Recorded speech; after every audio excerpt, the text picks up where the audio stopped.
Chapter 1248. This was a little strange. The more Fang Xianling said this, the more Zhong Feng felt that something was amiss. He had read the old and new books of the Tang dynasty, so he knew about the division of labor between the 3 provinces and 6 ministries in the Tang dynasty. He also knew about the general ranking of officials and so on. However, as for the examination system of officials in the secretariat and the promotion criteria, he was not clear about it. After all, he had transmigrated here before he could study it properly. Moreover, the things recorded in history were only the guesses of others and future generations about the current management level, as well as their own understanding. It did not represent the real situation. If it was really like what old Fang said, that the Ministry of Works, the Ministry of Appointments, and even the Secretariat all required qualifications, then, he didn't have much time to waste on this. After hesitating for a moment, Zhong Feng asked, "Is it really like what you said? Don't I think the Ministry of Works and the Ministry of Appointments are doing well?" "Doing well?" Fang Xianling sighed and said, "The last time old son looked for you, he probably asked you to go to the Ministry of Appointments, right? You should know the set of rules of the Ministry of Appointments, but it does not mean that all departments need to be evaluated by the Ministry of Appointments." Zhong Feng's eyelids twitched and said, "Are the 3 provinces of the Secretariat excluded?" Fang Xianling nodded in appreciation, which was considered as tacit agreement with Zhong Feng. Seeing Zhong Feng's reaction, he felt that he had a chance. He slapped his thigh and said, "Hey, look at you, you don't believe your old brother, right? Your old brother is already so old. How can I possibly lie to you? When the day comes when you really go to the Central Secretariat, with the fame and reputation you've accumulated now, it's only a matter of time before you reach the heavens in a single bound. When that time comes, us old brothers will have to rely on you. How could I possibly harm you?" Fang Xianling continued to persuade him earnestly, "This is all from my experience. You'll be right if you listen to it. This is knowledge that can be used for a lifetime. The way of dealing with people is experience that no amount of intelligence can exchange. Besides, you might as well go outside and ask around. Which one of those who can hold a high position in the court didn't come from the Secretariat? By the way, go back and ask your wife, Jingshu. She knows a lot more than you. Moreover, this matter of being an official, if you don't go to the Secretariat, it'll be a wasted trip."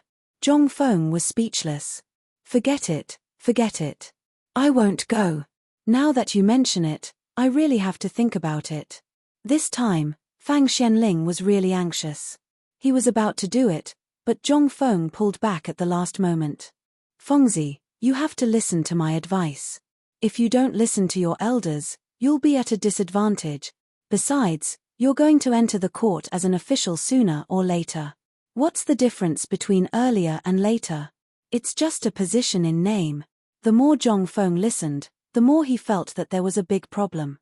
He shook his head and said, No, I won't think about it for now. The main task now is to get the phosphate fertilizer. As for other matters, we'll talk about it after the autumn planting." "Oh right, I saw that you came with a worried face. We're all brothers. Tell me, why did you come here?" Seeing that Zhong Feng changed the topic, Fang Xianling knew that it would be pointless to continue. Who was Zhong Feng? How could he not think of this?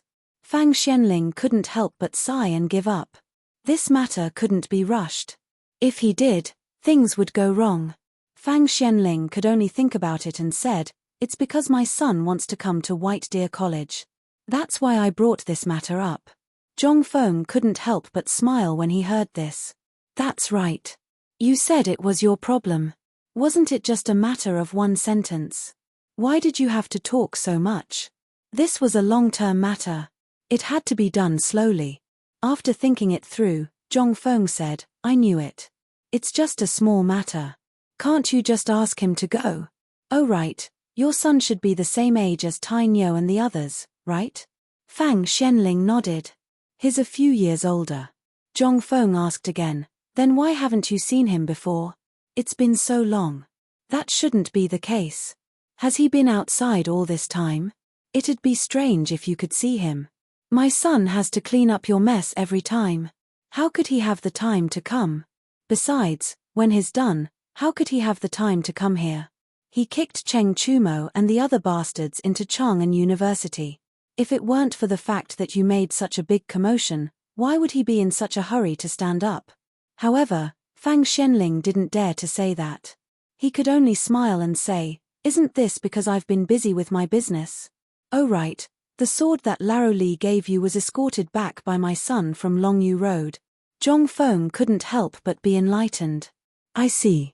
It seems that your kid is not simple. This time, he should be able to do it. However, when you mentioned Chang'an University just now, I have a new idea." Fang Xianling didn't know what Zhong Feng wanted to do.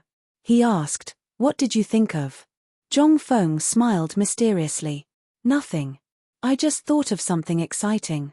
However, your son probably can't go up the mountain this time." Chapter 1249. Fang Xuanling's expression froze. His purpose for coming here was to let his son go up the mountain. If he couldn't, then, wouldn't he have come here for nothing? Thinking of this, Fang Xianling became anxious. "Fengzi, what do you mean? Look at the situation now. Don't joke around." "I'm not joking." Zhong Feng spread his hands and said, "I said that there's no need to go up the mountain because I'm preparing to set up a science laboratory in Chang'an University. It's a laboratory that specializes in cultivating new varieties of wheat. As the saying goes, great hermits hide in the city. I'm preparing to set up a physics class in White Deer College here. After all, there are too many people on the mountain. If there are too many people, some confidential information is bound to be leaked. I don't want the whole world to know about some trivial matters." Zhong Feng still remembered that he had told Laro Li and the others that Chang'an University was just an office.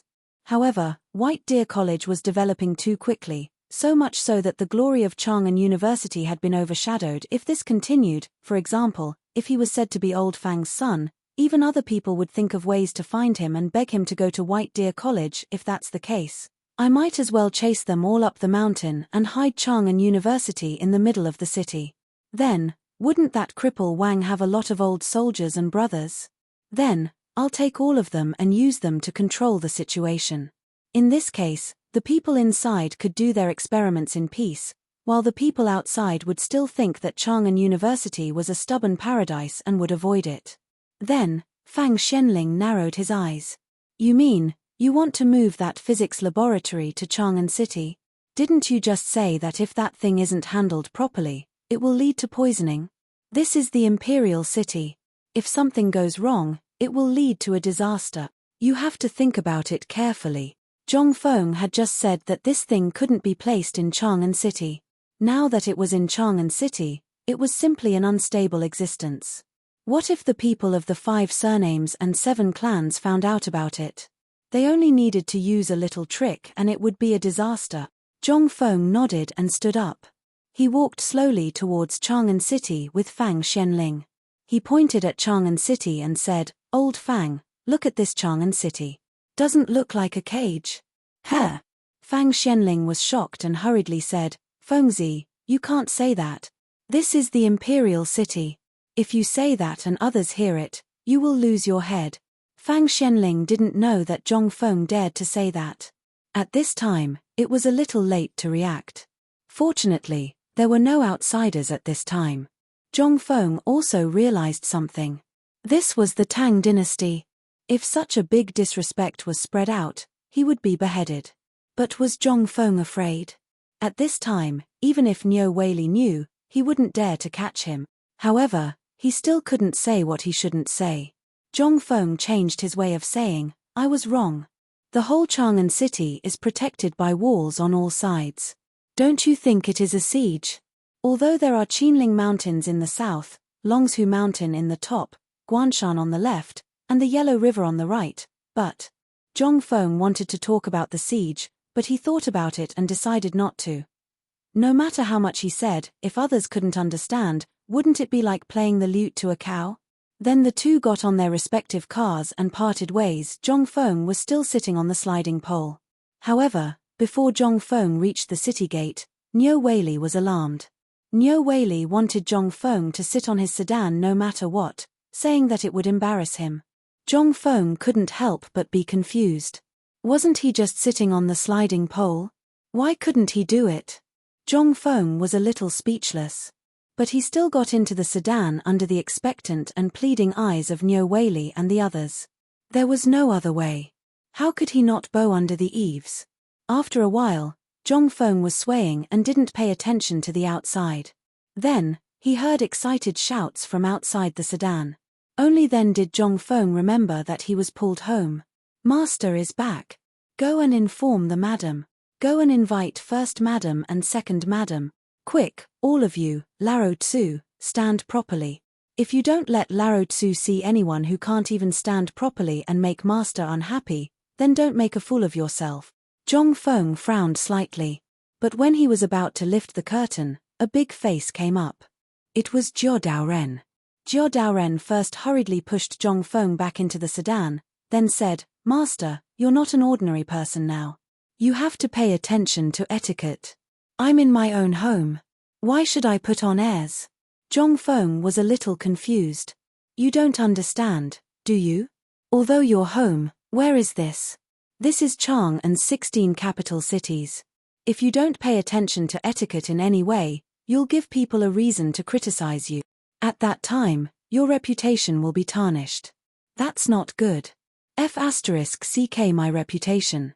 I, Zhong Feng, have always done things my own way. I don't care who it is.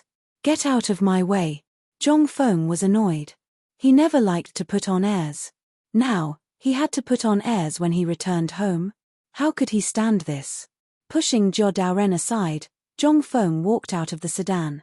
The moment he walked out of the sedan, he saw 2 neat rows of guards standing at the entrance of the residence. Seeing the military posture, Zhong Feng nodded repeatedly.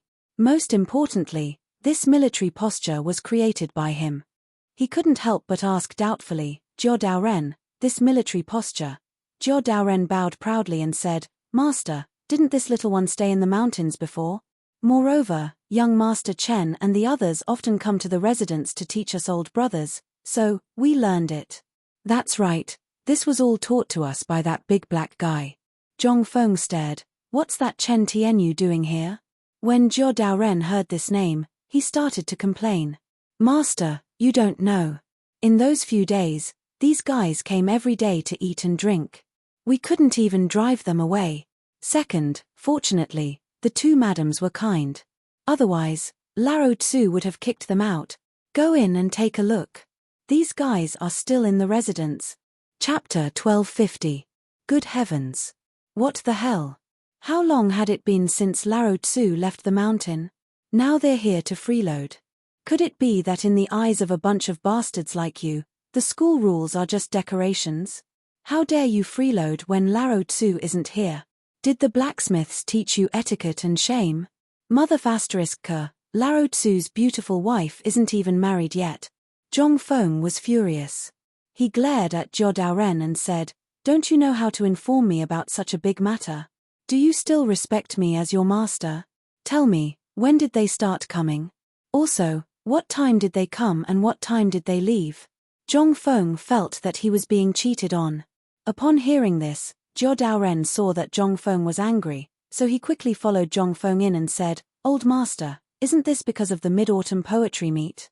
After the Mid-Autumn Poetry Meet, these fellows came every day, saying that it was you who ordered them to go to the Directorate of Education, Hongwen Hall, and Chang'an University to teach them gymnastics.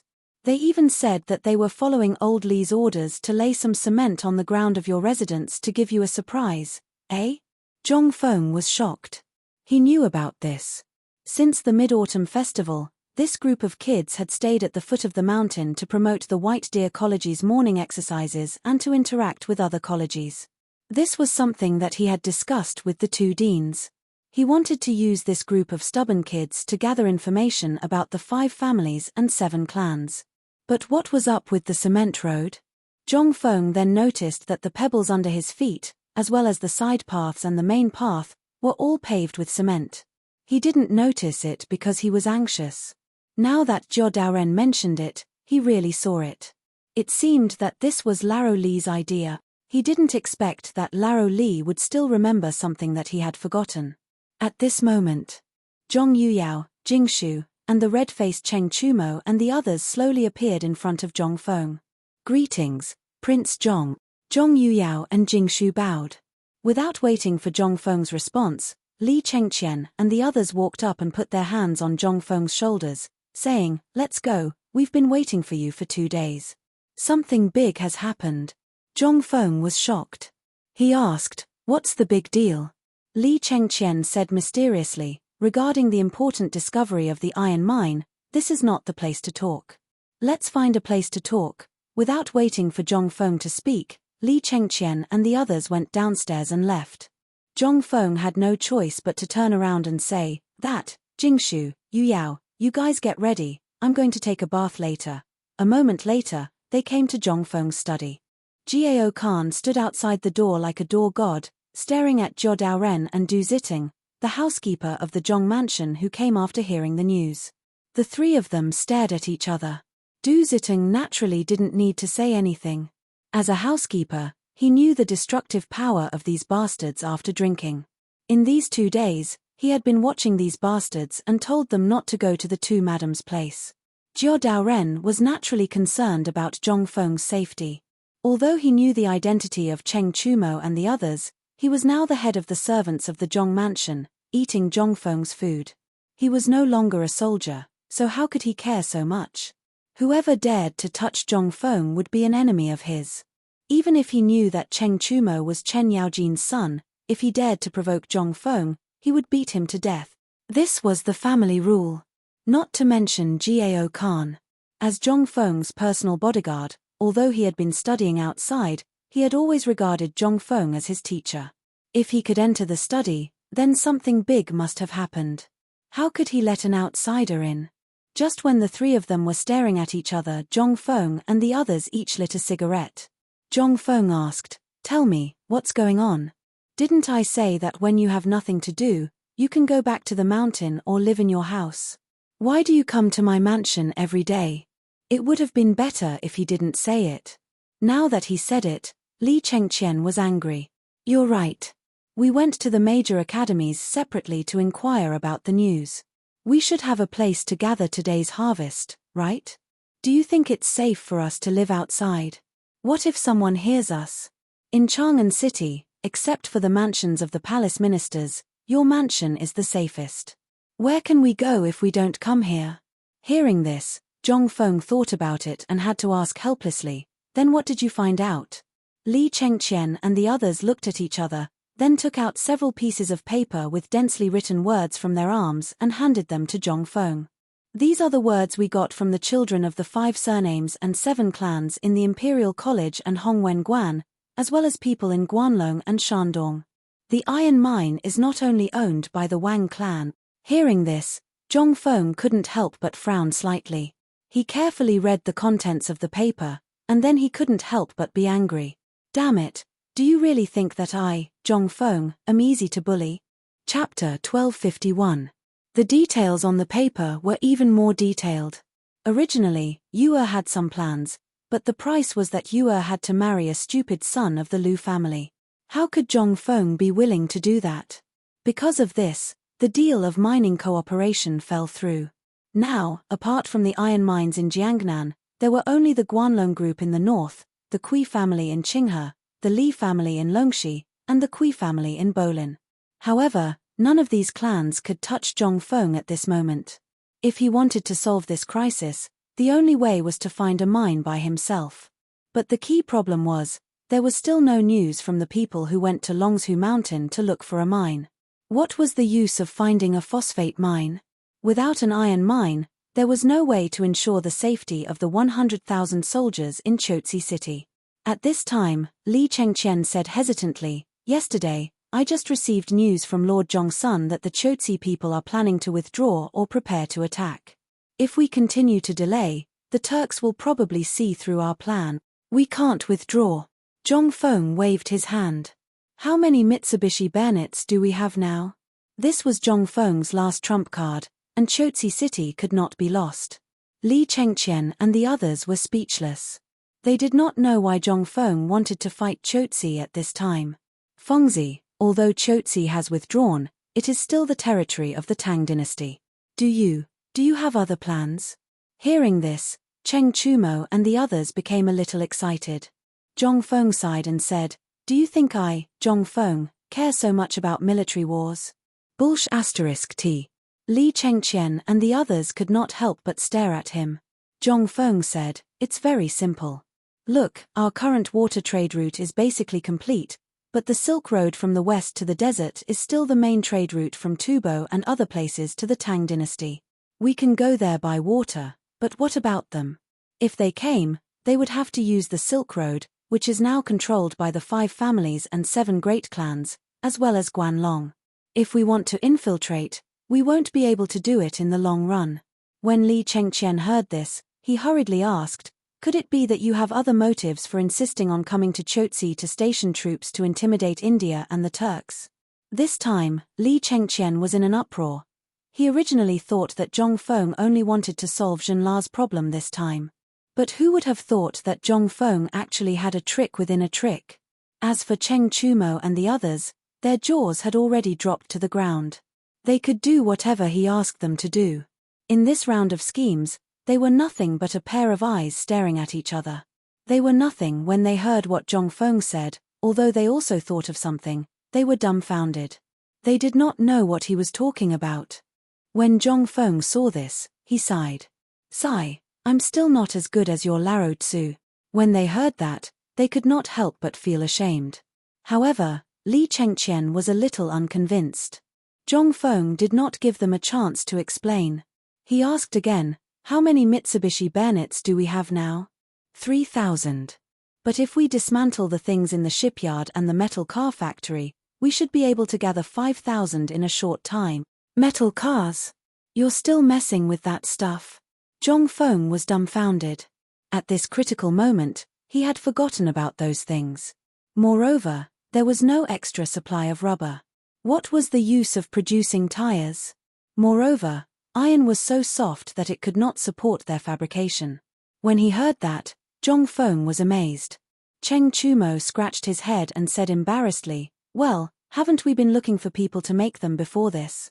We only remembered this thing when we received news that there was no more iron during the Mid-Autumn Festival. But don't worry, this thing has been discontinued." When he heard that, Zhong Feng heaved a sigh of relief. "That's good. Gather all the things in the workshop. 3,000 Mitsubishi bayonets should be enough. I'll get someone to make crossbows now. All steel crossbows with a shooting range of about 3,000 step." Hiss.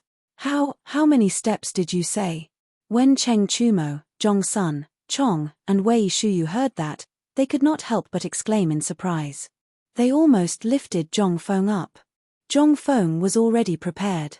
He had the Mitsubishi bayonets in his hands. When he saw their actions, he smiled coldly. "Laro Tzu has been on guard for a long time.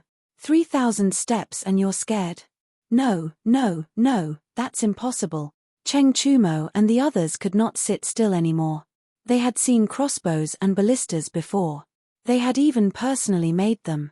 But how many steps did they take? When Zhong Feng said 3,000 steps, how could they not be scared to death? Zhong Feng smiled faintly and said, "Don't talk about 3,000 steps. When my sniper rifle is made, 5,000 steps will be a piece of cake." Puff. This time, Wei Shuyu and the others could not sit still anymore. They hurried to Zhong Feng's side and massaged his shoulders and legs. They all put on a smiling face and said, "Master Fengzi, please tell us. What is the 3,000-step crossbow you mentioned? And what is this sniper rifle? Right, it would be great if you could make one for us, haha." Chapter 1252. Crossbows. These were things that had been passed down since the Qin dynasty. At least now, they were still the powerful long-range weapons of the Tang dynasty army. But how far could the ballista with the longest range go? 500 steps. The longest range was only 500 step. But what did this kid say? He said 3,000 steps. How was that possible? However, they also thought that Zhong Feng could make it. After all, if he could make steel, it would be strange if he couldn't make this thing. At this moment, Zhong Feng looked at them and slowly said, "Actually, the thing I'm talking about is similar to the Rothstrike and ballista you guys are using now. It's just that it's made of pure steel. Although it has a longer range and enough killing power, I just thought about it and realized that this thing is a little too far away to talk about now. Their burning gazes instantly dimmed. TCH. Then what are you talking about? You're talking about something that doesn't even exist. Aren't you ashamed of yourself? As they spoke, they rolled their eyes and sat back down in their chairs, as if nothing had happened. At this time, Zhong Feng was also a little anxious. He said, although that thing can't be made now, it doesn't mean it can't be made. As long as you dismantle that iron boat for me, I'll make it for you now. In less than 10 days, it won't be a problem to make 10 ballistas for you. But the point is, this thing is too heavy. How are you going to transport it to Chotzi? Do you think it's worth it to make 10 ballistas for this thing now? They thought about it and couldn't help but be indifferent. Zhong Feng was indeed telling the truth. Now that he asked them to dismantle the iron boat, would they do it? That boat was now parked in the Wei River. What was that? That was the signature of the Tang dynasty. That was a sharp weapon in the Tang dynasty's water.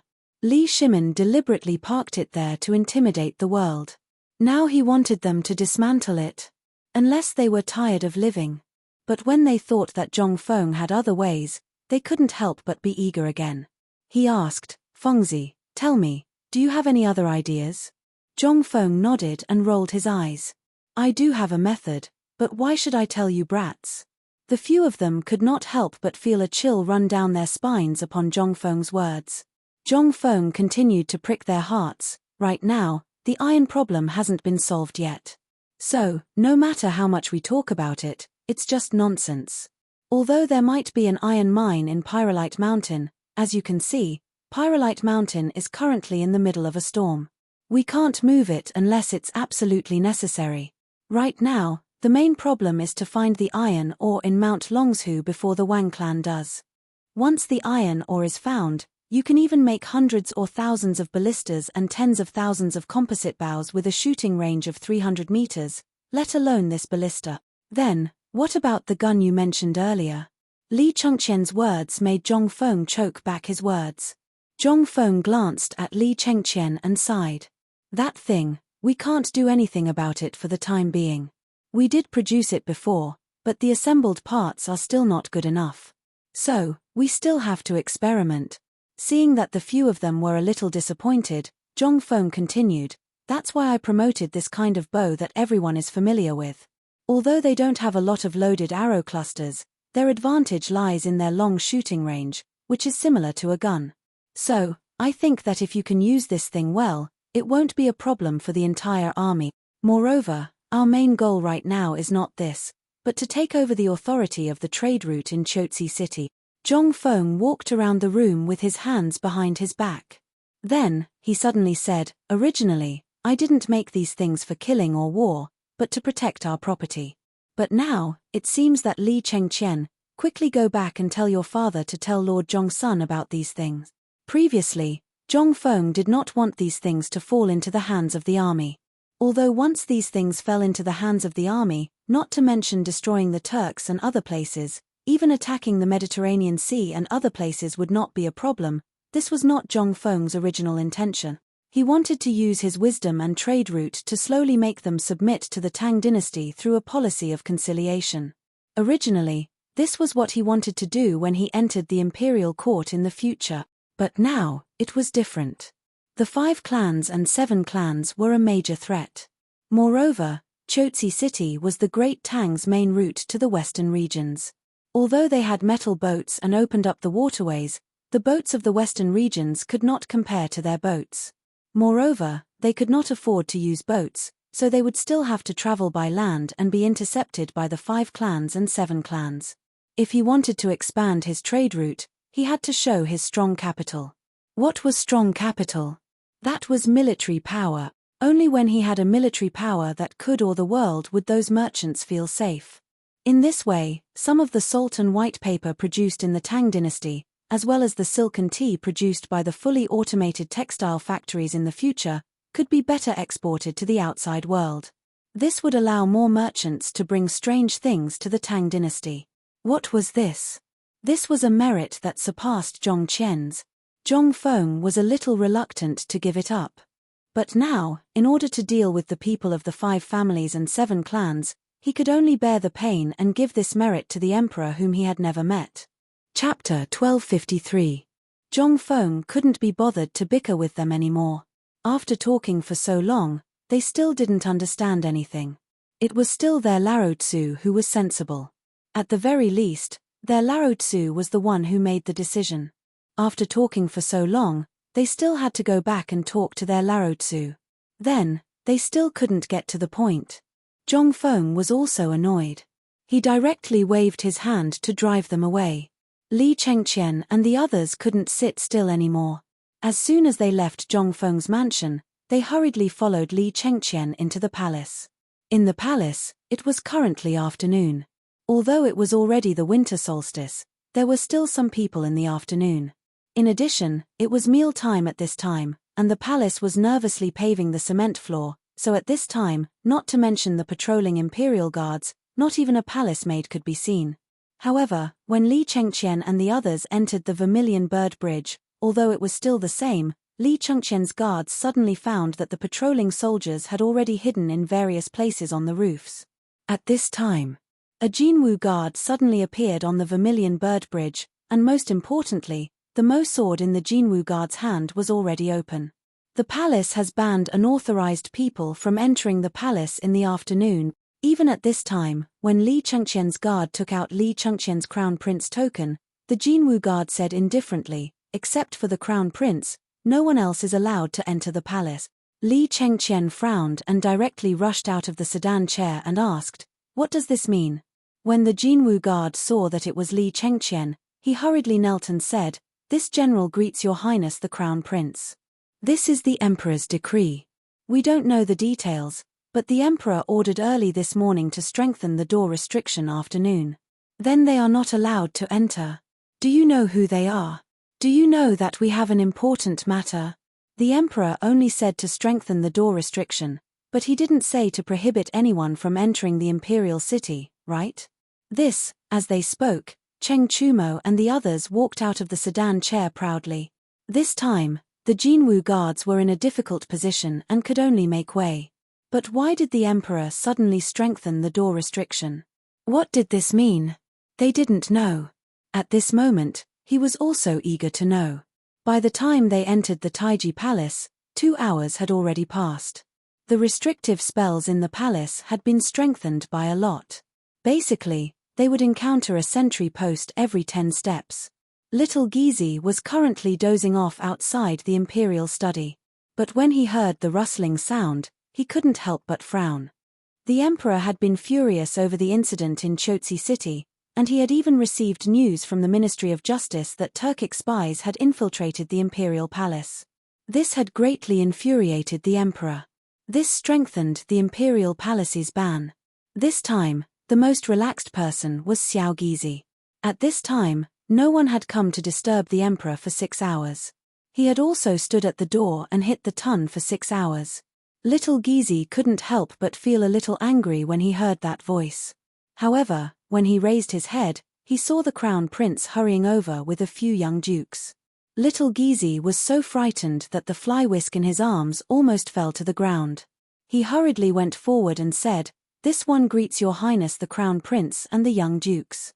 Li Chengqian waved his hand and said, "Let me ask you, what happened in the imperial palace? Why did the restrictive spells become so strict? Is it Chengqian? Come in and talk." Without waiting for Xiao Gizi to speak, Li Shimin's voice came from the imperial study. Li Chengqian and the others were shocked. They hurriedly pushed open the door to the imperial study. They saw Li Shimin sitting on the dragon throne with a cigarette in his mouth and a worried expression. The entire imperial study was covered in smoke and dust. "This son and subject greets your majesty. Rise. Sit. Did you come from Fengzi's place?" Hearing this, Li Chengqian hurriedly said, "Imperial father, this son and the others have indeed just returned from Zhongfeng's residence." Li Shimin asked, "Have you seen Fengzi? What did he say?" Li Chengqian was startled. He didn't know what Li Shimin wanted to ask, but he still told Li Shimin everything that Zhongfeng had said in full detail. Of course, He hid the most important part about Zhong Feng wanting to improve the weapons. Li Shimin took a deep breath and said, as expected, the incident in Chotzi City couldn't be hidden from that kid. Tell me, what did Fengzi think of Chotzi City after knowing that there was a lack of iron? Li Chengqian was slightly disappointed. It seemed that Zhong Feng was right. Father knows more than I do. At the very least, when he heard that Zhong Feng knew about this matter, he knew that Fengzi definitely had a way to solve it. Although Li Chengqian was somewhat disappointed, he also knew the importance of this matter. He hurriedly said that he would dismantle the metal carriage factory and fully invest in the forging workshop. He was preparing to produce a new weapon to solve the crisis in Chotzi City. He also planned to let this son pass on this message to Lord Zhongsun, as expected. This kid thought of the same thing as I did. After hearing this, Li Shimin waved his hand and said, Men, prepare to leave the palace. Chapter 1254. The Chotzi army had been stationed there for half a month. At this time, Chang'an City was already full of spies from the Turks and other countries. Even Tubo's spies were active. Although the soldiers of the Tang dynasty had entered the Turks' territory to help them quell the rebellion, the high cost had already overwhelmed Tubo. But even so, Tubo's crisis was still not over. But a new problem had appeared. That was the shortage of food. Tubo was already short of food. Coupled with the consumption of 100,000 soldiers of the Tang dynasty, this undoubtedly made Tubo's situation even worse. It was already on the verge of collapse. Yesterday, what the envoys of Tubo and Tu Yuhun said in the morning court made Li Shimin feel as heavy as a mountain. Most importantly, Zhong Feng's academy was newly opened and he had a lot of things to do. Li Shimin didn't want to bother Zhong Feng with everything. Otherwise, when Zhong Feng entered the court, wouldn't he have no fun? Furthermore, Zhong Fengshan would become the target of public criticism.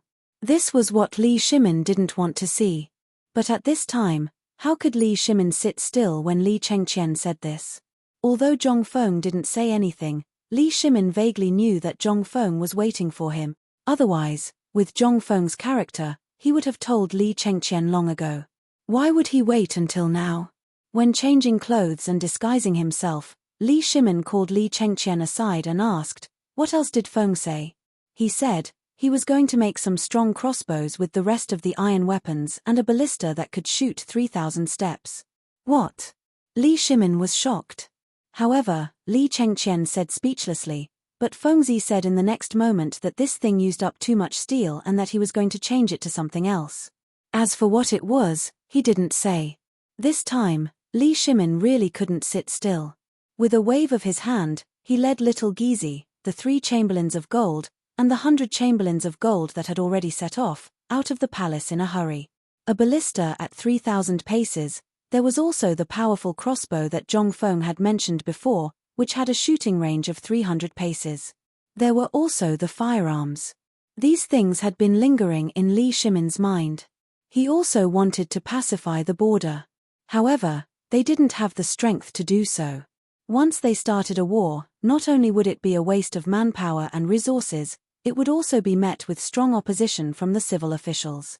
Moreover, no one knew who would win or lose in a war. What if he failed? All of these were problems. 2 hours later, Li Shimin left the imperial city from Yanxi Gate. Even though he was going directly from the imperial city to the residence of the 16th prince, Li Shimin still had to go through a lot of trouble before he finally stopped in front of Zhong Feng's residence. Without waiting for little Gizi to report, Zhou Daoren stepped forward and asked directly, "May I ask if you are Laro Li?" Little Gizi suspiciously sized up Zhou Daoren before nodding his head. Seeing this, Zhou Daoren hurriedly said, "Quickly invite him in. My master is already waiting in the study." When Li Shimin heard this, he couldn't help but smile and shake his head. This brat was still acting as usual. He was purposely luring him out of the palace. "Enter." Li Shimin didn't hesitate and directly called out from within the palanquin. Unexpectedly, Zhou Daoren waved his hand and led the palanquin into the residence. As soon as he entered Zhong Feng's study, Zhong Feng came forward to welcome him. "Laro Li, oh Laro Li, it's really difficult to see you now." Li Shimin smiled bitterly and said, "Where do I have so much free time? As they spoke, the two of them sat down. Zhong Feng smiled and asked, "Is it because of the matter in Chotzi City?" Li Shimin nodded. "This morning, I heard from Lord Zhongsun that he wants us to pack up the Tang Dynasty's soldiers and prepare to evacuate or enter the palace in Tianzhu." When Zhong Feng heard this, he asked, "Is your information accurate?" "When I heard it from Li Gan, I didn't quite believe it, but now, it's true." Li Shimin solemnly explained the cause of the matter to Zhong Feng. When Zhong Feng heard this, he couldn't help but feel a little apprehensive. It seemed that some things were really beyond his expectations. He also didn't know that this delay had already been delayed for half a month. During this period, he had been busy with the matters of the academy. How could he have the time to care about these things? However, at this time, Li Shimin said again, today, do you know how many spies have been caught in Chang'an City?" Zhong Feng was stunned. Catching spies? Yes. At this time, Zhong Feng suddenly remembered why everyone had taken a detour after entering the city gate and why Niu Weili insisted on letting him sit in the palanquin. They were King guarding against spies. Damn. What was going on? When did the Turkic spies become so fanatical? Could it be related to the war in Chotzi? When Li Shimin saw that Zhong Feng was deep in thought, he said again, "This is nothing. Tubo and Tu Yuhan are basically in a state of collapse. The armies of Tianzhu and the Turkic Turks seem to be preparing for a war. 300,000 troops have already retreated from Zhenla and are approaching Chotzi. The outside world doesn't know about these things." This was all said by Lord Zhongsun this morning. Also, spies have infiltrated the palace and the palace is temporarily under martial law. Chapter 1255. Spies. There were actually spies in the palace. Things seemed to have really gotten out of hand. Zhong Feng couldn't help but frown slightly. Previously, he was only guessing and didn't pay much attention to Chotzi. However, after hearing Li Shimin's words, Zhong Feng had a feeling that a storm was coming. Zhong Feng asked suspiciously, "Laro Li, are you trying to scare me? The palace is heavily guarded. How could a spy enter? Are you sure you didn't hear wrongly?" Li Shimin didn't want to mishear, but what about the spy caught by the Imperial Guards in the Imperial study last night? He saw it with his own eyes. Li Shimin was speechless. He laughed and said, "I wish I was joking, but look at me. Do I look like I'm joking?" At this moment, Zhong Feng was a little embarrassed. According to the records of later generations, although the restrictions in the palace during the early Tang dynasty weren't very strict, if you had urgent matters, you could enter the palace in the middle of the night as long as you had a special order from the emperor. However, that was relative. The Golden Guards were the best soldiers that were selected from the entire army. Every soldier who wanted to enter the Golden Guards had to sacrifice their own lives in order to do so. If one wanted to enter the Golden Guards, they would have to kill 100 enemies all by themselves and take the head of a leader of the enemy. Only then would one have the qualifications to enter the Golden Guards. However, this was only the qualifications. To truly enter the Golden Guards, one would have to go through an abnormal test. Only those who were selected from the Jinwu Guards were qualified to enter the Imperial Guards. The top security system of the Imperial City was the Jinwu Guards. Basically, they were stationed at the gates of the important palaces, as well as the chambers of the emperor and the retired emperor. The Imperial Guards were responsible for the security of the entire Imperial City. Although they were part of the same system, there was a clear distinction between them. The most important thing was that the Imperial Guards were equivalent to the reserve department of the Jinwu Guards. Once the Jinwu Guards lacked people, they would directly choose from the Imperial Guards who didn't have any bad records in the past year and had excellent performance. Then, they would be selected from the external soldiers. Of course, this was what the later generations figured out from the records in the old and new Tang dynasty books. As for the real situation, only the current Jinwu Guards knew. Even if they were the most elite people of the Tang dynasty, the spies who sneaked into the palace must have been helped by someone. If no one helped them, how could they get in? Then there was really something fishy. Zhong Feng couldn't help but think of a person. Are you saying that the people of the 5 families and 7 clans helped them enter the palace? Zhong Feng looked at Li Shimin and asked. Li Shimin took a deep puff of his cigarette, nodded, and then shook his head. I'm not sure. For the time being, no one knows who did this, but I'm sure that someone opened the back door for the spies. As for who it is, the people in the palace are doing their best to find out. Moreover, the emperor is furious. The reason why Lord Zhongsun came to me last night was because the emperor wanted to get some Mitsubishi bayonets from you. No. Zhong Feng shook his head like a rattledrum and said speechlessly, Laro Li, after talking for so long, you just want to get some Mitsubishi bayonets from me. Li Shimin's face stiffened. Although he said it very vaguely, he still couldn't hide it from Zhong Feng. Zhong Feng sighed and said, as for how many Mitsubishi bayonets you want to sell to the emperor, that's your business. Now I heard from Li Gan that there are more than 3,000 Mitsubishi bayonets made, not including the ones sent to Old Nyo. It's your business how you want to deal with them, but I still suggest that you give them to Chotzi first. Why? Li Shimin was puzzled and said, now, if the matter in the imperial city is spread out, how do you think we can get these bayonets? After all, at this time, if the news that there are spies in the royal family of the Tang dynasty is spread out, it will affect the morale of the army. Who said that? Zhong Feng asked and smiled faintly. Seeing Zhong Feng smile, Li Shimin couldn't help but raise his eyebrows. This bastard seemed to have thought of something again and asked hurriedly, do you have a way? Zhong Feng nodded and asked, let me ask you, now, who wants to see the border most? Was there a need to ask? Wasn't this what the people of the 5 surnames and 7 clans did? Once the border was in trouble, the emperor couldn't focus on dealing with the 5 surnames and 7 clans and couldn't focus on finding the iron mine. This was an opportunity for them. It was a diversion, a chance to give them a breath and a chance to infiltrate everywhere. Li Shimin said without thinking, just say that it's the people of the 5 surnames and 7 clans who are afraid that we will find the iron mine, right? Zhong Feng laughed and said, it seems that you, Laro Li, have been with me for a long time and have learned to infer many things from one case. Yes, it's the 5 surnames and 7 clans.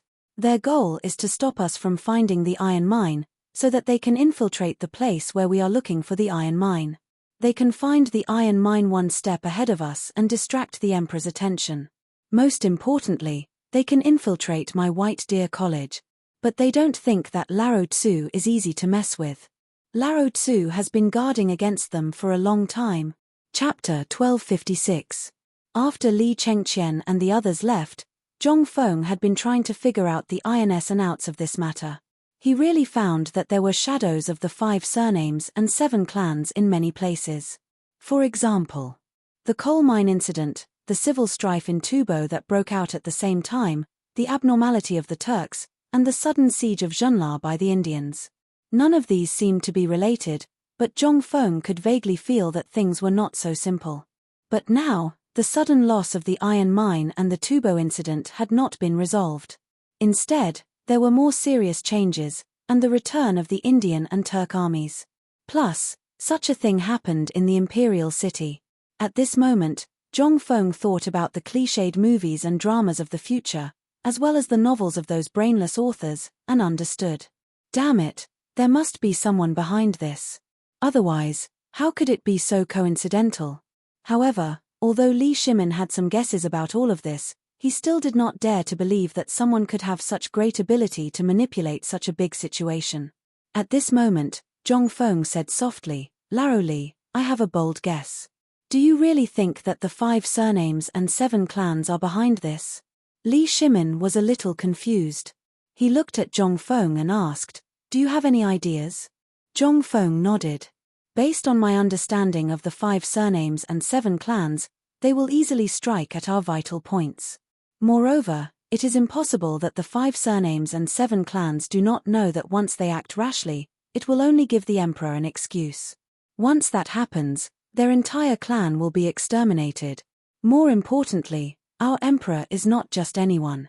He is not afraid of the 5 surnames and 7 clans. Li Shimin could not help but twitch the corner of his mouth. Am I that scary?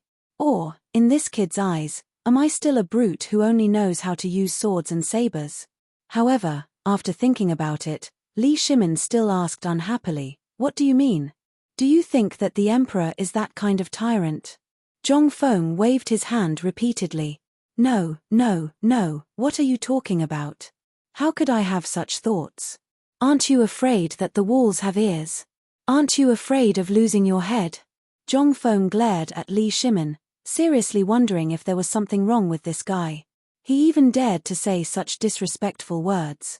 Zhong Feng said speechlessly, "What I mean is that the emperor has always been a person who acts swiftly and decisively. Moreover, he has been trying to get rid of these big clans for a long time. Otherwise, do you think our academy could have been set up? It's all because His Majesty thinks that our academy is another force that stands on the side of the common people apart from those aristocratic families and can be used by him. Otherwise, do you think our academy can be set up?" Li Shimin also didn't expect that Zhong Feng could actually see through this layer of meaning. He couldn't help but be secretly shocked. If this kid saw through his intentions, then, at this time, Li Shimin really realized the seriousness of the matter. It seemed that he had still underestimated this kid. But this was no longer important at this time. Li Shimin quickly changed the topic and said, "Fengzi, then tell me, if this is not done by the people of the 5 families and 7 clans, then who could it be? After all, this is definitely not something that a small force can do." Zhong Feng nodded. This was also what puzzled him. You said that it was the Wang clan of the 5 families and 7 clans. This was a little bit of a sign. But Zhong Feng's understanding of the 5 families and 7 clans' characters made him a little confused. That was, if he became hostile with the people of the Wang clan at this time, it would definitely not be a small fight. It would be a direct and comprehensive revenge. If so, then how could Zhong Feng jump up at this time? He had long been suppressed by the 5 families and 7 clans to the point of being unable to breathe. As for Guanlong and the Shandong aristocrats, these were all possibilities. But Zhong Feng didn't see any intention to target him at this time from these forces. This was what puzzled Zhong Feng the most. Zhong Feng shook his head and said, "Forget it, let's talk about this later. But we still can't relax the dikes of these big clans. Let's wait until the iron mine is found and then we'll see." Li Shimin smacked his lips. Just now, he also thought of a lot, especially about the people of the 5 families and 7 clans. No one understood them better than him.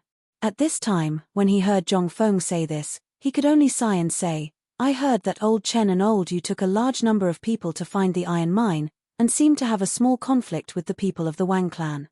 But, the iron mine you mentioned still hasn't been found. Could it be that, as you said, there is no iron mine at all?" Zhong Feng's eyes widened. How could there be no iron mine? That place, according to my master's analysis of the soil composition and so on, the iron mine reserves in that place can't be finished in at least 200 years even if all the miners of the Tang dynasty gathered together to mine it. Tell me if I'm wrong. Zhong Feng felt a little embarrassed. After all, these were some things he knew roughly, and he had never really been to these places. After thinking for a while, Zhong Feng described the area of Luochuan according to the description of the iron mine distribution in his memory, and said, "Tell old Chen and the others not to go to places with lush vegetation, and to specifically look for stone mountains. It's best to go as close to the north as possible, and dig underground. Don't raise your head to look at the sky, the mine is underground." Chapter 1257. Li Shimin came out of Zhong Feng's house in a daze. After Li Shimin left, only then did Li Chengqian and the others poke their heads out and enter Zhong Feng's courtyard through the back door of Zhong residence. As soon as they entered Zhong Feng's study, they let loose again. "Fengzi, what did you say to Second Master Li just now? Why are you so secretive?" Cheng Chumo asked curiously. Zhong Feng glanced at them and scolded in a somewhat speechless manner, "Look at you guys. Do you still look like my disciples? You are representing Bailu Shu now." Seeing Zhong Feng nagging, Cheng Chumo waved his hand casually and said, "Come on, we are only like this in your territory. Do you think we are still sloppy on the street?" In an instant, Zhong Feng choked and couldn't say anything. What could he say? He waved his hand angrily and said, "Don't stand on Lao Tzu's side. Drive all the students of Chang'an University to the mountain today. By the way, what's the name of Lao Fang's son? Is he also in Chang'an University? Isn't he called Fang Yi? Cough, cough, cough, Tianyu, Your father is here. Ah! Zhong Feng was speechless as he looked at Wei Shuyu, who suddenly burst out and slapped the back of Chen Tianyu's head, and Zhong Sun, who was about to strangle his neck. He was a little confused. What are you doing? Zhong Sun was betrayed by Li Chengqian and kicked his butt. Zhong Sun instantly bounced up. Looking at Zhong Feng, who was close at hand, Zhong Sun scratched the back of his head and said with a smile, No, it's just a joke to liven up the atmosphere. Hey, you continue. Zhong Feng, come on, don't mess around. I just asked what Laro Fang's son's name was. Tell me. Only then did Chen Chumo react. He looked at Zhong Feng, who was glaring at him, and said, Well, he wants a pair of rooms. Zhong Feng was a little confused. There was someone with this name. Old Fang looked like a scholar. How could he have come up with such a lame name? Zhong Feng couldn't help but ask, What's 1 and what's 2? It's 1, 2, 3, 4, 2, 1 pair of chopsticks. Cheng Chumo looked at Li Chengqian and the others and answered carefully. If he said it wrong, then he was really dead. Zhong Feng was completely dumbfounded when he said that. Did he really come up with such a bad name? However, this was other people's family matter. He couldn't ask anything. He just waved his hand and said, Hurry up and do your work. Tonight, I'm going to test your previous learning. If you pass the test, starting tomorrow. If you don't pass the test, get the hell back up the mountain. From now on, you're not allowed to leave the mountain without my permission. This time, Li Chengqian and Dun completely exploded. Was Fengzi angry? Or could it be that something big was about to happen? But since Zhong Feng said so, how could they sit still? One after another, they scampered outside. They were afraid that if they were too slow, they would be sent back to the mountain by this god of plague. Then, they would really be wronged. The most important thing was that Zhong Feng only said it would be at night, but didn't say what time it would be. There was still some time before night. This was enough time for them to go back and revise. At the very least, they could pull Hao Chujun and the others over to tutor them. At this time, face and whatnot were all nonsense. It would be an honor to be able to stay. If outsiders knew that they were chased up the mountain by Zhong Feng because they failed the test, with their Larotsu's temper, it would be strange if he didn't beat them to death. After the few of them left, Zhong Yuyao and Jingshu then entered Zhong Feng's study and handed him a cup of hot tea. Then, Zhong Yuyao asked hesitantly, Prince Zhong, I heard from the other young masters that Sister Yu seemed to have been wronged in Jiangnan. Why don't you? It's good that you two are here. Come, help me grind the ink. I want to do a test paper later. Zhong Feng directly interrupted the two girls. He didn't know why Zhong Yuyao would suddenly say such a thing. How much courage did it take for her to do so? In his mind, this little girl next door had always been shy and helpless. At this time, how could he know who had bewitched her to suddenly say such a thing? Besides, Zhong Feng's innate sensitivity told him that there was definitely something wrong with a woman and another woman. Moreover, it was the kind that didn't have a reason for. Seeing this, Jingshu gently nudged Zhong Yuyao and asked, What is Prince Zhong preparing? Test paper. It's an examination paper. Li Gan and the rest have learned from me. I'm going to test them and see what they've learned during this period of time. Moreover, they've been neglecting their studies for the past few days. I want to see what they've neglected. As for Yuer's matter, she has her own plans. I'm speechless and worried about this matter. Chapter 1258. Did Zhong Feng dare to talk about Yuer? He dared not. After all, he was crazy. At this time, after seeing that the two women no longer talked about this matter, Zhong Feng breathed a deep sigh of relief. In fact, the test was not the main reason. The main reason was that Zhong Feng wanted to know what these guys had learned. After all, the autumn planting had already begun. After the emperor finished the sacrifice, it would officially start. How much time did he have? In less than half a month. And the autumn planting was a matter of great importance. If Zhong Feng was careless, the reputation he had accumulated would be finished. And most importantly, Zhong Feng wanted to find out from this incident which direction the big hand behind the scenes came from. This was the main point. After all, he was the one who had advocated the idea of boats and water. Because of his words, the people recognized his identity as a great scholar. If he were to produce phosphate fertilizer at this time, his identity would be completely solidified. To Zhongfeng, this was a win-win situation with no downsides. Autumn afternoons were the shortest. By the time Zhongfeng finished his examination papers, 4 hours had already passed. At this time, candles had already been lit in the room, and the voices of Li Chengqian and the others could be heard from outside the study. After Zhongfeng finished writing one by one, he looked at the 2 women and said with a smile, "Thank you for your hard work. Do you want to watch the test together?" Zhong Yuyao really wanted to see it, but Jing Shu rushed ahead of Zhong Yuyao. She shook her head and said, "We are a little tired, and Yuyao Jejia wants to go back to the Fu. I will send her off." After the 2 girls left, Li Chengqian and the others reluctantly walked into Zhongfeng's study. Following behind them was a young man wearing a black robe and a white jade crown. He was very handsome, and his face was somewhat similar to old Fang Zhong's. He was standing at the door of the study. After seeing Zhongfeng, the youth hurriedly bowed and said, "Student Fang Yishuang greets benefactor." Zhongfeng nodded and pointed to his side. "Since you are here, we are all brothers. But in front of outsiders, we still need to show respect. Let me ask you, when you were at Chang'an University, did you learn mathematics?" "Yes, yes." Cheng Chumo hurriedly said, "You don't know, this grandson is a pervert. Every time we go down the mountain, he will pester us to ask about the things we learned. Then, the book you gave me was also won by this kid." Cheng Chumo's voice became softer and softer as he spoke. In the end, he glanced at Zhongfeng guiltily. Seeing that Zhongfeng didn't say anything, he returned to normal. Zhongfeng nodded and praised Fang Yishuang greatly. What he didn't expect was that this guy was really a pervert. He originally thought that Du Dabbing and Li Qian were the most talented, but compared to this Fang Yishuang who secretly learned from them, they were simply incomparable. This guy was born for physics. Good, good, good. Very good. You brats, look, you were taught by Lao Tzu personally. Look at him, he secretly learned from you.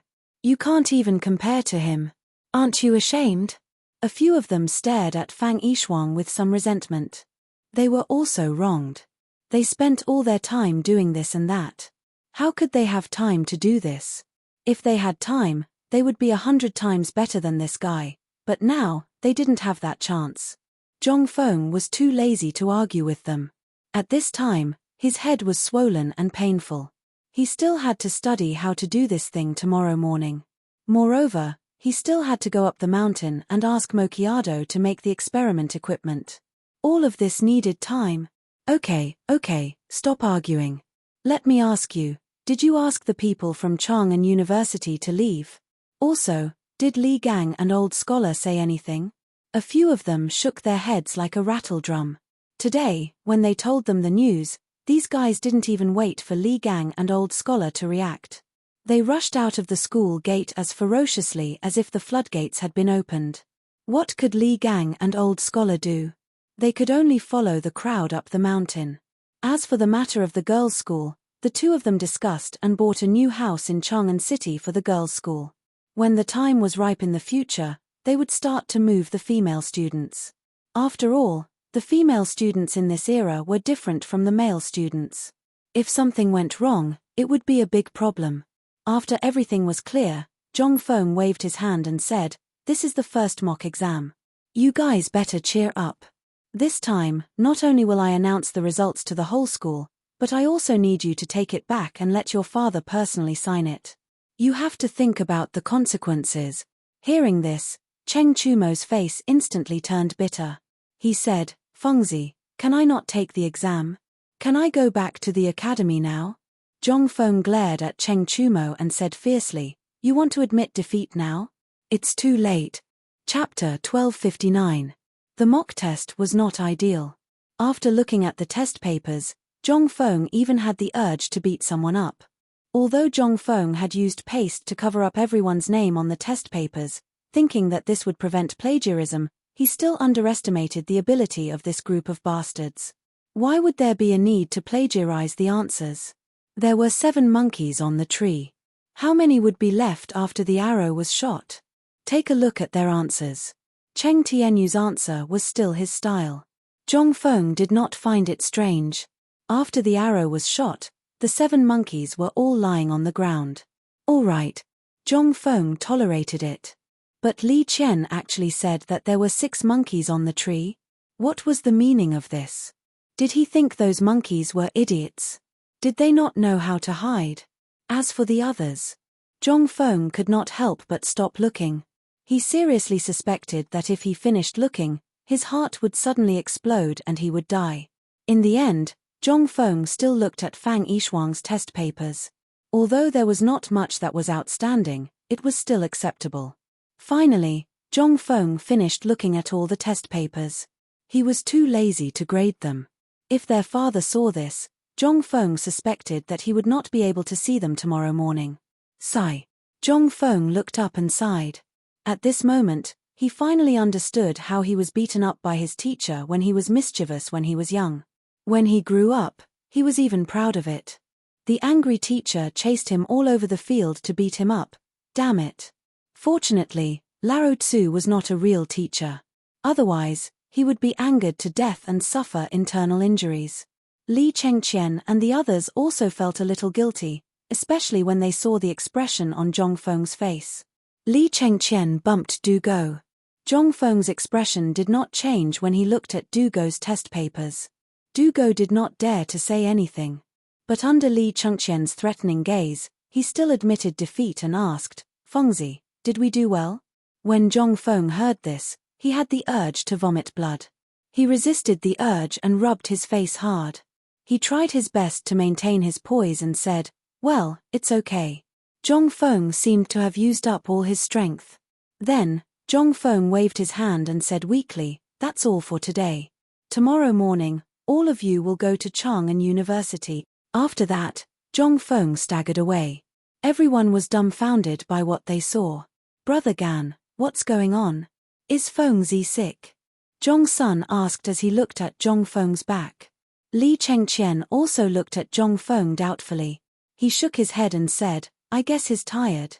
The next morning, Zhong Feng woke up early, which was rare. On a whim, he did a set of morning exercises with Zhou Daoren and the others in the courtyard. Then, he walked out of the mansion leisurely. He ate breakfast from the street stalls as he walked to Chang'an University. But today, the people on the street were avoiding Zhong Feng as if he was the plague. There were even some people who knew Zhong Feng. After seeing Zhong Feng, they were no longer as close as before. Instead, they were respectful and reverent. This made Zhong Feng instantly lose the idea of chatting with them. At this moment, a voice caused Zhong Feng to be somewhat dumbfounded. "Master, are you really master?" Zhong Feng looked suspiciously at the old man in front of him, who had lost most of his teeth, and asked, "Sir, are you calling me?" When the old man heard Zhong Feng's words, he was so excited that he danced with joy. It's me, Master, have you forgotten me? I'm the 3 old men in charge of the brewery." When he said this, Zhong Feng suddenly realized. He suddenly remembered that the old village chief had told him last time that the potatoes seemed to have sprouted. Now that he saw the old man, how could he not know? He hurriedly asked, "Why didn't you stay in the mansion? Why did you come out?" The old man chuckled and said, "Yesterday, second madam gave me my salary. Today, I took the time to send the money back. My family is still waiting to eat." Zhong Feng suddenly realized, but he was still a little curious. Although he had moved here, he was still a hands-off shopkeeper. He had never given a penny back to the family. When he heard the old man's words, he was a little confused. Then, "Have you heard where second madam's money comes from? Also, how much is your monthly salary?" This time, it was the old man's turn to be confused.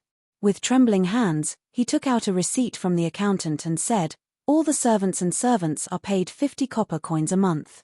This doesn't include the reward from second madam during the last Mid-Autumn festival. As for the accountant and the like, this old man doesn't know. 50 pennies per person? How many people were there in the family? Where did this money come from?" These 3 questions made Zhong Feng's face turn red with embarrassment. He didn't know where Jingshu got the money, but at this time, as a man, this was too embarrassing.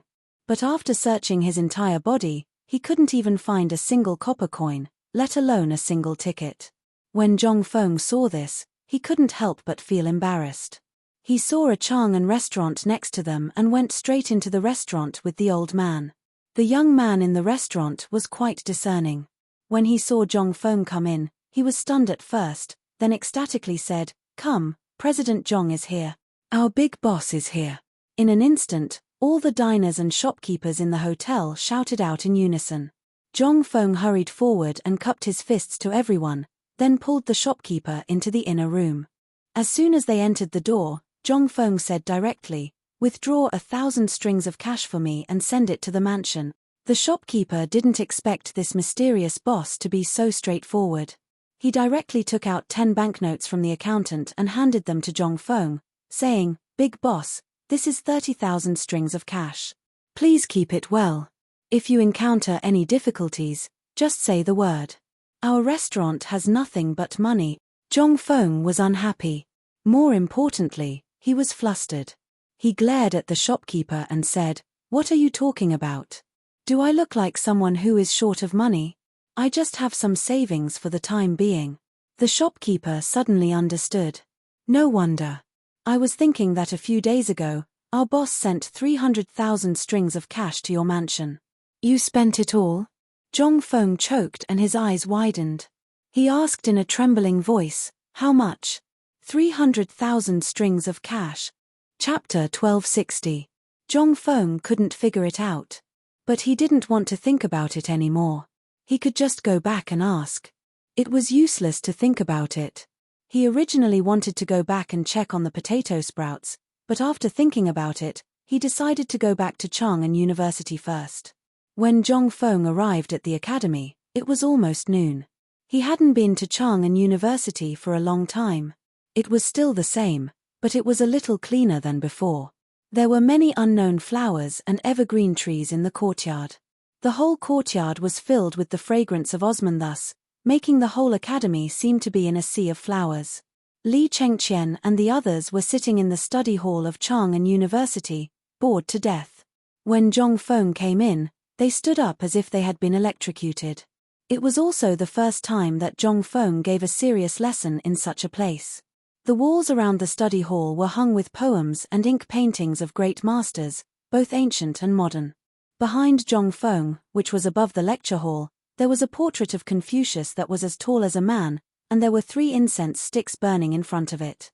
Zhongfeng looked at the portrait of Confucius, then turned around and said, "Do you know why I'm here to give you a lesson today?" They didn't know what Zhongfeng was going to do. They shook their heads and sat still. At the moment when Zhongfeng started the lesson, they all lit up a cigarette at the same time, which made Zhongfeng confused. "What are you doing?" The few of them were also taken aback. Zhongfeng waved his hand and pointed at Fang Yi. "Yi Shuang, tell me, what's going on? Who said that we can smoke in class?" Fang Yi was stunned. But he still said, "Mr. Dean, Mr. Zihuai and Mr. Wenji said that smoking can help one's mind, so we can smoke in the university." There was such a damn reason. Zhongfeng was confused. Since when did smoking become a good match for this? Zhongfeng glared at Cheng Chumo and the others. Seeing them nod their heads, he was speechless. He patted his forehead to lower his blood pressure a little before saying, "From now on, if anyone dares to smoke in my classes or when I do experiments, Lao Tzu will break their leg." This time, Li Chengqian could no longer sit still, he was the crown prince. He had to take care of this matter. "Fengzi, where did this come from? Indeed, after smoking this cigarette, you won't feel sleepy, and you can even replace your spirit." Even Mr. Bo Shi and the others in the academy didn't say anything. "So, according to you, Lao Tzu didn't keep his word?" Zhongfeng was also anxious. This time, Li Chengqian was speechless. He cupped his fists and sat down. "You're awesome, so whatever you say goes." However, Fang Yi was different. He quickly asked, "Sir Dean, what do you mean by that?" Seeing that there was finally someone who knew what was good for him, Zhongfeng's mood calmed down a little. He said, "Although this thing is good, eating too much of it can also become poison." I advise you to wait. If you have nothing to do, it's better to smoke less. Don't you think it's suffocating? After Zhong Feng finished speaking, the few of them could not help but twitch their noses. They stared at the grey room and said, "No." Zhong Feng was completely speechless. He waved his hand and said, "I don't care when you're in classes like this, but try to smoke less. However, when I do physics experiments in the future, if anyone dares to let me smoke, Lao Tzu will really beat him to death." The few of them were even more confused. They could smoke one moment, but they couldn't the next. What did that mean? "Teacher, may I ask why we can't smoke in physics experiments?" Zhong Feng was speechless. "It'll explode." "What do you mean by explode?" "Explode. It means that everything we're sitting in, and this house, will go up into the sky. There won't be anything left." When the few of them heard that, they could not help but be shocked. They could not help but think of the scene of the heavenly lightning striking the ground. Could it be that doing an experiment was so dangerous? Oh my God, what kind of magical thing was that? It could cause such a big commotion. The few of them could not help but feel a surge of excitement. Although they did not know what the mysterious experiment was before, when they heard Zhong Feng say that, they were really looking forward to it. Of course, they automatically filtered out Zhong Feng's words about the explosion. Who knew what the explosion was? Moreover, it was autumn. How could there be such an explosion? Fengzi also said that as long as they did not smoke, it would be fine. Then, wouldn't it be fine if they did not smoke? Zhong Feng did not know if the few of them understood, but when he saw that their faces were shining with excitement, he could not help but feel a little speechless. All right. Smoke less in the future." Zhong Feng stopped being long-winded and began to explain the formal physics lesson to the few of them. The so-called formal was actually junior high school physics. For the elementary school part, Zhong Feng had already explained it to them previously. For this test, Zhong Feng also did a simple test. Although it was not satisfactory, it was still considered a pass. Moreover, they were basically familiar with what they needed to learn. A small experiment of extracting phosphate fertilizer did not need to be too complicated. This lecture lasted for a full 4 hours. It was only when Zhong Feng was dizzy from hunger that he stopped. However, when Zhong Feng walked out of the study hall, Zhou Daoren was standing at the door with a face full of smiles. He bowed and said, "Master, the workshop on the mountain sent 10 big wooden boxes. They said that you must open them personally, so I've brought them over for you." Zhong Feng was overjoyed when he heard that. After sending Zhou Daoren away, he carefully opened the boxes. The boxes were full of hay. However, in the middle of the hay, there were transparent and strangely shaped things. Zhong Feng was wild with joy when he saw it, but Li Chengqian and the others were like monks. They were confused. Even after racking his brain, he still couldn't figure out what these things were. In the end, the few of them compromised. They squatted beside Zhong Feng and touched the transparent things that Zhong Feng placed one by one on the ground. They asked, "Fengzi, what are these strangely shaped things? What are they used for?" When Zhong Feng heard that, he held up an object with a big belly and an abnormally long neck. He said, "This thing is a treasure. It's an indispensable thing for experiments. It's called glass. The newer model is called glass container." Chapter 1261. Zhong Feng didn't know how to introduce it to them. However, he still patiently introduced these things to Zhong Feng in detail. After all, these things were going to accompany their daily lives for a long time. Although Zhong Feng didn't know if instilling these things into them at this time would change the trajectory of history, he couldn't care so much at this time. After all, things had developed to this point at this time. He couldn't just watch the people around him starve to death for a little food, right? After all, if it was in his hands, it would only be a matter of convenience. After spending another hour, Zhong Feng explained the characteristics of these things and the general situation of using them to them. After that, he couldn't take it anymore. Then he waved his hand and said, "That's all for today. I'll give you homework today." While speaking, Zhong Feng pointed to the osmanthus in the courtyard and said, "Do the osmanthus flowers smell good?" They didn't know what Zhong Feng wanted to say. Whether the osmanthus flowers were fragrant or not, they didn't know what Zhong Feng was thinking. But they still nodded honestly and said, yes, they do. Okay, that's good. Zhong Feng nodded, then looked at them with a smile and said, then I'll give you homework now. No matter who you ask, I want your answer tomorrow morning. They couldn't help but be alarmed. They didn't know what Zhong Feng was up to. But at this time, they had no choice but to bite the bullet.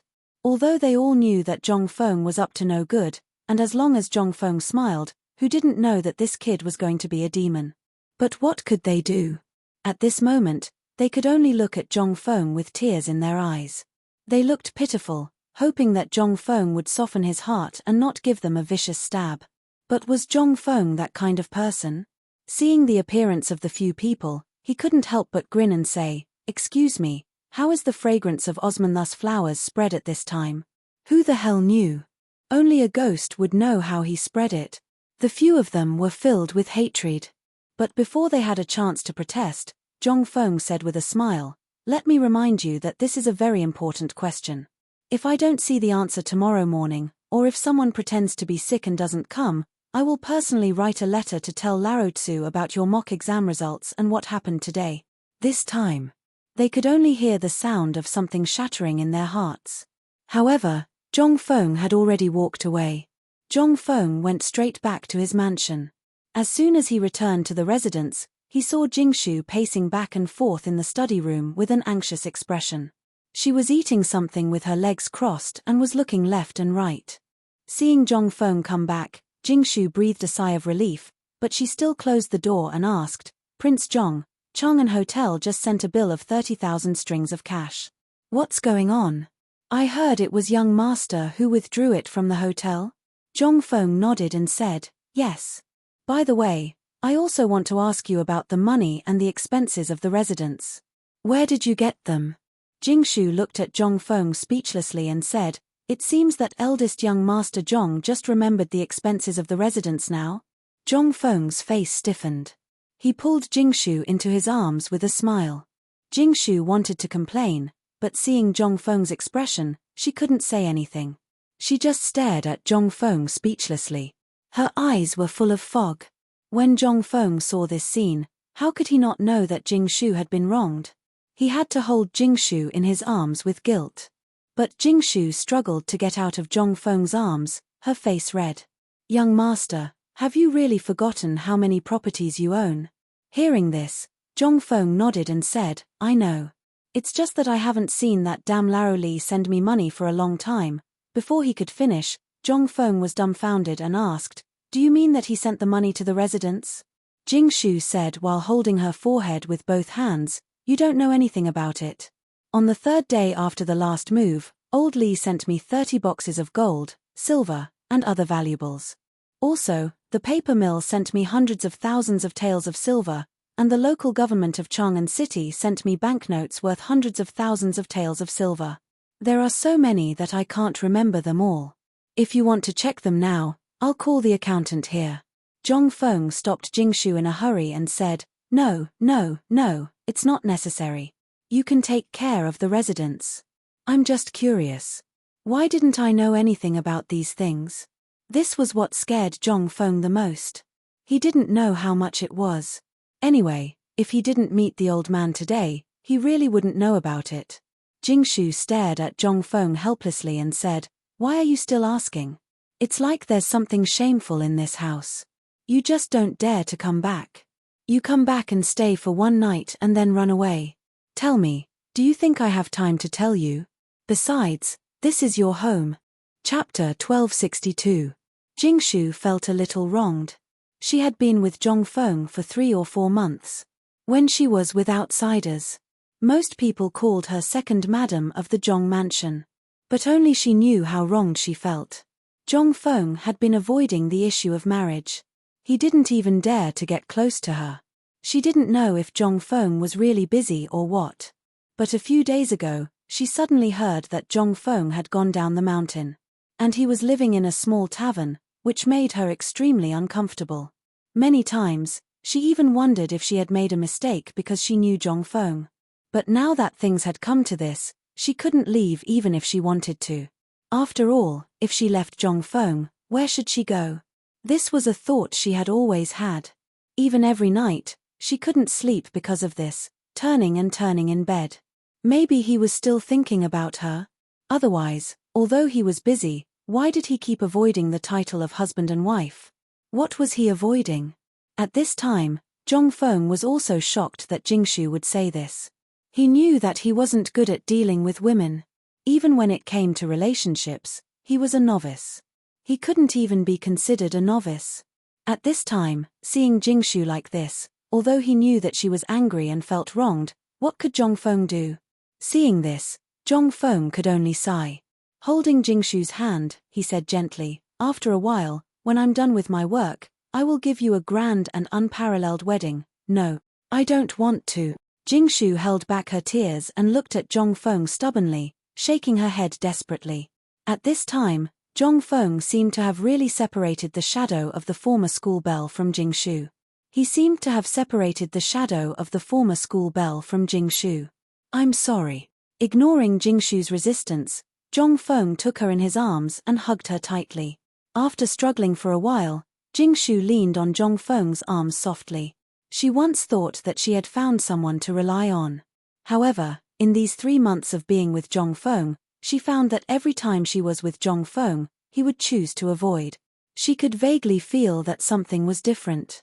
Although she didn't say it, every time she heard others call her second madam, she would feel a faint pain in her heart.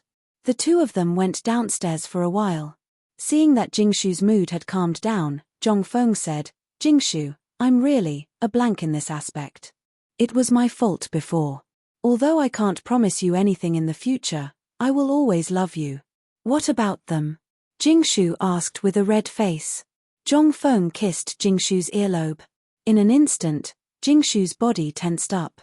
Zhong Feng was also a little confused. "That's right, 3 women." He shook his head and smiled bitterly. "I don't know, but as long as they are my women, I, Zhong Feng, will do my best to protect them." Jingshu was touched and wanted to get up from Zhong Feng's arms. However, Zhong Feng took advantage of the situation and carried her into the bedroom. An hour later, the two of them snuggled on the bed. Jingshu looked at Zhong Feng's side profile and thought for a long time before saying, "I heard that Sister Yue seemed to have encountered some difficulties in Jiangnan." When Zhong Feng heard this, he couldn't help but have goosebumps all over his body. He wasn't a gentleman, but how could he tolerate bullying a woman like that? It would be strange if he could tolerate it. Zhong Feng was about to get up, but Jingshu said coquettishly, "What time is it now? If there's anything, wait until tomorrow morning." "Oh," Zhong Feng could only obediently return to the bed. Feeling the warmth from beside him, Zhong Feng and Jingshu were entwined together again. The next morning. It was rare for Zhong Feng to be woken up so early by Jingshu. As soon as he went out, Zhong Feng said to Jiao Daoren, who was winking at him, "Go up the mountain immediately and find Jiao Khan for me." "Master, I have already sent someone. You should wash up with second madam first and have breakfast." Jiao Daoren rushed in and winked. It was a look that all men understood.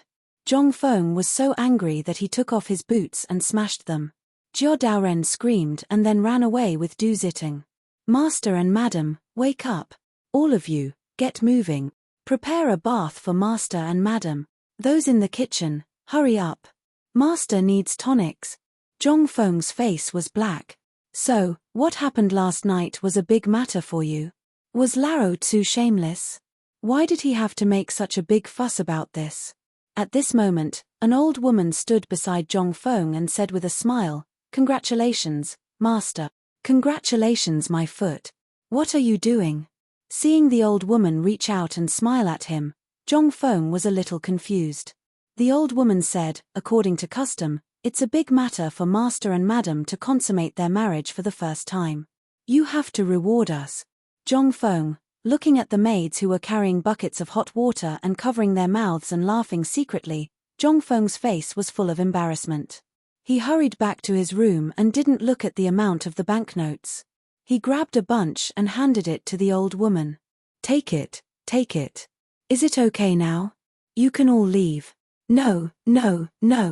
The old woman first thanked Zhong Feng and then said, "Master, you don't know, but according to custom, after madam's first time, there are a lot of complicated things to do. Please go to the study room and let me explain to Madam and freshen up. Zhong Feng was stunned. What kind of custom was this? But how could he still have the face to stay? He lowered his head and hurried out. He didn't even eat breakfast. After Zhong Feng left, the whole Zhong mansion was in a festive mood. Because Zhong Feng actually took out 1,000 taels of silver as a reward and gave it to all the servants in the Zhong residence. 1,000 taels. There were less than 100 servants in the Zhong mansion. In other words, each of them could get 10 taels of silver. One had to know that in a year, even in other families, the highest income was only 1 tael of silver, which was 1,000 strings of coins. But this, what was this? This was a great blessing from the heavens. Chapter 1263. Zhong Feng did not leave. After exiting from the main entrance, he took a detour and snuck into the residence from the back door.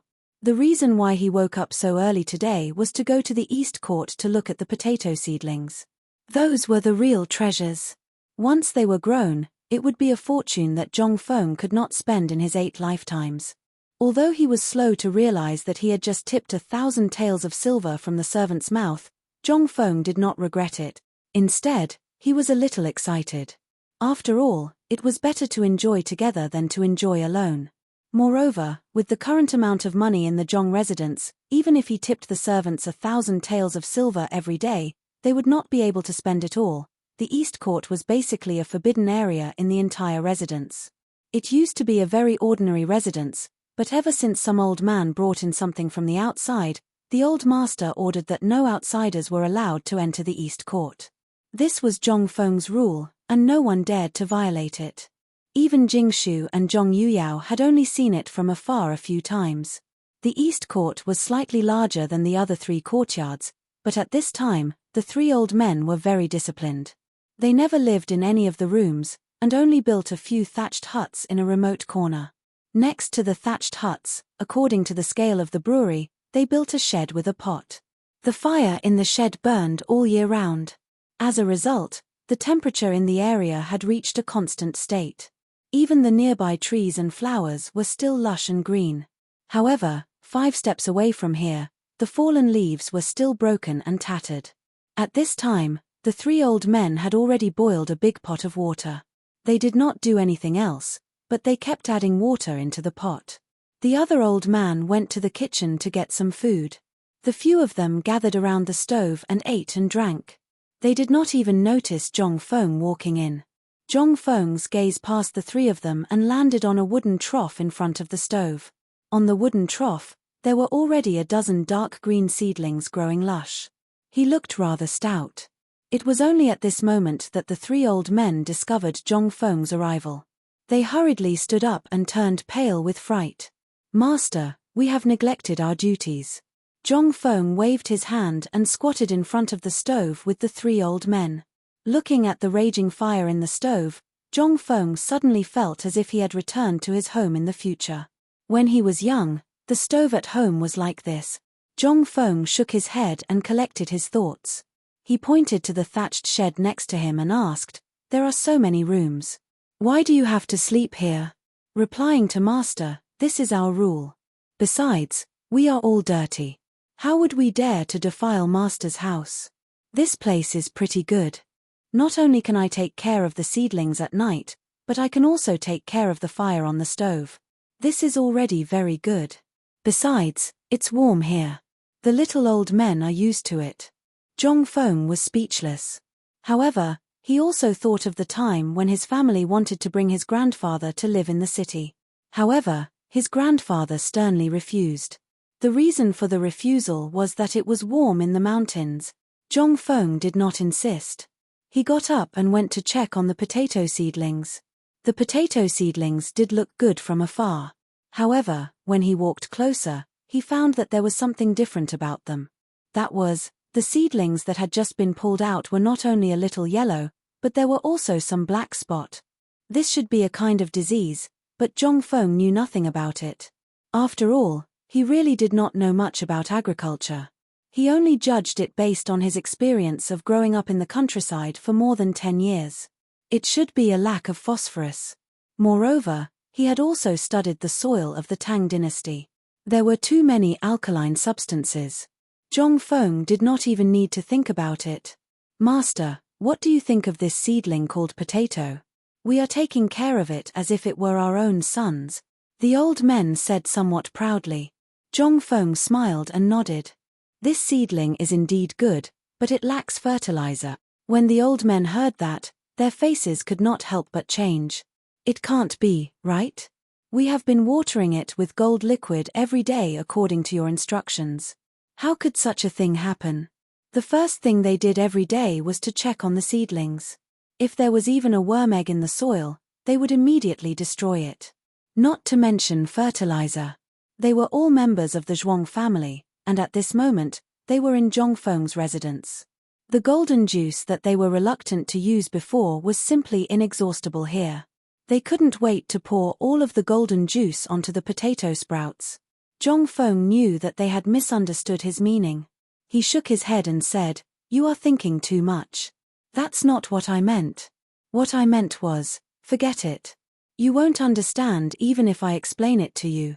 When you go to Chang'an University tomorrow, I will give you some fertilizer. Every 5 days, you will use the spoon that you used to eat. Wipe a spoonful of the fertilizer and throw it 3 inches away from the potato seedlings. Then cover it with soil. But after using this, I must hear their reactions every night." Although there was no problem with phosphate fertilizer, Zhong Feng only wanted to test whether the phosphate fertilizer was effective. Most importantly, he wanted to see if the fertilizer was really purified successfully. The 3 old men were a little surprised, but they still did as they were told. Who asked Zhong Feng to be the head of the family? Moreover, the things that Zhong Feng had tinkered with before were all unprecedented. Chapter 1264. Cheng Chumo had just walked out of the mansion when he saw Li Chengqian, Zhong's son, Chong, and the others who had also just arrived at the gate. The few of them seemed to be in low spirits. There were even 2 big dark circles under each of their eyes. If one did not know better, one would think that these guys had gone out to have fun again last night. However, they were the only ones who knew about their suffering. When they returned home last night, they were thinking about how the osmanthus flowers spread their fragrance. If one said that it was the fragrance of flowers, that would make sense. But given Zhong Feng's personality, why would he give them such a simple assignment? This was simply too strange. At this moment, how could they not know that they had not thought of it? The few of them sighed speechlessly and then walked slowly toward Chang'an University listlessly. It was as if their legs were filled with lead. When they arrived at Chang'an University, they asked the veterans and learned that Zhong Feng had not arrived yet. They breathed a sigh of relief. They squatted under the osmanthus tree and stared at it without blinking.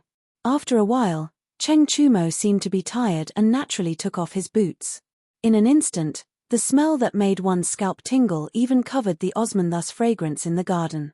Li Chengqian frowned and said with some disgust, "Can you not take off your boots in front of me? If you do this again, do you believe that I'll make sure that you don't have boots to wear forever?" When Cheng Chumo heard that, he quivered. But at this moment, Fang Yi's eyes lit up and he said, "I've got it." When the few of them heard that, they immediately looked over. Even Cheng Chumo forgot to wear his boots. "Say it," the few of them asked almost in unison. It was no wonder that they were so excited. When Lao Tzu found out about Zhong Feng's assessment and what they were going to do next, not only did he not object, he even increased the stakes. Whoever dared to be disobedient and failed to learn would be sent directly to Li Jing's military camp at the border after the new year. When all the soldiers in the military camp learned the new drill method, they would return. Whose order was this? This was definitely an order from the emperor. As for Wei Zheng and the others, things were a little better.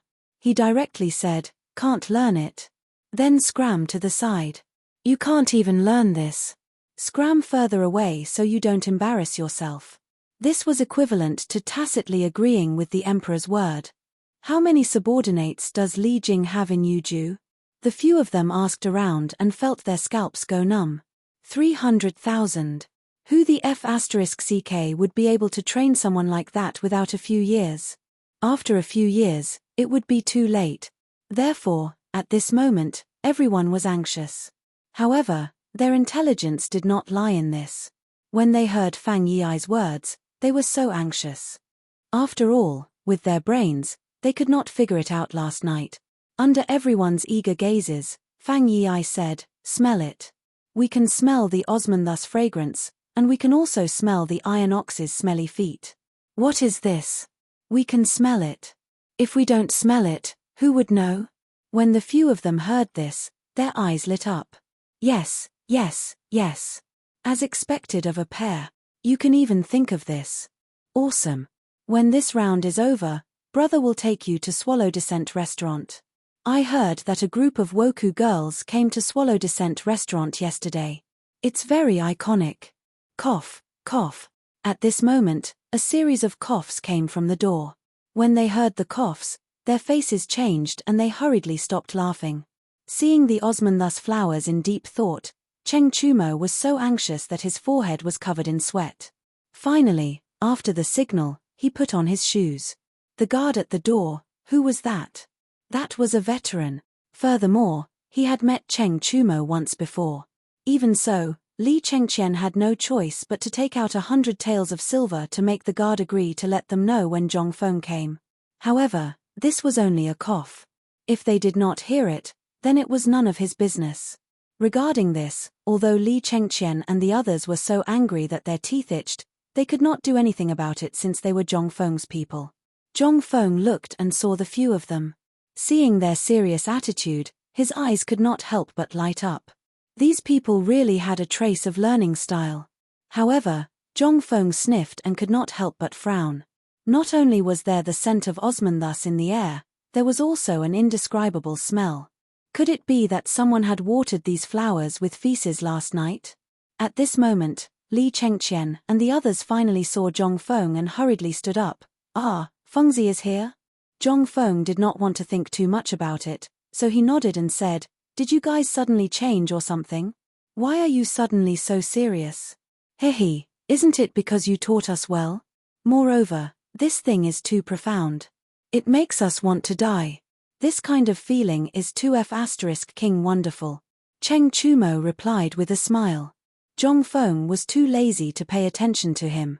He pointed at the osmanthus trees and said, "Then tell me, what does this osmanthus flower use to spread its smell?" When the few of them heard this, they said in unison, "Nose." Chapter 1265. Zhongfeng did not expect that these people's IQ would be so low. However, their answers were somewhat close to the correct answer. Zhongfeng once again guided them patiently, "Then tell me more. In this thing, other than the nose, what else does it test? For example, the wind that we feel, as well as the heat, the cold, and so on." This time, the few of them were anxious again. Zhongfeng directly bypassed them, looked at Li Chengqian, and said, "Li Chengqian, you tell me. I think you're the most promising one here." "Really?" Li Chengqian could not help but feel happy. His body even straightened a little. Replying to the dean's words, "I think that some rely on the eyes, but some rely on the body to feel. That is to say, the wind, heat, and cold first pass through the skin to know whether it is cold or not." Stop. Zhongfeng could not listen to it anymore. He looked at the few of them, looked around, and said, "What about you? Do you have the same idea?" The few of them hurriedly nodded. Seeing this, Zhongfeng felt a little dizzy. Why can't you understand such a simple principle? Are you pigs? Zhongfeng was a little speechless and asked, "Then let me ask you again. Do you still remember what I said before about aerodynamics?" This time, the few of them were at a loss. Although they knew about aerodynamics, they only knew the name. As for what Zhongfeng was talking about, most of them only knew about it in their dreams or in the wine jar. They gave it to Zhongfeng. Zhongfeng was furious. He had the urge to beat them up.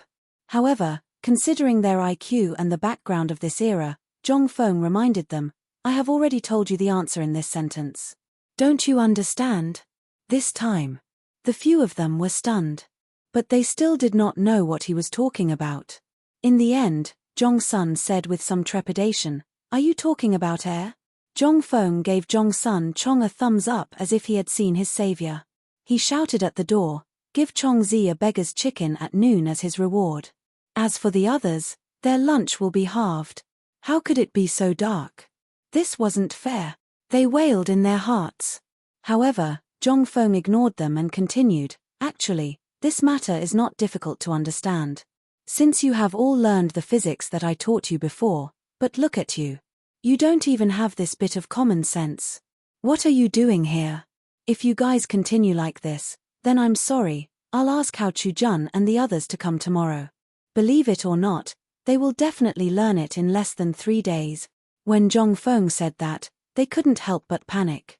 How could they not know why Zhongfeng called them out alone at this time and drove away all the people from Chang'an University? Wasn't he going to impart real knowledge to them? At this time, when they heard that Zhongfeng was going to give up, how could they not be anxious? They hurriedly rubbed Zhongfeng's arms and legs and served him. Zhongfeng was in so much pain that he almost shouted for help. Only then did they stop. Zhongfeng didn't dare to mention this matter again. He hurriedly waved his hand and said, okay, I'll give you one more chance. If you can't get it done within 3 days, you can get out of here. As you know, the autumn planting season is not far away. If you put in a little bit of effort, you can get this thing out before the autumn planting season. Then, not to mention others, even your own farmlands will have a big harvest next year. After being criticized by Zhongfeng for a while, the enthusiasm of the few people was finally aroused. At the very least, what was this? This was prestige. As long as they got it out and walked out, they would no longer be the stubborn Chang'an city, but Chang'an city and even the Tang dynasty. They would be the heroes of the world. This was an honor that could not be obtained anywhere else. Fengzi, if we can really get it out, does it mean that we can really be as famous as you? Zhongfeng smacked his lips. This idea was very good, but it was really a long road to achieve. However, now was not the time to attack them. Zhongfeng said with great emotion, think about it, as long as you eat food, which one of them won't remember you? Look at the people now, which one of them really has enough food and clothing? This is simply something that can only exist in dreams, but you got it out with your own hands. What is this? This is AF** King Merit. At that time, as long as the people eat and plant in the farmland, they will remember your merits. Forgive me for being disrespectful, but by then, the people will probably worship you at home or put you in the local temple. Although Zhongfeng's words were a little rough. But he wasn't crude in this reasoning. At this time, they finally understood. As if injected with infinite chicken blood, they trembled all over and rubbed their hands and said, Fengzi, then hurry up, don't just stand there. Zhongfeng looked at them a little speechlessly. In the end, he sighed to the sky. Damn, he didn't expect that the one who defeated him was actually this damn IQ. Chapter 1266. Zhongfeng's passionate speech finally made these bastards accept this thing. Although they were not the most suitable people, in terms of talent, their nature, their family background, and their relationship with Zhongfeng, they were the most suitable candidates. As for Hao Chujun and Lai Ji, although they seemed to be the best candidates for now, they would all be first-class generals and ministers in the future. He did not dare to interfere in changing their course of history. Just like Jiao Khan, these guys all had their own destinies. He had no way to control them. In the end, Zhongfeng was still waiting for 3 years later, when all of them would be able to pass the Grand Scholar exam. That would be the time for them to truly amaze the world. At that time, even if he did not become a Jinsha, so what? At that time, with the people he trained, wouldn't the Emperor, Lao Tzu, beg him to become an official? Most importantly, as long as he trained Li Gan and the other guys and turned them into technological talents, not to mention becoming an official, even the great scholars of the imperial court would have to be respectful to them. If that was the case, as their master, would he not benefit? Under such exciting fantasies and the ravages of reality, Zhongfeng's day finally came to an end. The moment the night watchman sounded, Zhongfeng turned and ran. Not even a bit of homework was left behind. This undoubtedly made them feel strange and unusual. Once he got home, Zhongfeng sprawled on the chair and let Jingshu limp as she massaged his shoulders. Seeing that Jingshu was uncomfortable, Zhongfeng felt a little embarrassed and wanted her to sit down. However, Jingshu stubbornly refused to let other women massage Zhongfeng's shoulders. She was so angry that Steamed Bun pouted and pointed at Zhong Feng and called him a bad person. She no longer called him Brother Feng Zi. After Zhong Feng recovered, Jingshu sat beside Zhong Feng with difficulty and asked curiously, "I've seen Mr. Zhuai and the others teach before, but I've never seen them like you. What did you do? Why are you so tired?" Zhong Feng was extremely embarrassed. In terms of writing, he was not as good as these big shots. In terms of teaching and educating people, he was even more inferior. In the end, he could only attribute it to these guys being two troublemakers. Hearing this, Jingshu covered her mouth and snickered. However, it seemed that the snicker pulled at the sore spot, and Jingshu's face turned pale in pain. Zhong Feng felt a little distressed. He waved his hand and carried Jingshu into the bedroom. However, at the door of his study, Jiao Khan stood there like a block of wood. Zhong Feng wanted to talk to Jingshu privately in the bedroom, but there was a large third wheel at the door. How could he say that? He had to go out and get rid of Jiao Khan first. As soon as he went out, Zhong Feng waved at Jiao Khan and said, "Didn't Zhou Daoren tell you to go to Jiangnan? Why are you still here?" Jiao Khan said in a muffled voice, "Waiting for you." "Waiting for me for what?" "Give the order." "Why? Didn't I already tell Zhou Daoren? I don't trust him. I only listen to my teacher's orders." Zhong Feng wanted to curse, however. Although Jiao Khan's character was a little stubborn, it was his character, loyalty. This was something that could not be bought and could not be learned. Zhong Feng did not want Jiao Khan to abandon this obsession that accompanied him to become the top warlord of the Tang dynasty in the future. He just patted him on the shoulder and said, "Since you said so, then I will give you 3 orders.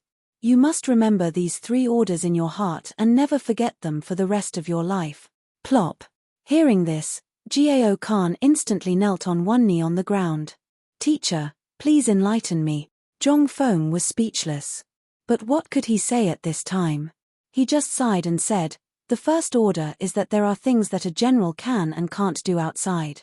Military orders are important, but when you make a decision, you must not hesitate. I will remember it." Jiao Khan was stunned. Zhong Feng didn't know if Jiao Khan could understand it. At the very least, he didn't understand it. His sentence was made up randomly, but he understood the general meaning. As for Jiao Khan, with his IQ, Zhong Feng didn't expect him to understand it now, but at the very least, as long as he could remember it, Zhong Feng could guarantee his achievements in this lifetime. At the very least, there wouldn't be any problems with his character. Then Zhong Feng said, "The second order is that you must know right from wrong and do not assert. Leave a way out for yourself in everything. Do not act until you are 30. This time, Jiao Khan was really dumbfounded. Zhong Feng did not expect him to understand now. He said again, "The third order is that water can carry a boat, but it can also capsize it. As long as you always remember these 3 sentences, you will not go astray on the road of military affairs." Although Jiao Khan really did not understand, he believed that sooner or later, he would understand it. Moreover, Zhong Feng had explained it to him so seriously. He also understood what Zhong Feng meant. At this time, Jiao Khan was so emotional that he almost cried. His face was flushed. Seeing this, Zhong Feng hurriedly helped him up and said, "That's enough, man. Remember one more sentence in the future. Don't cry like a woman. If you have the ability, use your fists to talk. If you don't, admit defeat and run, understand?" This time, Jiao Khan really understood. He nodded excitedly. Zhong Feng then waved his hand and said, "Go. Remember, if anyone dares to hit my wife, you as men, beat them to death. If they die, ask them to come and settle the score with Lao Tzu. If they dare to ask, tell me. Whoever dares to touch my people, even if they are thousands of miles away, I, Zhong Feng, will kill them." Chapter 1267. In fact, Jingshu had been eavesdropping through the crack of the door. She didn't even notice when Zhong Feng suddenly opened the door. She stumbled and fell into Zhong Feng's arms. Zhong Feng looked at Jingshu's red face and couldn't help kissing her. "Why? Are you jealous?" Jingshu naturally didn't know what jealousy meant. She nodded and said, "I ate some at night." "Prince Zhong, can you still smell it now?" After being snubbed, Zhongfeng helped Jingshu to sit on the bed. Jingshu leaned in Zhongfeng's arms and hugged Zhongfeng's neck tightly. When her long eyelashes fluttered, Zhongfeng almost couldn't hold back. She couldn't help but quickly change her mind and asked, "What are you thinking about?" "I'm thinking about what Prince Zhong said just now." "Which sentence?" "Even if he is thousands of miles away, he will be killed." "Is this just for Sister Yu?" Zhongfeng laughed and took Jingshu into his arms. "Little fool, I'm talking about all of you. All of you, all of you, all of you, all of you, all of you, all of you, all of you, all of you, all of you, all of you, all of you, all of you that I care about." This was his wealth in the Tang dynasty. Without them, Zhongfeng couldn't believe what his present or future would be like. This made Zhongfeng cherish everything he had now even more. After all, Zhongfeng really didn't have any hope of going back. In the Tang dynasty, he had to manage everything, a family, a business. In this barren land, he had created an era that belonged to him, Zhongfeng. Such an achievement was at least much better than working from 9 to 5 in the future. Most importantly, he felt a sense of dependence here that he had never felt before.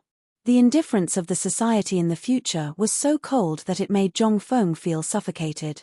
Cheating, houses, cars, and so on were all mountains. But here, everything was gone. He could only do as he pleased. He didn't want to be a high-ranking official, but he wanted to be able to accompany the people he liked and those who loved him. That was enough. However, the prerequisite for this was that he had to have power. If he didn't have power, sooner or later, he would be killed by jealousy in the Tang dynasty. This was a principle that would never change in any era. After all, a tall tree attracts the wind. At this moment, Zhongfeng felt a gust of wind blowing over his head. He didn't know where it came from. At first, he thought that it might be the Guanlong group, but now it seemed that it was impossible. This was not Guanlong's doing. At the very least, they did not have such powerful strength.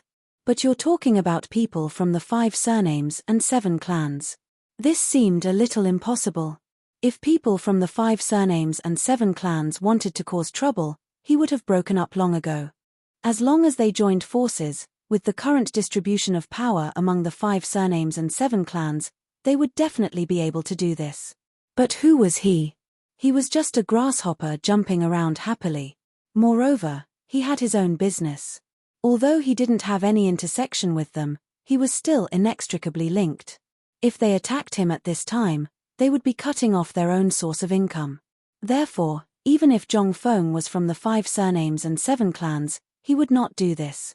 After all, if there was an opponent, it would also be a whip that spurred him to constantly improve. At this time, Jingshu really found the feeling of home. After last night, she suddenly felt that Zhongfeng seemed to care more about her. Before last night, Zhongfeng looked at her with longing and reminiscence in his eyes. Jingshu knew that Zhongfeng thought of another woman when he saw her. Although she wanted to know, she was a smart woman. When the time was right, Zhongfeng would naturally tell her. But so what? After all, at this moment, she belonged to Zhongfeng, and Zhongfeng also belonged to her. She didn't want to compete with others for anything. She just wanted a comfortable home. After all, after so many years of wandering, she was already tired. Jingshu? Let's go to bed. In the next 3 days, Zhongfeng went back and forth between the mansion and Chang'an University. Slowly, he found a way to teach this group of people. In these 3 days, Li Chengqian and the others seemed to be attracted by the prosperous scene described by Zhongfeng. Most importantly, the things that Zhongfeng taught them, those mysterious things, and those miraculous experiments, seemed to have opened a new door for them. They couldn't help but be addicted to it. There was almost no need for Zhongfeng to urge them. When they had nothing to do, they would get together to study the wind and aerodynamics. Whether it was going to the toilet or walking home, they would still talk about the 24 elements that Zhongfeng had mentioned. Although they only knew the general function of these elements, they really didn't know what the use of reciting the periodic table was. But, what did it matter? This thing, although it was a mouthful, damn, it was still knowledge. At the very least, when they recited it in public, they felt that others were dumbfounded, and they felt that they were unfathomable. This made them feel even more amazing. Chapter 1268. After 3 days of basic training. When the sun rose on the 4th day, Zhong Feng was dragged out of the palanquin in a daze by the servants. They threw him at the gate of Chang'an University and left without any sense of loyalty. Zhong Feng squatted at the gate for a long time before he came back to his senses. He rubbed his groggy cheeks and walked into Chang'an University. The security at Chang'an University was particularly strict today. Other than Jiao Daoren, who was pacing back and forth at the entrance with the Mo blade, he had also mobilized over 30 burly men from White Deer Academy. In the hands of these men, there was a strange diamond-shaped object that looked like bamboo strips. Those who knew would definitely know its terrifying name. Mitsubishi Army Knife. Those who didn't know would think that it was a game. In the courtyard where Zhong Feng needed to do the experiment today, there was no one else except for Zhong Feng, Li Chengqian, and the others. In the middle of the courtyard, Li Chengqian and the others built an open-air laboratory for Zhong Feng according to the scale of the laboratory in his room. There was a white cloth list on the table, which was filled with the things needed for the experiment. The little remaining alcohol had been divided into countless alcohol lamps, which were burning fiercely. There were even a few that were not enough, so they could only use tung oil lamps to replace them. On the experiment table, there were not only phosphor ores, but also some saltpeter, charcoal, and other things that Zhong Feng had collected himself. There were even some rust that would only appear in water that had not been touched for a long time. The red and green things were placed on the table. When they saw Zhong Feng arrive, they quickly stood up straight. "Hello, Dean." Zhong Feng waved his hand and asked them to sit down. Then he said, "I won't talk about the rules. Today's experiment is very important. It is important enough to change the history of the Tang dynasty and the current farming methods. Are you all ready?" Ready? How could they not be ready? What kind of situation was this? Moreover, ever since Zhong Feng had mentioned the beauty of the world, their Lao Tzu had directly pointed at their noses and said that if they could not learn, they would be expelled from the family. Who the F***ck could stand this? The others were fine, but what about Li Chengqian? He was the crown prince. Although it was impossible to expel him from the family, it would greatly affect his reputation and his father's impression of him. This was something he couldn't bear. This was tantamount to erasing his path to becoming the crown prince. After they left, Zhong Feng picked up the experimental equipment on the test bench and said, "Although the extraction of phosphorus is simple, it is also a bit troublesome. Our main task is to analyze the composition of phosphorus. Have you all understood the composition of phosphorus?" This was something they had been memorizing for the past few days. If they couldn't remember it, Zhong Feng would really go crazy. After they nodded, Zhong Feng pointed to a glass container that was as big as a washbasin and said, "In fact, the experiment of extracting phosphorus fertilizer is very simple. You just have to grind the phosphorus ore and separate it. Then, you distill it into phosphorus vapor through this container. Then, you pass the vapor through this pipe and guide it into this glass container. Let it meet water and naturally dissolve and precipitate." Zhong Feng explained the steps of the phosphorus experiment. Then, he asked Li Chengqian to come up and wear special rubber gloves. Then, he ground the phosphorus ore. This step was very simple. On the other side, Zhong Feng filled the container with water and placed it on the oil lamp. After adjusting the flame of the oil lamp to the highest, he poured the phosphorus powder into the water. At this moment, something unbelievable happened to Li Chengqian and the others. Following the burning of the oil lamp, the glass container began to boil violently. Then, the glass container slowly turned misty. After that, no one could see what was inside.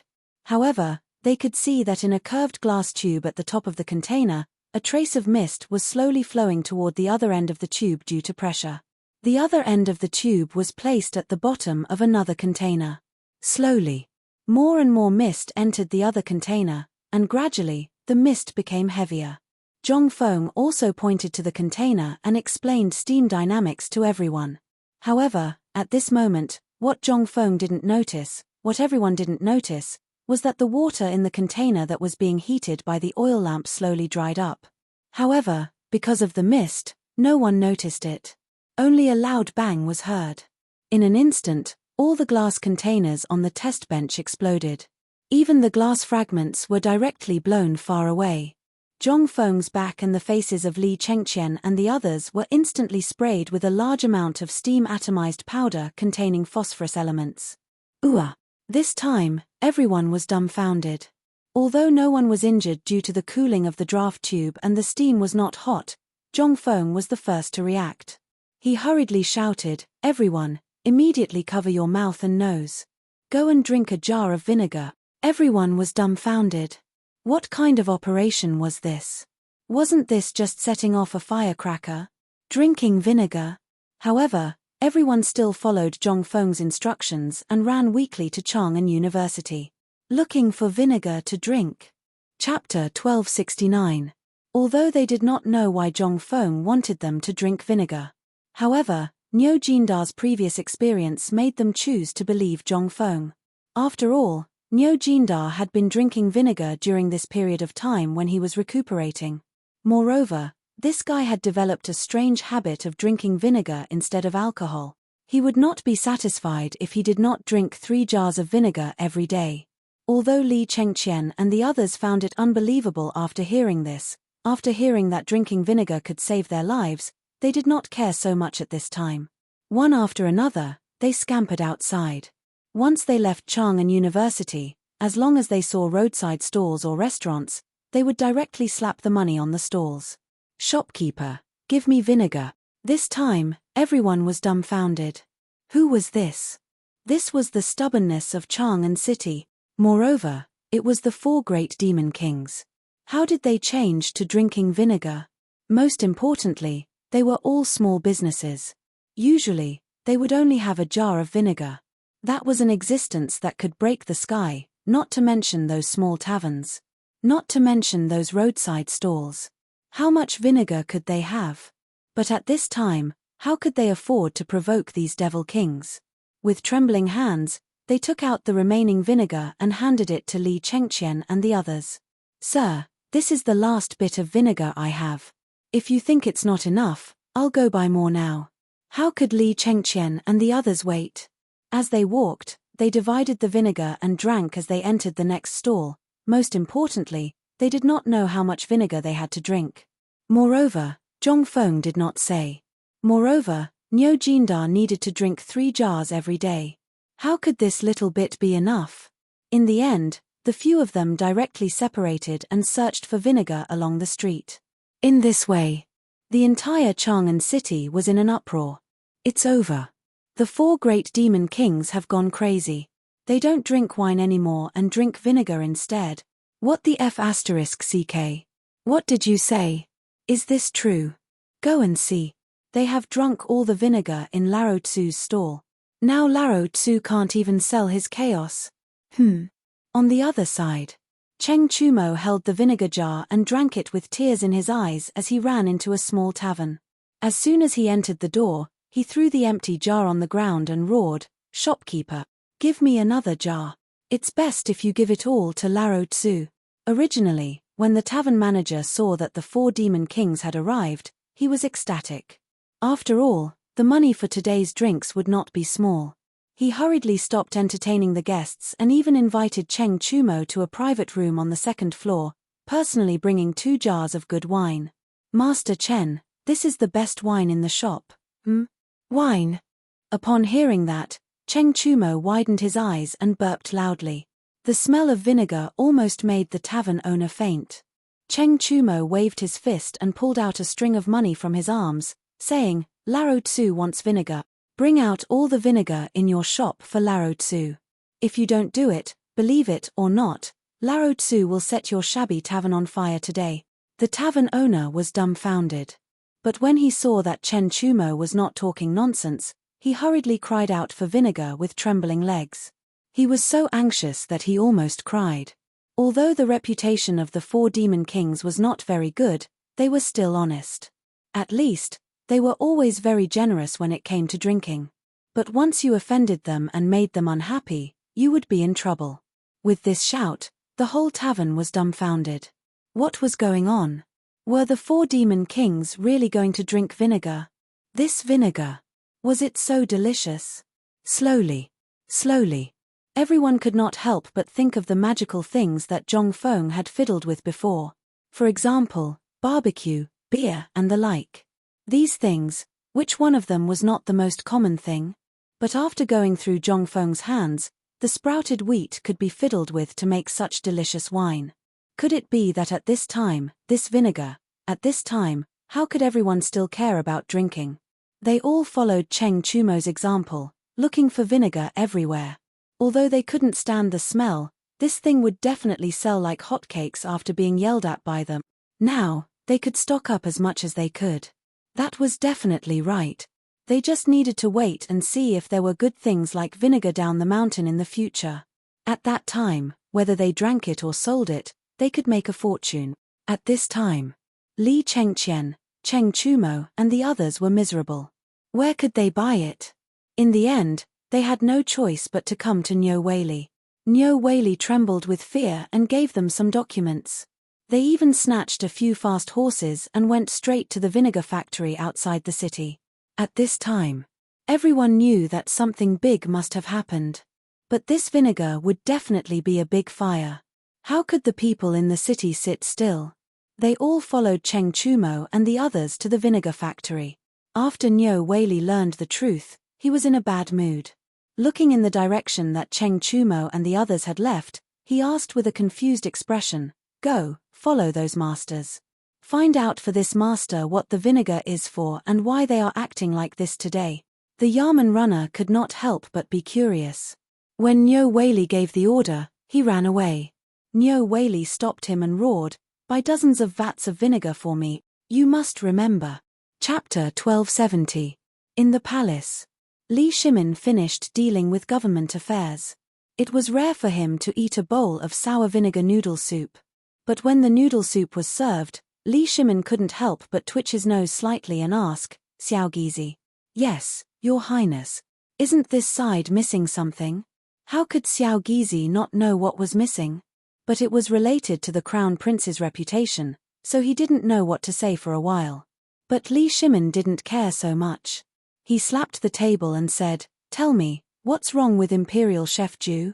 "Your Majesty, it's not the fault of the Imperial kitchen. It's because the vinegar is gone." Li Shimin was confused. "Isn't the vinegar delivered to the palace every day? Why is it gone?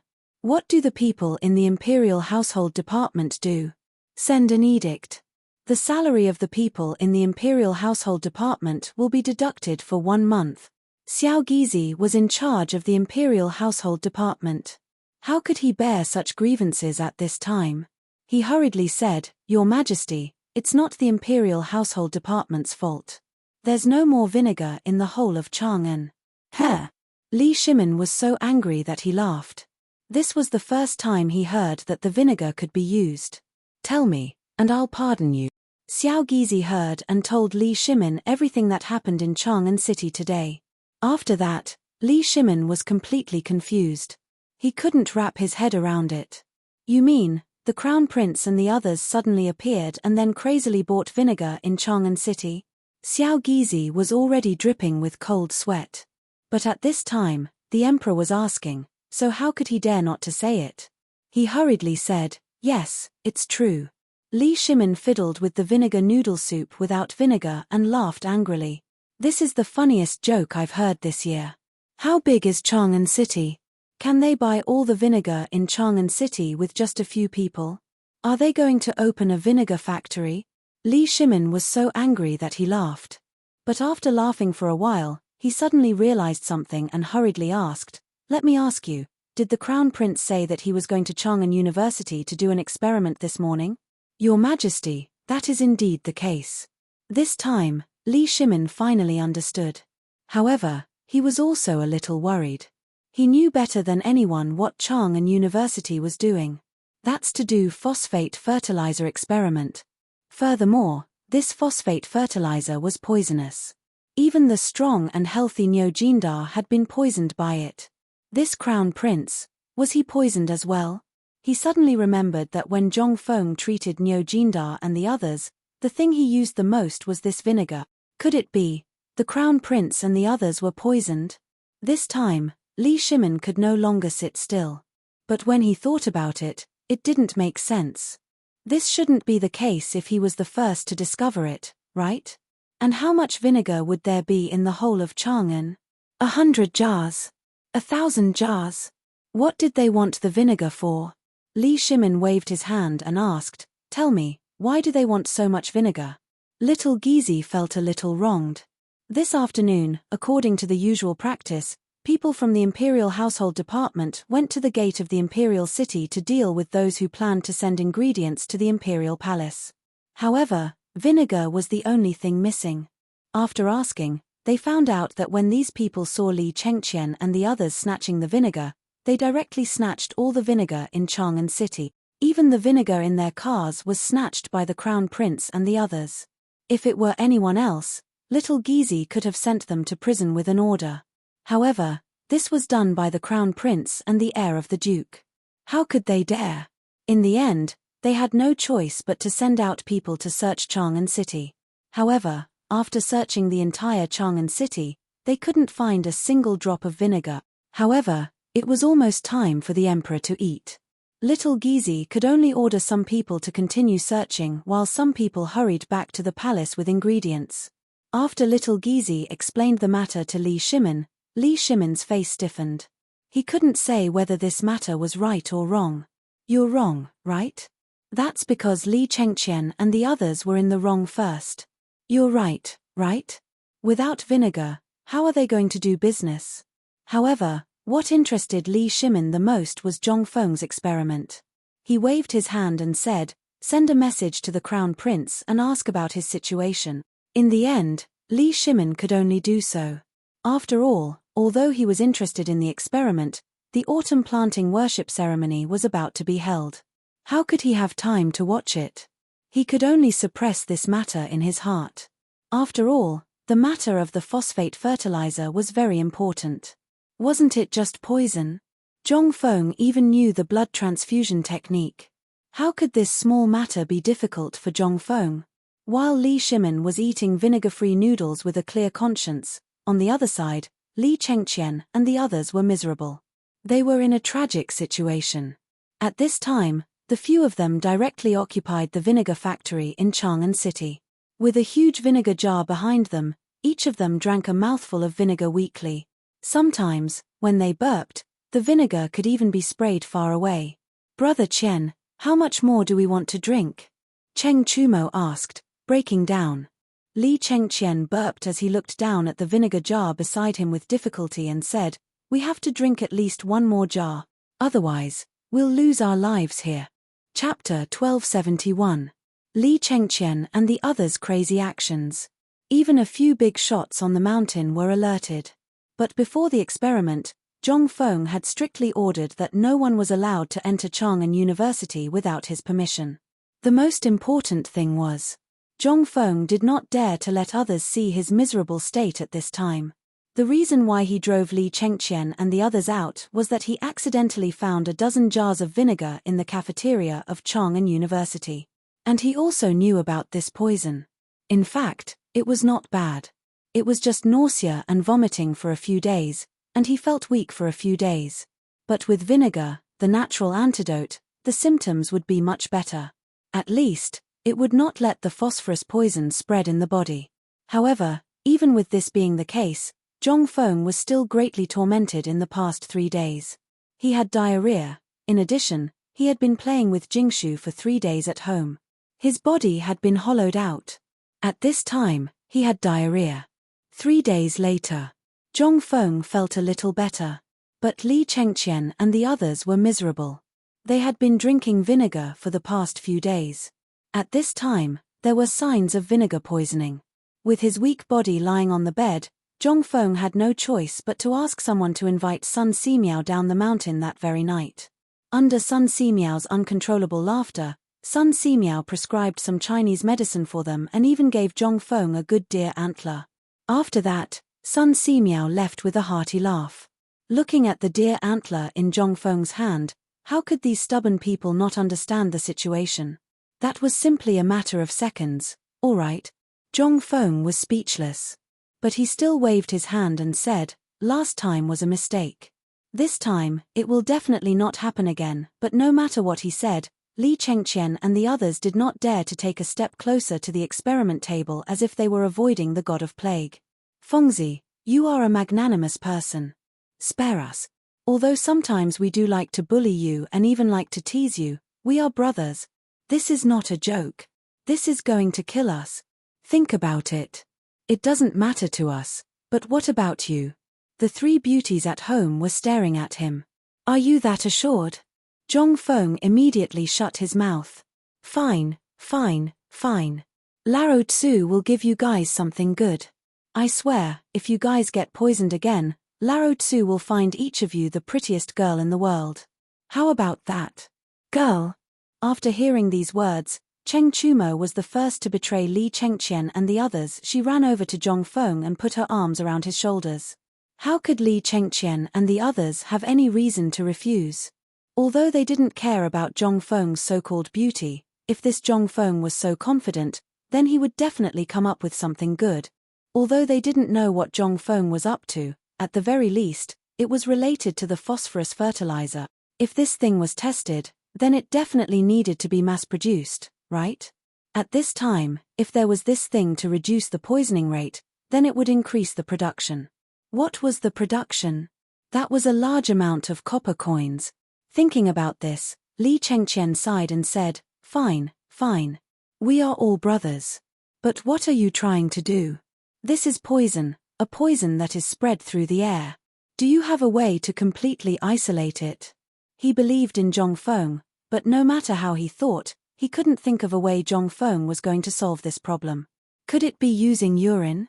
This thing was the best antidote at the moment. However, when he thought that Zhong Feng would rather die than use this thing, Li Chengqian was the first to rule it out. But when this thing was lined up, Li Chengqian realized that there was really nothing that could replace this thing. You are talking about alcohol, right? This thing was gone now.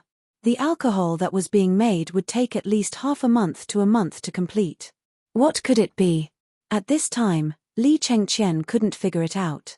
In waves of nausea, Li Chengqian hurriedly rushed to the outhouse. After weighing the pros and cons, Zhong Feng asked Zhou Daoren to send him back home. He only asked Li Chengqian and the others to review the old and learn new things in their free time. After all, he hadn't returned for 3 days. At home, Jingshu, Zhong Yuyao, and the others must have been worried. She was a person with a family. He had to go home to report his safety. Otherwise, he didn't want to see Jingshu crying every time they met. When Zhong Feng returned to the mansion, it was as usual, causing a huge commotion that shook the earth and mountains.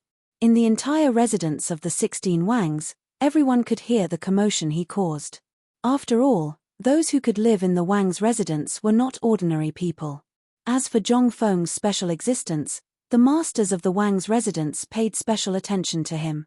As soon as Zhong Feng entered the door, he saw the pale-faced Jingshu standing at the gate of the mansion with Zhong Yuyao's help. Zhong Feng was a little speechless, but he still stepped forward and held the hands of the two women. I'm fine. It's just that something went wrong these days. I have to keep an eye on those guys. Jingshu certainly didn't believe him. After all, they hadn't seen each other for 3 days. Zhong Feng's face had become a little thinner, and even his eyes had lost the wisdom they used to have. Are you sure? Jingshu finally said these 3 words after holding it in for a long time. Chapter 1272. She was so anxious that she had the urge to slap her own mouth. Fortunately, there was Zhong Yuyao. She stared at Zhong Feng with some resentment and said, You still have the nerve to come back. Do you know how Sister Jingshu has been living these 2 days? She has been crying every day. If we hadn't pulled her away quickly, she would have run to Chang'an University. It would be strange if she didn't feel resentful. Obviously, he was the main wife, but in the end, not only Yu but Jingshu and Zhong Feng had consummated their marriage. Now she was the only one left. When she learned the news a few days ago, Zhong Yuyao was even more depressed for 3 days. Why? I'm the main wife, okay? Why? But after all, she was also a well-educated person. She also knew that things at this time were not as she thought. Jingshu was a geisha, and she didn't have a family. It was understandable that Yu Yue had sex with Zhong Feng out of impulse. But she was different. She was originally from Chang'an City. In addition, she still had a family and a marriage contract. She didn't dare to cross the line. However, she couldn't swallow the resentment in her heart. That was why she acted like this when she saw Zhong Feng. How could Zhong Feng not know? But what could he do at this time? He just rolled his eyes and pretended to faint on the two women. Sure enough, the two women were scared out of their wits. They hurriedly carried Zhong Feng into the bedroom while screaming. As soon as they entered the bedroom, the two women began to cry. Zhong Feng was too embarrassed to pretend. He hurriedly hugged the two women into his arms. Okay, I was just scaring you. I'm fine. Zhong Yuyao stomped her feet angrily, but Jingshu burst out laughing. Then she gently tidied up Zhong Feng's messy hair and asked, "Are you okay?" Zhong Feng nodded. Dr. Sun has prescribed some medicine for him. He's fine, just a little weak. Upon hearing this, Jingshu's face suddenly turned red. How could Zhong Yuyao endure the flirting at such a close distance? She was so angry that she glared fiercely at the two of them and then walked away. Zhong Feng felt a little awkward. But there was nothing he could do. Zhong Yuyao was indeed very good. She was like the little sister next door. Moreover, it was said that when it came to business, property, and family matters, even three Jingshus couldn't compare to her. Jingshu had no choice but to support the family. After all, Zhong Feng and Zhong Yuyao were not married yet, and they were both nameless. This was not good. But this did not matter to Jingshu. This was all fate. It was also after seeing the scene of Zhong Feng and Yu Yue in the utility room that Jingshu untied the knot in her heart. Originally, she was just a geisha. Although she belonged to the top ranks, her identity was still somewhat unspeakable. But Zhong Feng did not dislike her. Zhong Yuyao. He did not dislike her and even took the initiative to call her sister. This was enough. A woman like her could marry a man who loved her and cared about her so much. Most importantly, this man was so outstanding. Even if she did not have a status for the rest of her life, she would be satisfied. Zhong Feng couldn't help but ask what she was thinking at this time. But seeing Jingshu's appearance at this time, Zhong Feng was a little mischievous again. Jingshu was a little speechless. She pushed Zhong Feng's hand away and sighed. "You are not in good health. You should rest more. I will go and make a bowl of nourishing soup for you. You can rest well these days. I will stay in my room." After Jingshu finished speaking, she blushed and ran away.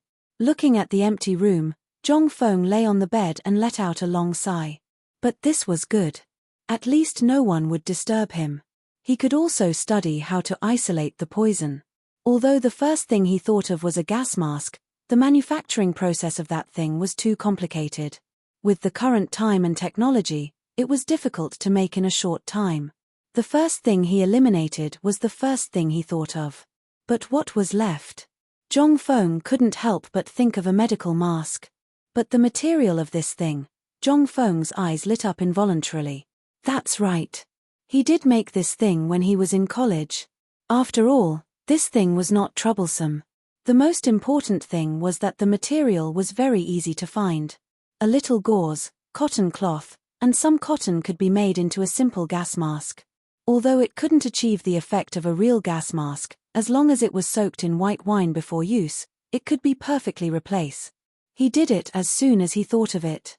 These things were available at home. At least on the bed in his room, there were gauze curtains, cotton in the quilt, and close-fitting cotton clothes. These things were already available. The only thing that was a little troublesome was the rubber part. He designed this mask according to the shape of a pig's mouth. This kind of mask was convenient to use, and it would not let people's mouths directly to the mask. And just as Zhong Feng was working on this thing, Chang'an City was in an uproar. First of all, the vinegar. Previously, a jar of vinegar only cost 1 to 3 copper coins. But after Li Chengqian and others made such a big fuss, the price of vinegar skyrocketed. It even reached a horrifying level of 10 copper coins per jar. In 3 days, not only did no one from White Deer College come down to buy vinegar, but there was also no news about this vinegar. And the four devils did not appear to buy vinegar anymore. This time, the people who were crazily buying vinegar were in for a tragedy. Looking at the vinegar that they bought at a high price, they could not help but curse. What the f*ck, the price of vinegar is going to rise. What the f*ck, vinegar is very useful. This was simply nonsense. But in the end, everyone pointed the spearhead at Li Chengqian and others again. It was this group of bastards who had gone crazy. If they had not gone crazy, the vinegar would not have become like this. Now, there was so much vinegar that could not be drunk like water. It could only rot in their hands. But the people who were the happiest about this were none other than the vinegar factory outside Chang'an City. At this moment, everyone looked at the empty vinegar factory and sighed. Good people. If not for the four devils, how could their vinegar be sold so quickly? Who said that the four devils were bad people? Lao Tzu was angry with him. Chapter 1273. In fact, Zhong Feng knew what was needed for the mask. It was polypropylene-based melt-blown cloth. But at this time, how could he have the time to do that? Those things were not something that could be created in this era. At the very least, it wasn't now. After thinking for about 6 hours, Zhong Feng finally made up his mind. What method could he use to solve this problem? It was a good thing that was created in this era. This thing was the cicada muslin. Cicada. As the name implied, it was gauze as thin as a cicada's wing. The textile industry at this time was not to be outdone even in the future. Moreover, this was the Tang dynasty. Everything was done by hand. Although it could not reach the speed of automatic mechanization, in the manufacturing of certain things, machines could not be compared to manual labor. For example, cicada. Zhong Feng had seen this thing a few times from Old Master Li and Miracle Doctor Sun Simiao. Although he was extremely envious, these two fellows were unwilling to give him even a little bit of it. But at this time, if he could get his hands on this thing, the material used to suppress the isolation barrier of the mask would be set. Zhong Feng thought of a plan for the entire night. In the end, he decided to let Li Gan do it. After all, his grandson was stealing from the old man. Even if he was caught, the worst that could happen was a beating. For people like them, there was nothing that could not be settled with a drink. This drinking culture had always been prevalent in the future and the Tang dynasty. When Li Chengqian limped over with a bloody nose and a swollen face, carrying a large piece of cicada, Zhong Feng hugged Li Chengqian in surprise. Family. You are really my family. Then, under Li Chengqian's resentful face, Zhong Feng waved his hand and called the housekeeper, Du Ziting, over. He personally brought Li Chengqian to Swallow Descent restaurant to have fun. Anyway, Zhong Feng had money now. He really did not care about this little bit of money. On the other hand, Li Yuan came over 3 times in a rage. However, Jingshu thought that Zhong Feng's body was weak and that he was recuperating in bed. Li Yuan could only glare helplessly. After glaring furiously at Zhong Feng's door, he left resentfully. This hiding lasted for 2 days. Li Chengqian and the others were all cured of the poison. Each of them was full of vigor. Zhong Feng even felt that these guys seemed to have gained a lot of weight. However, they looked at Zhong Feng's eyes, somewhat evasive. Zhong Feng was a little confused. At this time, Du Ziting poured out her grievances. Master, this group of prodigals, in these 2 days, they spent 30,000 strings of coins. En. Zhong Feng's expression suddenly changed. How much did you say they spent? 30,000 strings. 30,000 strings. Zhong Feng almost fainted. 30,000 strings of coins. Son of a bitch, you guys tell Lao Tzu to let Lao Tzu go. He has merit, you guys can go. Why do you still want to spend Lao Tzu's money? Do you guys think that Lao Tzu's money is the wind? Fengzi, don't jump. Look at what this is. Cheng Chumo knew that he was going to suffer. He hurriedly covered Zhong Feng's mouth. He took out a piece of paper from his chest and stuck it on Zhong Feng's face. Then, he crossed his arms and said smugly, "Do you think that we brothers spent your money recklessly? You've been hiding these 2 days, but we brothers haven't been idle at all. On this list is the way to find the cicada, as well as the list of places in Chang'an City where the cicada can be found. We almost drank ourselves to death before we found this thing. In the past 2 days, we brothers have risked our lives and used your wine to force a few young dukes to drink. Only then did we get this thing." When Zhong Feng heard this, most of the anger in his heart dissipated. At this time, Li Chengqian hurriedly said, "Fengzi, this cicada is specially provided by the imperial family. Ordinary people can't even see it, let alone use it. Legend has it that the manufacturing process of this thing has been lost. These things are products of the previous dynasty's imperial palace. During the founding ceremony, the retired emperor rewarded some of them to officials who performed meritorious deeds. My grandfather was one of them. Otherwise, do you think my grandfather would have let you go so easily? We've already used our connections to get a few young dukes to steal this thing. The prerequisite is that we'll give them 30% of the profits from the hotel business we started. Fengzi, this is 30% of the profits. It's permanent. Do you know that it's easy for us brothers? Your 30,000 strings of coins is just the money for the wine. We had no choice. We couldn't get any more money, so we asked the housekeeper for some." Du Ziteng curled her lips. These guys never said this at the table, and she didn't see them take out a copper coin. At this time, in front of her master, how did they become meritorious officials? However, when Zhong Feng heard these half-truths, he was really confused by them. Li Gan and the others were right. This thing was indeed very precious, and there weren't many records even in historical materials. It only said that Yang Guang fell, Li Yuan was full, and without the Sui dynasty's treasury, there would be no Tang dynasty's prosperity. Although the statement was half true and half false, the cicada was indeed among them. Zhong Feng didn't want to say anything more. More importantly, he would be able to get more cicada in a few days. This thing was a good treasure. If it was passed down, it would definitely be more valuable than his mother's paintings. This was a real national treasure. Thinking of this, Zhong Feng patted Li Chengqian's shoulder and said with emotion, "Good brothers, I've wronged you. Come, I'll treat you to a big meal today." Chapter 1274. Du Ziteng was very angry. He felt that his master was being unfair. However, he really did not know what Chan Shou was. Moreover, in the past 2 days at Yanglai restaurant, he had seen the extent to which these masters squandered money like it was dirt. That was simply throwing away the copper coins in his bosom.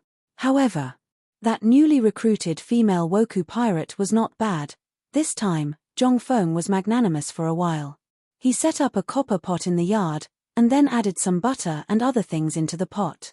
Zhong Feng even called Jing Shu to sit in front of the copper pot with them. Zhong Feng even asked Jing Shu to come and sit in front of the copper pot with the others. After a while, that spicy but incomparably tempting hot pot aroma slowly filled the entire courtyard as the charcoal under the copper pot roasted. Around the copper pot, there was a table that seemed to have been chiseled through the middle. It was filled with all kinds of seasonal vegetables and fruits. There were even some fish and prawns from the river and eels. There was also no lack of wild game from the mountains. However, the most attractive thing was that in front of everyone, there was a big bowl of fist-sized but very thin slices of meat in front of everyone. Zhong Feng waved his hand and said, "A few days ago, we got a black bear from the mountains and sent it down. This is a good treasure.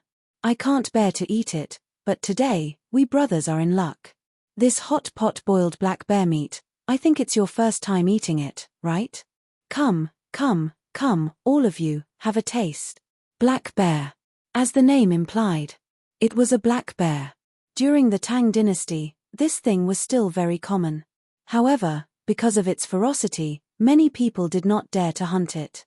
In addition, this thing had very few natural enemies in the Qinling Mountains, so it was abnormally fat. However, when eating this thing, there was a special way to eat it. These creatures were omnivorous, but when winter was about to arrive, they would store a large amount of precious herbs and other things in their stomachs in advance so that they could sleep soundly through the winter. Although the weather in the Qinling Mountains and the pass was very pleasant at this time, winter still came earlier than in other places. At this time, on the main peak of the Qinling Mountains, one could see white snow when looking up. The most important thing was that Hazy basically lived in those kinds of high places. At this moment, the blood flow was because it was lost.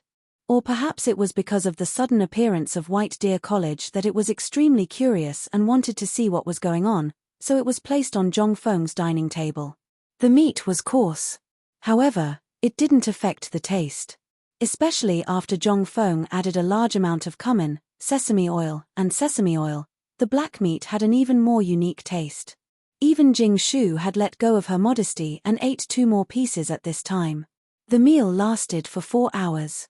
After that, the few of them wanted to take a look at the fur of this thing that had just entered their stomachs. To put it bluntly, they were just envious. Zhong Feng waved his hand and kept the bear paw and the best tenderloin meat. Along with the bear skin, the bear gallbladder, and the bear stomach, he gave them all away with a wave of his hand. Jing Shu was so angry that she stomped her feet. But what could she do? After Li Chengqian and the others left ecstatically, Zhong Feng put his arm around Jing Shu's waist and said, "Don't worry, I've prepared everything for them. I even sent someone to send some to Jiangnan's Yu. Jing Shu heaved a sigh of relief when she heard that. Zhong Feng couldn't help but sigh. With a big family business, there were naturally more things to consider. He really didn't know about these things, but it was all thanks to this official that Zhong Feng found for him. Otherwise, Zhong Feng wouldn't know how to distribute this time. Most importantly, Old Master Li seemed to be really reluctant to give up the cicada this time. This time, he gave him something to block his mouth and simply gave him the whole black head that was cut off. After everyone left, Zhong Feng returned to the study again. The matter of the mask was solved, but he still had to think about this experiment. After all, if this thing was not done well, it would cause a big problem. If it was not done well, it would cause people to die. This thing was simply a time bomb. Zhong Feng studied the baking time of the container carefully. Otherwise, if it was cooked again, not to mention others, even Zhong Feng would be furious. On the other side, in the palace, Li Shimin and Li Yuan also saw Li Chengqian, who returned in a hurry. As soon as they entered the imperial study, Li Chengqian didn't see the worry on Li Yuan's and Li Shimin's faces. Instead, he said excitedly, "Chengqian greets grandfather, retired emperor and father." Li Shimin and Li Yuan knew what Li Chengqian went to do today, but he came back so early. They were also a little suspicious. Li Yuan couldn't help but ask curiously, "What, you made that thing?" Replying to imperial grandfather, "For the time being, I haven't seen what Fengzi made. However, today, Fengzi asked me to send some black meat back for imperial grandfather and imperial father to try. I didn't dare to delay and hurriedly sent it back." Chapter 1275. Li Shimin and Li Yuan were somewhat stupefied. However, Li Yuan still said somewhat viciously, "You want to exchange for my cicada with a bit of black meat? That's cicada. You brat, you didn't learn anything from that brat and just had to learn this kind of filthy thing. When the time comes, see how I punish you." Li Chengqian felt very wronged. But right now, he could not care so much anymore. He hurriedly told the two about the things that Zhong Feng gave the two people.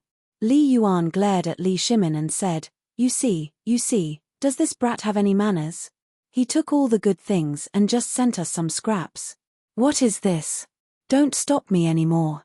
I have to go and teach that brat a lesson." When Li Shimin saw the situation, he hurriedly pressed Li Yuan down on the dragon chair and said, "Imperial father, tomorrow is the autumn planting sacrificial ceremony. How about we talk again after this matter is over?" Li Yuan thought about it. In the end, he still gritted his teeth and agreed. Although that cicada was a treasure, it was also merely one of his treasures. If not for the old eunuch discovering that Li Chengqian secretly took it away, he also would not know that his bedroom palace still had this plaything. What's more, there were still many of these things in the palace. At most, he could just get another one. Li Yuan just could not stand Zhong Feng. This brat did not teach anything and actually taught Li Chengqian to steal. If this matter were to spread out, that would simply ruin the imperial family's atmosphere. "You brat, as long as you say that you want it, just say it. Whatever you want, I won't give it to you. My private residence was already given to you. What else do you want?" At this time, upon thinking about that Zhong Feng's private residence, Li Yuan was angered until his teeth itched. That place, He should not have directly given it to Zhong Feng in a fit of pique. Otherwise, what a nice residence. Thinking up to here, Li Yuan was extremely furious. After greeting Zhong Feng once more, he said, Erlang, after the autumn planting sacrificial ceremony is over, I prepare to move out of the imperial palace. Hearing this, Li Shimin was shocked and hurriedly asked, Father, could it be that it's because that brat taught Cheng Qian to steal your? Li Yuan smiled and said, it's just a piece of cicada gauze. I even gave him Feng Lang Jushu's commander's seal. Why would I still care about this? Didn't that kid build a villa on the mountain? Cheng Qian, tell me, did those old fellows move in? When Li Chengqian saw that the topic had come back to him, he hurriedly said, replying to Imperial Grandfather, the villa area on the mountain has been built long ago. As for yours, Imperial Fathers, and the other Duke Uncle's residences, they are all independent. They face the north, and the feng shui and scenery are all in the best locations. The blacksmiths from the western region made a kind of transparent colored glass, saying that it can be used as a window. Transparent glass? Li Shimin and Li Yuan exclaimed at almost the same time. Their gazes couldn't help but instantly look towards the glass smoking stove on the table. Liu Li. They had seen a lot, but where had they ever seen something so transparent? Li Yuan was even more curious. The last time he went to the mountain, during the mountain opening ceremony, he indeed went to see that thing. However, he only went to see it a few times from afar. He really didn't go directly to the villa area. After all, it wasn't the right time at that time. He felt that the window was a bit novel. It was very different from the windows now. Big and wide. Previously, he was still wondering, such a big window, how would this window paper be pasted? How much window paper would be used in a year? But now, Li Yuan asked, have you ever seen that kind of transparent colored glass?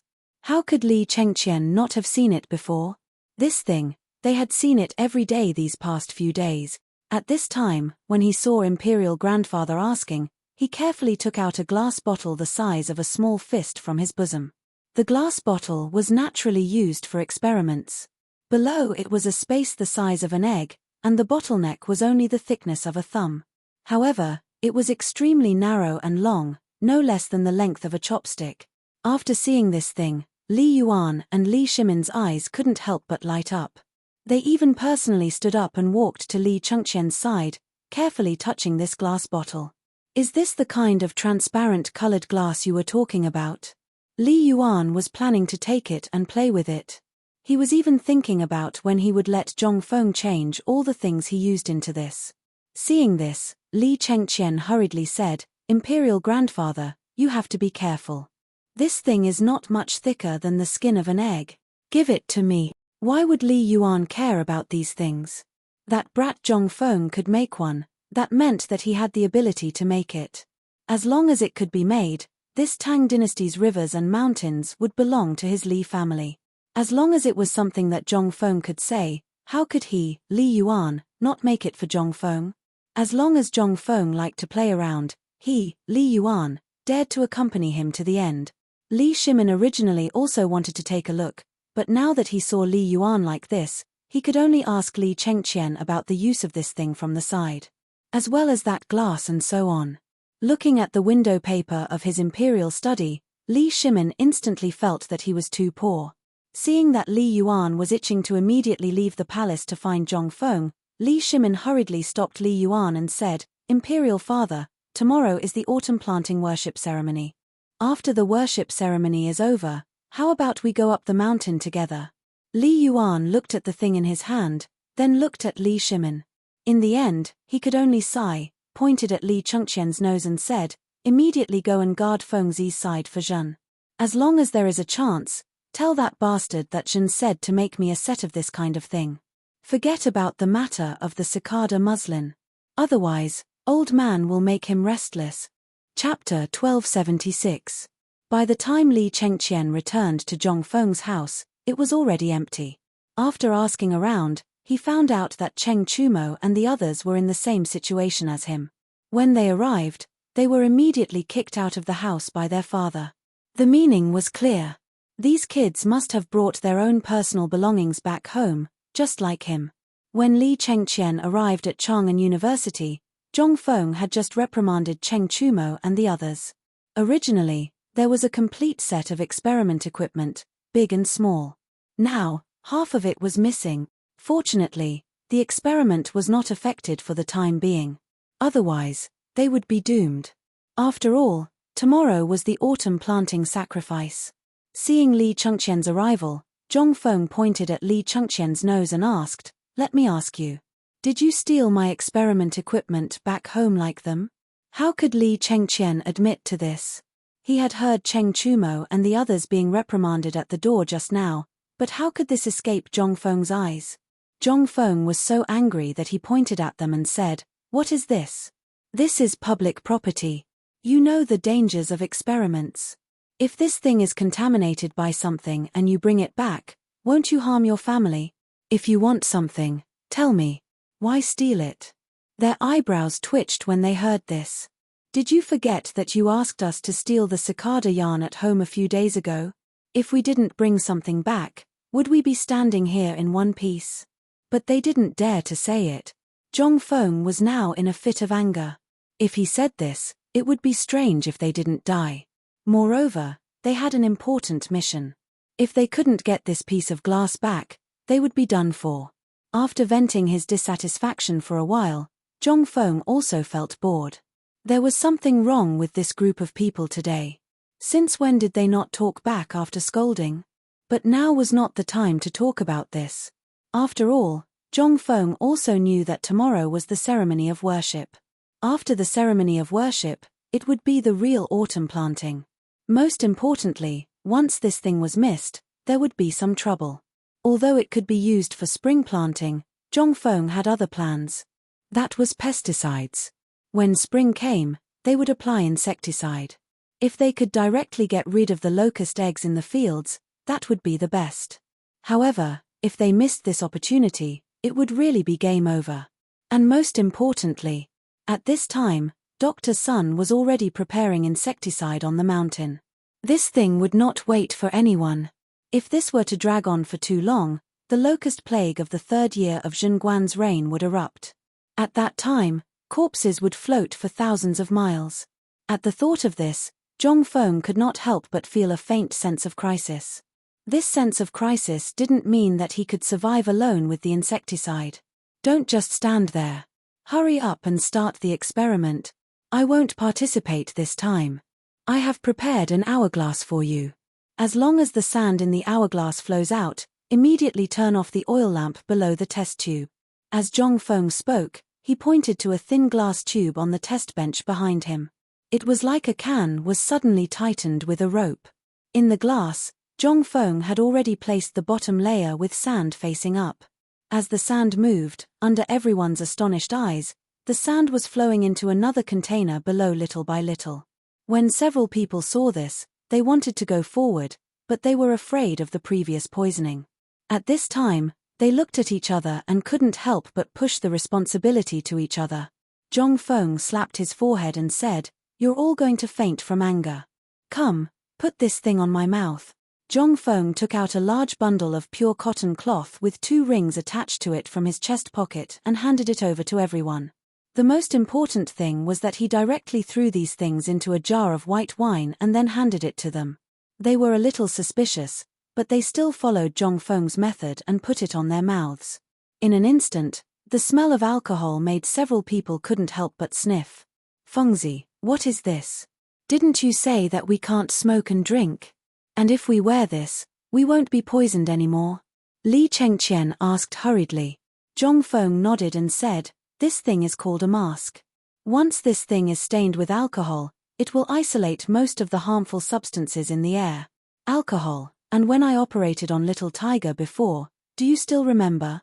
Several people nodded with some doubts. Zhong Feng continued, "Alcohol is an antitoxin, but now that we don't have it, we can only use alcohol to replace it. Once this thing is put on, the phosphorus poison won't be affected. But if you dare to secretly suck the alcohol on the mask, then it's a different story. This thing absorbs all the toxins that are brought in when you breathe. If you dare to drink it without caring about your life, then even the gods can't save you."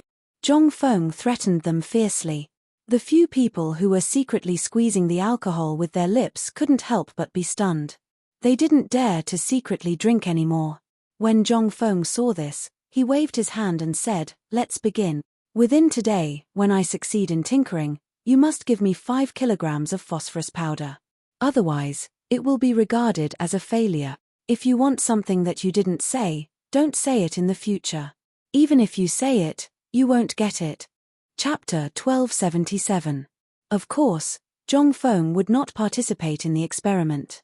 After all, while guiding these people in the experiment, he also needed to study what would happen after the extraction. Although the phosphorus element was easy to extract, the phosphorus fertilizer was somewhat difficult. In fact, there were 2 ways to produce phosphorus fertilizer. One was to dissolve it with acid, which was what Zhongfeng was doing now. The other was to dissolve it with heat, which was to use silica, dolomite, and phosphorite to quench it at high temperatures. It was like calcining it in a kiln. Then, the phosphorus powder in the phosphorite would be extracted. After calcining, it would be ground into phosphorus fertilizer. Of course, these were also 2 kinds of fertilizer. At this time, what Zhongfeng needed to calculate was whether the acid dissolution method was faster or the heat melting method. After all, if it was dissolved with heat, the toxins would be too serious. Even if these workers were wearing masks, the probability of getting pneumoconiosis and acute respiratory diseases would be greatly increased. This was something Zhongfeng did not want to get involved in easily.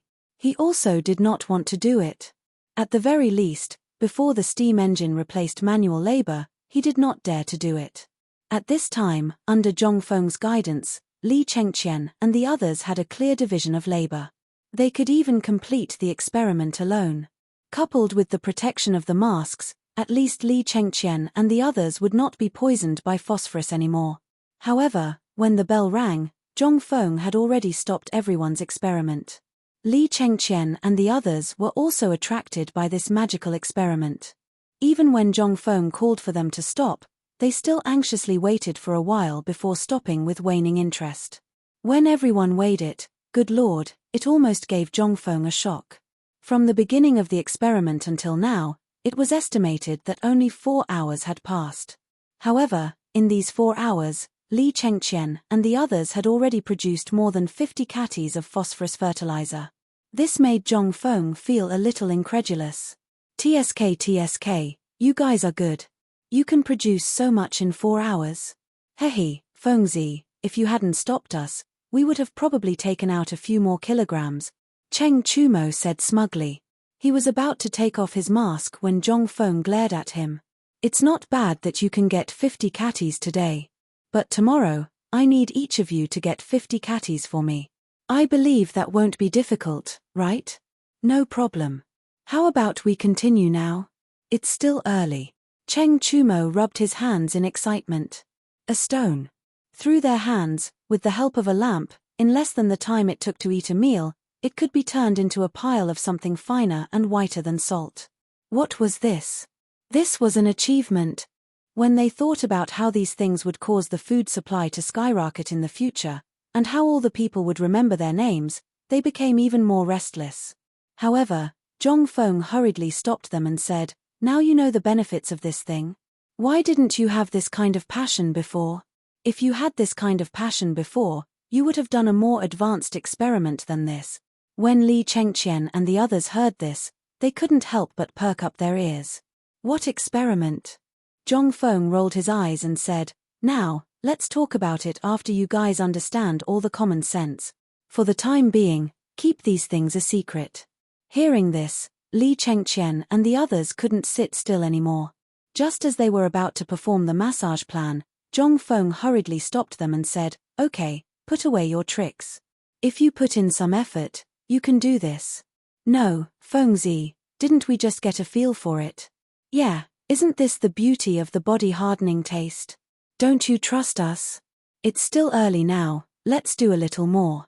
I estimate that we can make 25 catties of phosphorus powder today." Cheng Chumo and the others surrounded Zhongfeng and prepared to continue the experiment. Zhongfeng's head was still shaking like a rattle drum. No matter what you say, it won't work. The danger of this experiment can only allow you to end today's experiment. Every day, you must work for 4 hours and rest for 4 hours. Otherwise, you are people who have been poisoned once. If you are poisoned again, even the gods can't save you. I'm doing this for your own good. This time, Li Chengqian and the others didn't insist. They hadn't lived long enough. Besides, they didn't dare to touch the taste of vinegar for the rest of their lives. It was too damn sour. Li Chengqian and the others walked out of Chang'an University resentfully. However, at this moment, when Zhong Feng stepped into the sedan, he said, "Remember, a jar of vinegar every day, no less." They still had to drink it. They couldn't help but break down. But there was nothing they could do. They didn't want to experience that kind of discomfort again. After parting ways, Li Chengqian hugged a jar of vinegar and sat in the sedan, drinking as he walked. He drank so much that he almost vomited his intestines out. But what could he do? He had to take care of his life. By the time Li Chengqian returned to the Palace of Heavenly Purity, Imperial Physician Zhu of the Imperial Physician Court was already waiting for him, happily chatting with Hu Junji. When they saw Li Chengqian walk in with that white thing hanging from his mouth, the two of them couldn't help but be alarmed. "Your Highness Crown Prince, what is that on your mouth?" Chapter 1278. Hu Junji's face turned even darker. Looking at the thing on Li Chengqian's lips, he chided, "Your Highness Crown Prince, you are the heir to the throne. Look at what you're doing. Look at what's on your lips. If the other ministers see this and impeach you in court, you..." Only now did Li Chengqian realize what he was talking about. Taking off the mask that Zhong Feng had worn on his chin, he asked, "You're talking about this? This isn't anything else. It's something that Feng Zi, President Zhong, made." Li Chengqian's casual tone infuriated Hu Junji. He should have been returning to Luoju after the Mid-Autumn Festival, but because the Crown Prince had been poisoned, he had found an excuse to stay a few more days. Although the Emperor was displeased, there was nothing he could do. How could he not be angry when he saw the Crown Prince wearing such makeup? Who was the Crown Prince? He was the heir to the Tang dynasty. What did white signify? Wearing such an inauspicious thing on one's lips would smear the reputation of the imperial household, but what would the Crown Prince's supporters think? Although the Crown Prince's poisoning had been kept a secret, many people still knew about it. Although many people did not approve of the Crown Prince's experiments at Chang'an University, they tacitly approved of Zhong Feng's miraculous abilities. But now, the Crown Prince's life was in danger. It was inevitable that they would panic. If they knew that the Crown Prince was wearing such a thing on his lips, they would panic even more. Could it be that you didn't think of this? Li Chengqian was a cowardly and timid person, and he was also a little paranoid, to the point that he was somewhat indecisive. This was something that everyone in the court knew. Hu Junji had wanted to use the Mid-Autumn Festival and the opening of the academy to build up a relationship with the Crown Prince, but, if those who opposed the Crown Prince and those who didn't think highly of the Crown Prince saw Li Chengqian's current appearance and spoke about it, what would the consequences be? Wouldn't the plan that Hu Junji had been planning for so long be ruined? How could Hu Junji not be furious? Li Chengqian didn't really care, but when he saw Hu Junji's expression, he hurriedly said, "Father-in-law, this old man is not worthy. Your Highness Crown Prince, please call me Duke Chen or Old Man Hu Junji. I ask that Crown Prince always remember the etiquette between sovereign and subject." Li Chengqian was a little speechless, but he still gestured for the two to sit down. Then, he said, "I know that Duke Chen is imagining things, but Duke Chen is overthinking things. Duke Chen, do you still remember that I was poisoned?" How could Hu Junji not know of this? The one who felt the most uncomfortable and awkward was Imperial Dr. Zhu. He was well aware of the relationship between Hu Junji and the Crown Prince. Who in the palace didn't know? It was also because of this that the Emperor allowed Duke Chen to guard Luoju. The reason behind this, there was no need to talk about it. Hu Junji was an extremely shrewd person. Anyone could see this. Moreover, as the Crown Prince's father-in-law, he had worried himself to death over the Crown Prince's affairs. This made the Emperor very displeased, and the officials of the palace were even more displeased. But alas, Hu Junji was one of the Emperor's favored officials, and Hu Junji had performed a great service at Xuanwu Gate, so the emperor found it rather hard to swallow his pride. At this time, he was caught in the middle of this, and he could neither leave nor stay. He had originally come to examine the crown prince's injuries, but it was no longer appropriate for him to leave. He could only brace himself and listen to the conversation between the two. But how could he avoid this matter?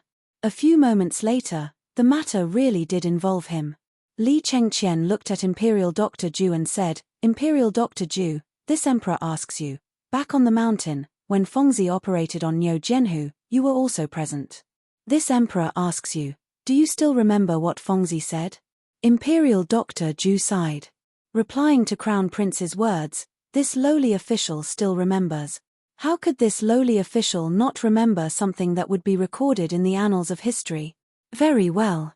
This emperor asks you, back then, when Fengzi covered Niu Jianhu with that white cloth, as well as used to bandage Niu Jianhu's wounds, do you still remember what Fengzi said? I remember. Li Chengqian nodded and said to Hu Junji, Duke of Chen, you were also present at the scene. You should also remember what Fengzi said. This brother, that bandage, and that white cloth are the same. Moreover, the day after tomorrow, when Zhong Feng opened up Niu Jianhu's wounds and examined them, you were also present. The material of this thing is also the same. It isolates the air from the virus. Just think, if Niu Jianhu's severe wounds could be covered with this, do you think that Fengzi would be able to come up with something that could harm this emperor? Then, this thing, when worn on the mouth, is always indecent. Hu Junji naturally remembered Zhong Feng's words. After all, with Li Chengqian's revered status, this thing could be used by others, but not by him. But at this moment, Li Chengqian asked, do you still remember how this emperor was poisoned? Do you still remember how General Niu was poisoned? It was all because of this thing, but with this thing, he won't be poisoned. Tell me, is this thing useful? When the two heard this, they instantly lost their composure. After exchanging a glance, Hu Junji asked, then dare I ask Crown Prince, what is this thing? A mask. Chapter 1279. At this moment, Li Chengqian suddenly understood Zhong Feng's feelings. He suddenly felt that this imperial physician and Duke Chen's way of thinking was so unconventional. He could also feel how laughable it was when he questioned Zhong Feng. Back then, this prince seemed to be as foolish as them in Fengzi's eyes. Li Chengqian couldn't help but laugh at himself. But more than that, he felt a sense of glory and excitement. Li Chengqian took off his mask and threw it into Duke Chen's wine bowl. Under the astonished gazes of the two, Li Chengqian put on the mask again and said, take a look. What's wrong with this thing? This prince feels that this thing is very good. At the very least, when this prince wears it, this prince doesn't have to fear things like plagues. This prince feels that this thing can be used anywhere in the Tang dynasty. Think about it. Why was this prince poisoned by phosphorus? That's because this prince doesn't understand medicine. If this prince had come into contact with White Deer College's medical courses earlier, this poisoning incident wouldn't have happened. Hu Junji and Imperial Physician Zhu were somewhat dumbfounded. But Hu Junji was rather happy at this moment. Because at this moment, he suddenly felt that Li Chengqian had a hint of the aura of an emperor. Although this shadow was still rather vague, at the very least, Li Chengqian knew now. More importantly, Li Chengqian's words and his tone now carried a hint of majesty. He couldn't help but be shocked. Just how much magic did this Zhong Feng have to be able to change the timid and suspicious crown prince into this in just a few months? More importantly, the crown prince's words, although he didn't seem to understand some of it. He didn't understand aerodynamics, infectious diseases, or medical infections. But at this moment, Li Chengqian was already moving in the direction he wanted to go.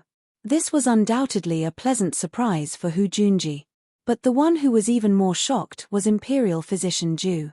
As the chief imperial physician of the Imperial Physician Court, he had always studied medical knowledge and regarded it as a supreme treasure. But what did he just hear? Previously, when Zhong Feng said this, he only felt that this kid was trying to find a different path. As for the blood exchange and the surgery, that kid was just lucky. But how could he have known that this kind of poisoning that made him helpless was solved by Zhong Feng with just a few jars of vinegar? When Niu Jindar was poisoned, Even the godly Dr. Sun Simiao couldn't do anything about it. Now that he thought about it, why did Sun Simiao stay on the mountain? Could it be that according to the rumors, the crown prince had ordered him to stay? Was it because of Zhong Feng's miraculous medical skills?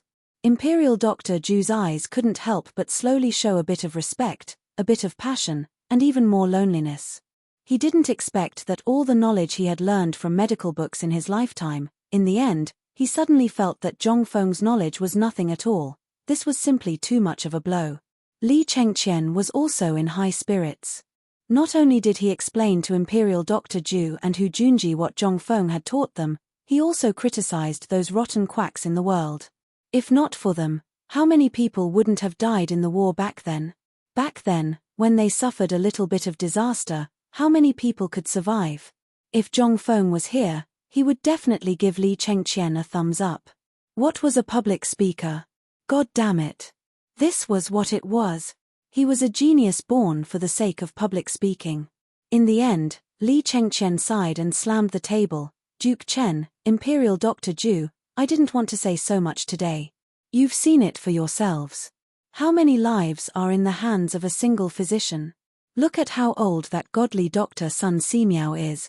But he's still studying Zhong Feng's medical book on the mountain. He's even able to operate on Brother Jianhu together with Zhong Feng. Now, he's even the chief medical teacher of White Deer College. What is this for? This is because godly Dr. Sun doesn't want any quacks in the Tang dynasty. And look at this mask. That damn lunatic, why didn't he get it done earlier? If only he had it done earlier, it would have been so much better. This time. Li Chengqian sighed once more and ended the discussion on medical hygiene and how the virus was spread. Imperial Dr. Zhu lowered his head in shame and stared at the mask in Li Chengqian's hand. After Li Chengqian was done showing off, he couldn't help but wave his hand and say, "This king is tired today. You can leave." This king still has to study medical textbooks and do his homework. Until now. Hu Junji and Imperial Dr. Zhu stood up hesitantly and prepared to leave. But Imperial Dr. Zhu was unwilling to leave. He hurriedly knelt down and said, "Your Highness Crown Prince, this official has a presumptuous request.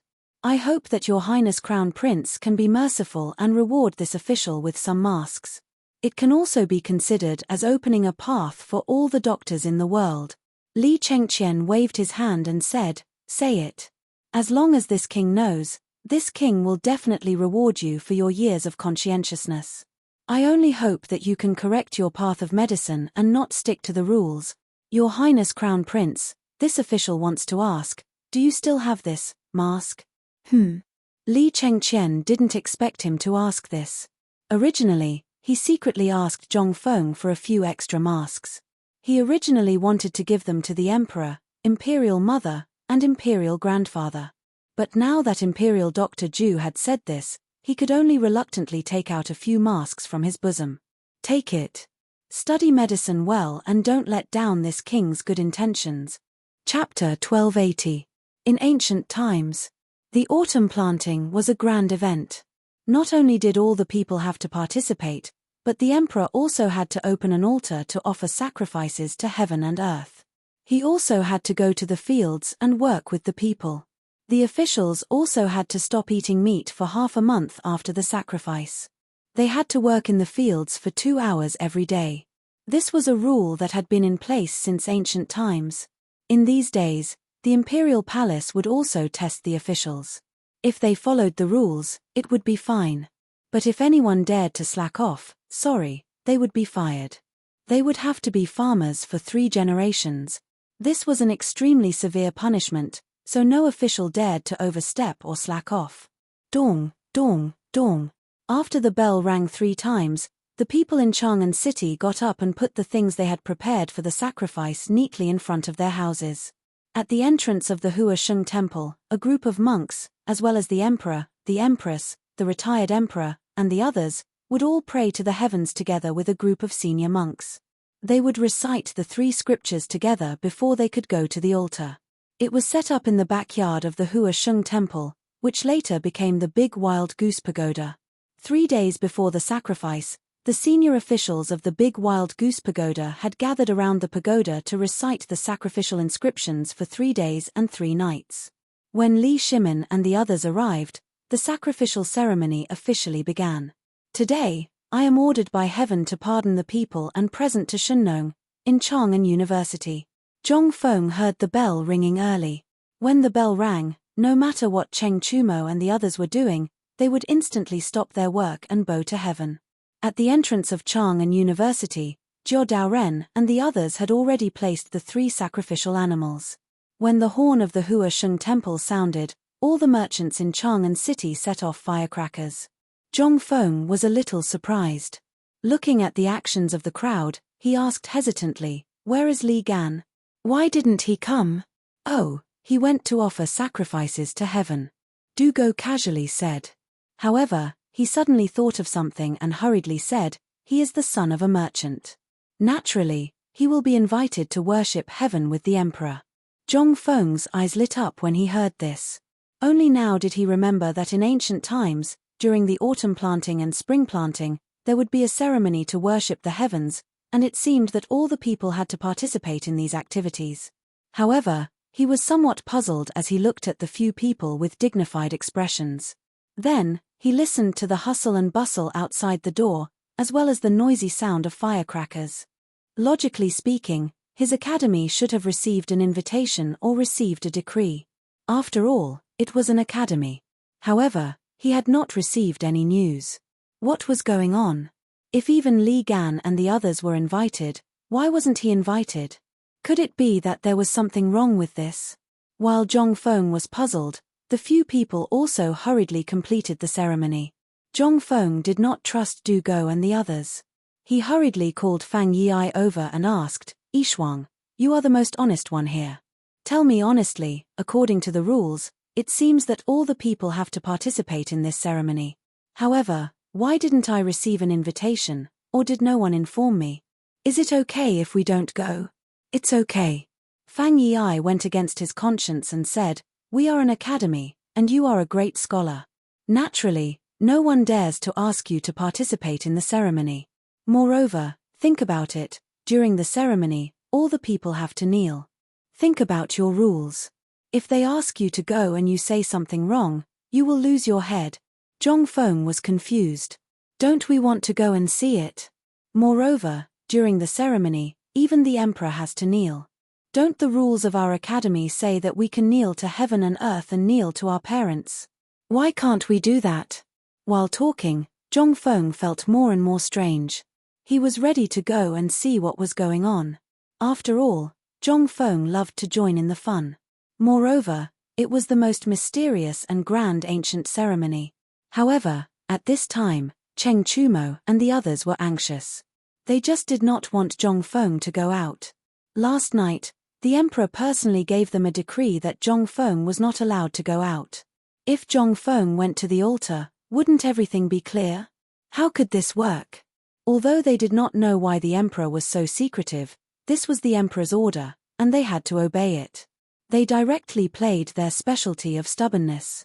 They said one after another, "Fengzi, don't make trouble. This is a grand ceremony for the emperor and all the farmers in the world to worship Shenong. Although it is said that everyone will participate, it does not include everyone. Think about it, what are we doing now? What we're doing is also something that benefits the people. We've participated in the sacrificial ceremony since a long time ago. It's just a blessing for the emperor, the officials, and the people. What about you?" They're clearly trying to stir up trouble. This is the greatest contribution to the heavens. Moreover, Li Gan has already represented Chang'an University and you. If you go now, you will only anger the emperor. Think about it. The officials are watching you now. And the people of the 5 families and 7 clans and the people of Guanlong. According to the rules, they should have participated when the bell rang. But now you have missed the time. If you go now, you are not going to worship. You are going to be a sacrifice to the heavens. Chapter 1281. Zhong Feng was dumbfounded. What did this mean? Could it be that human sacrifice was needed for the sacrifice? This was not recorded in the history of the Tang dynasty. He hurriedly asked, What does this mean? It means that if you go now, you will be regarded as ignoring God and despising the sacrifice. You will be beaten to death. Wei Shuyu braced himself and said. This was not wrong. At this time, when the sacrificial ceremony began, if someone dared to appear, it would ruin the entire sacrificial ceremony.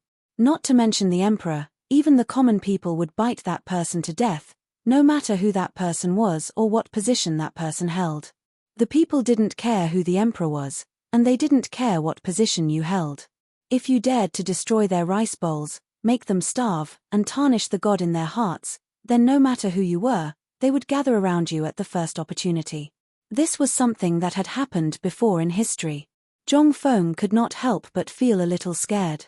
Previously, they had thought that no one would inform them if they were going to make a sacrifice to the heavens. Who would have known that the people of this era would be like this? But this was understandable. After all, he was a time traveler and knew nothing about these things. After knowing this, Zhong Feng could not sit still and asked, "Don't you know to remind me?" Cheng Chumo was dumbfounded, but he was secretly delighted. This guy did not know about this, but he still pretended to ask helplessly, "You didn't ask. Who in the Tang dynasty doesn't know about this? We thought you knew." Zhong Feng was speechless. What the hell? If he did not go, what if the mastermind behind this or those who had been unhappy with him for a long time used this against him? Wouldn't he suffer a great loss? Otherwise, wouldn't he suffer a great loss? Ancient times and even the early 1980s were all agricultural times. In this era, food was the most basic, skyrocketing. So, food was the most important thing for people. Most importantly, food was the most important thing in everyone's heart. If someone really wanted to mess with him, Zhong Feng's face changed slightly. This time, he was really careless. Zhong Feng sighed in his heart. He asked, "Why didn't you call me? Don't you know that someone is messing with us? If someone were to report this to the emperor or use this as an excuse to impeach me, then wouldn't Lao Tzu be doomed?" Cheng Chumo and the others were also dumbfounded. They looked at each other and said, "I don't think so. I heard Li Gan mention this before. He said that it's fine as long as someone represents the academy." The more Cheng Chumo spoke, the more guilty he felt. In the end, his voice became softer and softer. He couldn't help it. Zhong Feng also started to panic. F***ck, looks like I was really careless this time. If he were an ordinary citizen, it would be fine. At most, he would be reprimanded. However, he was a viscount and the chancellor of Chang'an University and White Deer College. Thinking of this, Zhong Feng suddenly thought of something and asked, "Did Mr. Bo Shi and the others come down from the mountain?" When he asked this question, Cheng Chumo and the others suddenly remembered that they didn't seem to have heard of anyone coming down from the mountain. Could it be that there was a twist in this? They didn't know about this, so they simply pushed Du Go and Fang Yi out. Du Go and Fang Yi had no choice but to look at each other and said, "You are now a great Confucian scholar. According to the rules, great Confucian scholars don't have to personally attend the ceremony, but they need to work in the fields. Most importantly, as long as the chancellor or the dean of the academy is there, all the students don't have to participate." Hearing this, Zhong Feng's eyes lit up. Right. In ancient times, although it was an era of farming, the scholars were ranked at the top among the farmers. This showed the status of the gentry in a dynasty. When he thought of this, Zhong Feng's mind became active again. Since Li Gan represented the academy and the great Confucian scholar didn't have to personally attend the ceremony, that meant, Lao Tzu was fine now? I am also a great Confucian scholar now. But, going to the fields, when he thought of this, Zhong Feng slapped his thigh and said, "Go, go, go, I want to go to the field." They were all dumbfounded. But this was the best way now. They didn't know about this. And Du Go and Fang Yi, who knew this best, didn't mention it when they saw that no one said anything, and because of the relationship between the emperor and Zhong Feng, they thought that they didn't have to participate. Now that they saw that the matter wasn't serious, the two of them heaved a sigh of relief. Without waiting for Zhong Feng to speak, they hurriedly shouted for the guards and servants of the university to look for the guy and ran all the way to the farmland outside the city. The ceremony was still going on. When the Buddha's name was heard in the ceremony, all the horns and drums on the towers of Chang'an City sounded at this time. Dong, dong, dong. Oh! As the sound was heard, all the gates of Chang'an City were opened, and the people inside and outside the city, whether they were in the fields or on the streets, all knelt down at this time. The ceremony begins. All living beings, welcome the auspicious. Chapter 1282. Zhong Feng didn't go directly to the farmland outside Chang'an City. He wasn't that kind-hearted. Now that he had a few dozen kilograms of phosphate fertilizer, Zhong Feng naturally prepared to go to White Deer College's farm hatchery. When Zhong Feng arrived at the college, there was a deafening recital of poetry everywhere. Zhong Feng secretly rejoiced. He hurriedly went around the crowd and hurried to the former pig farm. At this time, there were not many pigs left in the pig farm. Zheng Tufu hadn't been there much either. After all, he had a lot of things to do at the foot of the mountain. Basically, old Gao was the only one left in this place, which used to be coveted by everyone on the mountain. Most of the grass in the farm had been plowed and plowed. Occasionally, a group of chickens and a few pigs could be seen frolicking on it. In the creek below the waterfall in the distance, it was all white and misty. At first glance, one would think that it was snowing. Old Gao was by the stream. He tied his horsetail whisk, which would fight anyone who touched it, to a thin bamboo pole and commanded a large army of ducks and geese. They were foraging for food in the stream. Sometimes, Elder Gao would scold the fat white geese as if he was scolding the young eunuchs. However, the geese would magically stand in front of him and lower their noble heads, allowing Elder Gao to scold them. Li Chengqian and the others couldn't help but be stunned by this scene. F***ck, this works too? Although their voices were very soft, they alarmed old Gao. Old Gao didn't even raise his head as he scolded. No more. Old man, there are no more eggs here. If you bastards steal any more eggs, I'll cut them off. In an instant, this cold voice caused Zhong Feng and the others to shudder. Old Gao also turned his head. When he saw Zhong Feng and the others, he didn't even ask for his horsetail whisk. He hurriedly came forward and asked, "Dean, you didn't go to the ceremony?"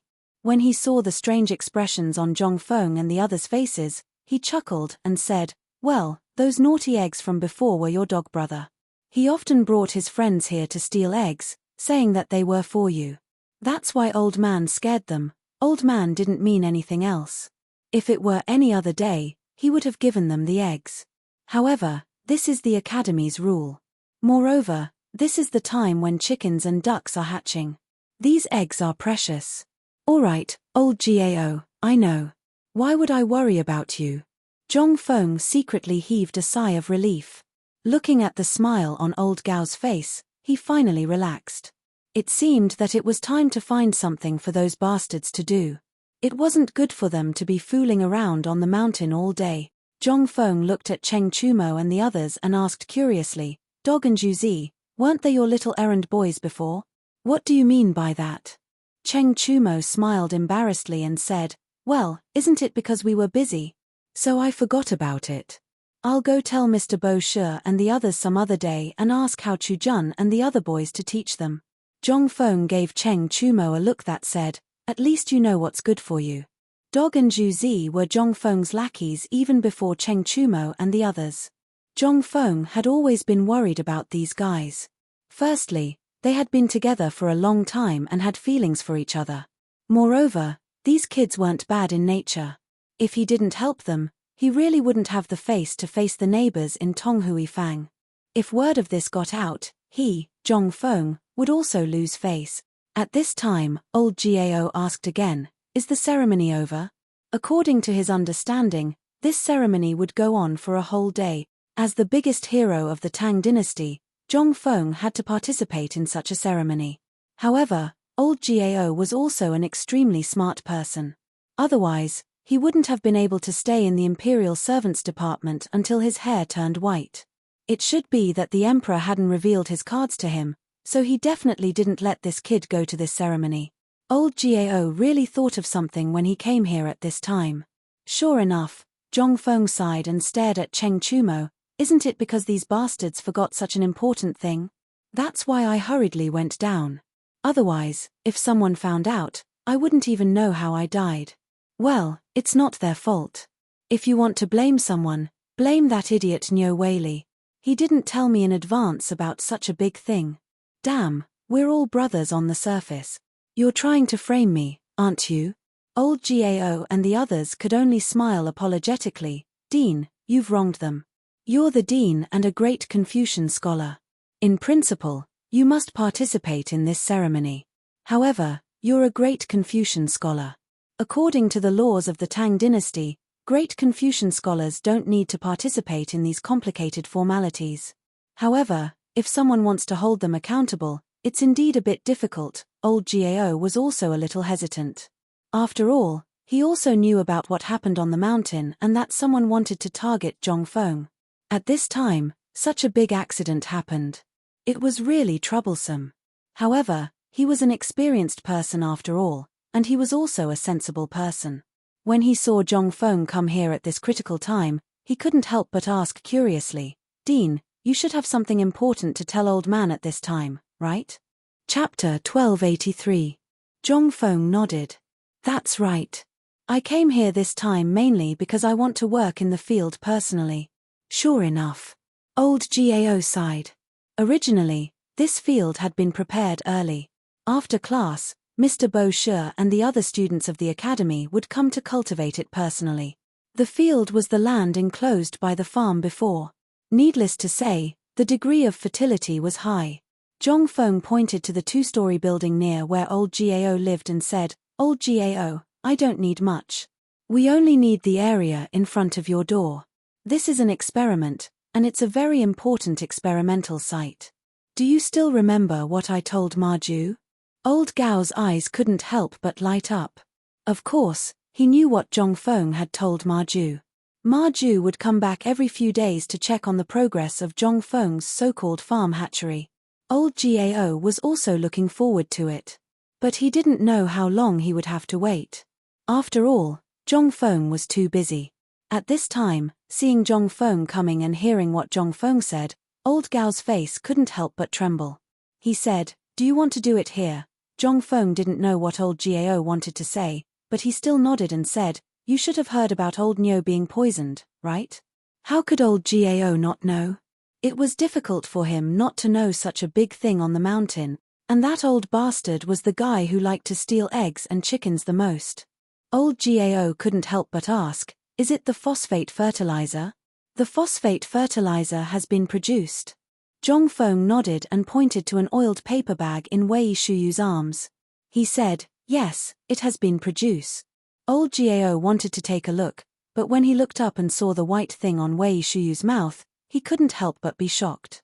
He thought it was poisonous, but Zhongfeng didn't wear this thing. He couldn't help but say with an ugly face, Director, this is poisonous. How can you? Zhongfeng was also very helpless. He had already told these guys that this thing was no longer poisonous, but these guys just wouldn't listen. What could he do? He simply explained the mask and the fact that this thing was not poisonous. Then, he said, Old GAO, this thing is very important. I hope that other than the few of us, no one else needs to know about it.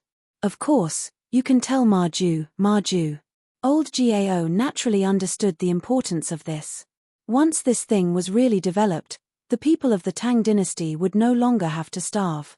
What kind of concept was that? This was something he didn't even dare to think about. Once news of this spread, the consequences would be fatal. That was why Zhongfeng didn't want others to know about this. After the exchange, Zhongfeng also took off his boots. Stepping on the cold soil with the smell of feces, Zhongfeng suddenly had the illusion that he was back in the village when he was young. It was just that Zhongfeng's action gave everyone a big fright. But since Zhongfeng insisted, the others couldn't say anything. They also took off their boots with Zhongfeng. However, only Cheng Chumo was an exception. He originally wanted to take off his boots, but the stench completely blocked the smell of feces. Under the stern scolding of Zhongfeng and the others, Cheng Chumo had to put on his boots. Farming was actually not difficult. Especially wheat, it only needed to be fertilized and the soil flattened. Then, it only needed to be sprinkled with seeds. However, Zhong Feng was different. After all, whether the seeds were good or not, they could completely replace the seed's growth in the future. Therefore, after the few of them flattened the soil, Zhong Feng called Wei Shuyu and Zhong Sun to bring a large wooden bucket. Then, they poured plant ash into the wooden bucket, making the water in the entire wooden bucket sticky. Only then did Zhong Feng pour the wheat seeds into the wooden bucket. While everyone was doing this, Yu Shenan and the others also brought a large number of students to the incubation garden. When they saw Zhong Feng doing something inside barefoot, their expressions changed. They waved their hands and asked the students to wait outside. They entered the incubation garden with cold faces with their hands behind their backs. When they saw Zhong Feng's actions, they were also stunned. However, they couldn't say anything. They could only wait for Zhong Feng to finish and settle the score with him later. Zhong Feng didn't notice what was happening behind him at all. After he threw the wheat into the mud for a while, he pointed at the mud and said to Old Gao, "Old Gao, do you want to ask why I threw this thing into this thing? Not only him, we also want to know why. But before that, don't you want to tell us why you're barefoot? Is this what a great scholar should do? Is this what a dean should do?" Tilda. As soon as Zhong Feng heard this voice, he knew that it was Ouyang Zun's voice. He hurriedly turned around and said, "This student didn't know that all of you esteemed teachers had come and didn't welcome you. Please forgive me." When Zhong Feng came back to his senses, he looked into the distance. "Oh my God, everyone from the academy is here." At this moment, Ouyang Zun, Yu Shenan, and the others' faces were gloomy. It was as if they were ready to fight if he didn't say something. This time, damn it, it's over. Chapter 1284. The commoners were barefoot when they went to the fields, mainly because they had no shoes to wear. Even the straw sandals they wore were bought with money. When they went to the fields, their shoes were the most worn out. At this time, the commoners were basically barefoot when they went out. That was why there was a saying, barefoot man and commoner. In ancient times, the most important thing was one's identity. In this era, people's social class was very obvious. Based on one's identity, one had to wear clothes that suited one's social class. Even if one was in decline, one had to maintain a sense of ceremony. Otherwise, one would be attacked by the masses. This was the sorrow of an era. When one was in trouble, no one would know and no one would care. Even if you starved to death, you would still have that identity. For example, if you were a Confucian scholar or scholar, then if you starved to death, people would only praise you and say that you were honest and poor. No one would look at you, and no one would care about you. However, if one dared to beg or disregard one's status to do something that did not match one's identity, one would be disgracing the people in this circle. At this time, it was no longer one's own matter. What was this? This was sorrow. Even if the royal family was in decline, they had to maintain a proper attitude. This was sad, but it was also a custom. At this time, what about Zhong Feng? Not only was he a viscount bestowed by the emperor, but he was also the dean of Chang'an University and White Deer College. He was also the chancellor of these two colleges and was the youngest Confucian scholar. At this time, he was going to go to the fields barefoot in front of all the teachers and students of the college? What kind of scandal was this? This was what angered Yu Shenan and the others the most. Even Sun Simiao, who had always thought highly of Zhong Feng, did not say anything at this time. He frowned slightly. Zhong Feng looked around. Everyone around him seemed to be discussing something indistinctly. However, regarding this, Zhong Feng did not comment. What was Lao Tzu's status? That was his business. The emperor had set a rule. Could he not go to the fields? Even the emperor would go to the fields to work today. Why couldn't he go to the fields to work? Was this a joke? Esteemed teachers, can you wait for me to settle the matter of this seed before you teach me about this matter? Zhong Feng had made up his mind. If he didn't straighten out his thoughts today, then he, Zhong Feng, would really have to change his surname. However, in principle, Yu Shenan would not budge an inch. Waving his hand, he pointed at Zhong Feng's boots and said, "I don't care what your purpose is. Put the boots on, old man, first. You don't care about your own face, but you have to leave some face for White Deer College, okay? Fine. It was just a matter of face." Zhongfeng did not move. Instead, he cupped his fists towards everyone and said, "May I ask all of you esteemed teachers and everyone present, what does wearing boots have to do with what I'm doing right now? Let me ask you one more thing. During today's autumn planting sacrificial ceremony, did His Majesty stipulate that we must wear boots? Then let me ask you one more thing. If that's the case, can't we sleep, bathe, and change our clothes naked? But from what I know, when we land on the ground, are we completely naked?" Zhongfeng's 3 consecutive questions left everyone dumbfounded. Zhongfeng was not wrong at all. After all, no one stipulated that a person had to wear boots. Ouyangzun pointed at Zhongfeng's boots with a gloomy expression and said, "You are now a great Confucian scholar and the dean of White Deer College. You must set an example. If you land on the ground with your feet bare, that is understandable. But have you ever thought about whether this is a matter of your identity?" Zhongfeng smiled. "May I ask Mr. Xinben, everyone present can be called Confucian scholars and scholars. In the future, in 5, 10, or even 20 years, there may be countless great Confucians here. Then let me ask you, Old Man Kong or Old Man Meng, before they became great Confucians, did they mention the relationship between one's identity and one's shoes?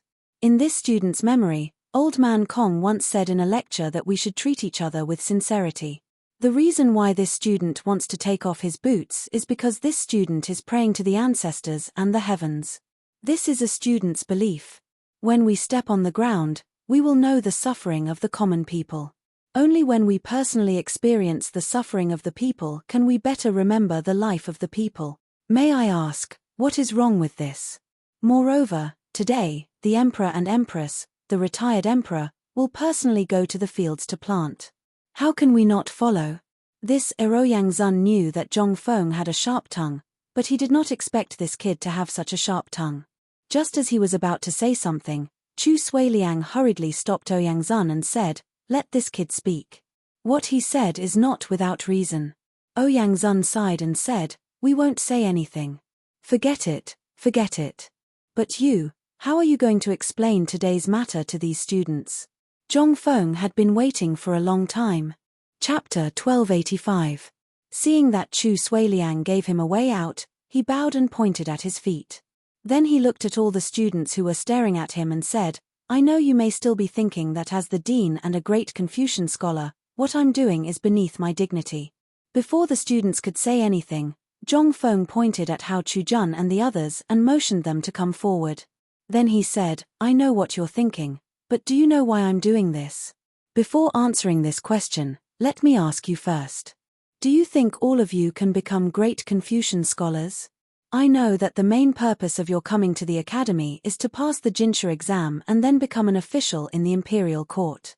Then you can do good for the people of the Tang dynasty. But do you know that there is a saying that goes, what you think of when you think of your emperor, you can't be loyal to your emperor?"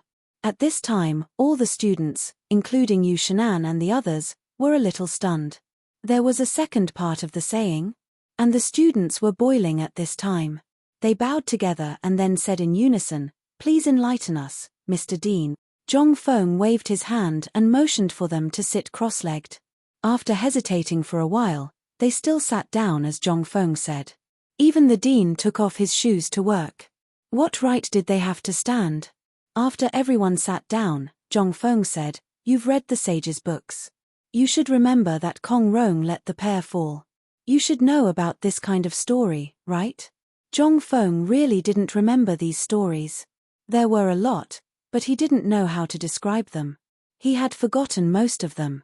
By the way, in the spring and autumn annals of Lu, when Confucius traveled around the countries, he saw a pair of farmers who didn't have an ox to farm. They could only use a man to carry a plough. Confucius went to the field himself and worked as an ox. I think you all should know about these stories. There was such a saying. There was such a saying in the spring and autumn annals of Lu. Yu Shinan and the others were stunned. He thought hard about the records of the Lu family's spring and autumn annals that he had studied before. He really thought of it and could not help but feel a little ashamed. Zhongfeng continued, "We uphold the way of the saints. We should take from the people and use it for the people. Whether we become officials in the future or something else, we should all know one thing, and that is to put the people first. You don't need me to say anything about this, do you? Then all of you, think about what I'm doing now. Is it shameful? Or what was it? I won't force you to be like me, but I just need you to remember that no matter what you do in the future, everything you do must be based on the common people. This is your Tao. This time, all the students were in an uproar. Put the people first. This was something that all of them had learned when they first started learning. As for the officials, if they did not seek the welfare of the people, then what kind of officials were they? This time, everyone was deeply shocked. This student will remember principal's teachings. When Zhongfeng heard that, he heaved a deep sigh of relief. Originally, he just wanted to reminisce and experience the feeling of not going to the ground for a long time. He also wanted to reminisce about the past.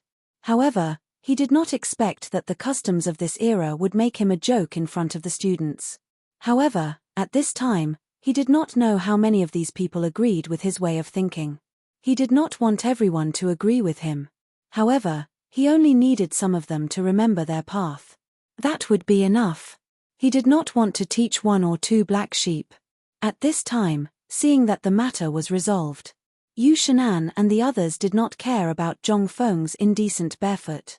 This was because at this time, there were already more students who had imitated Zhongfeng's appearance.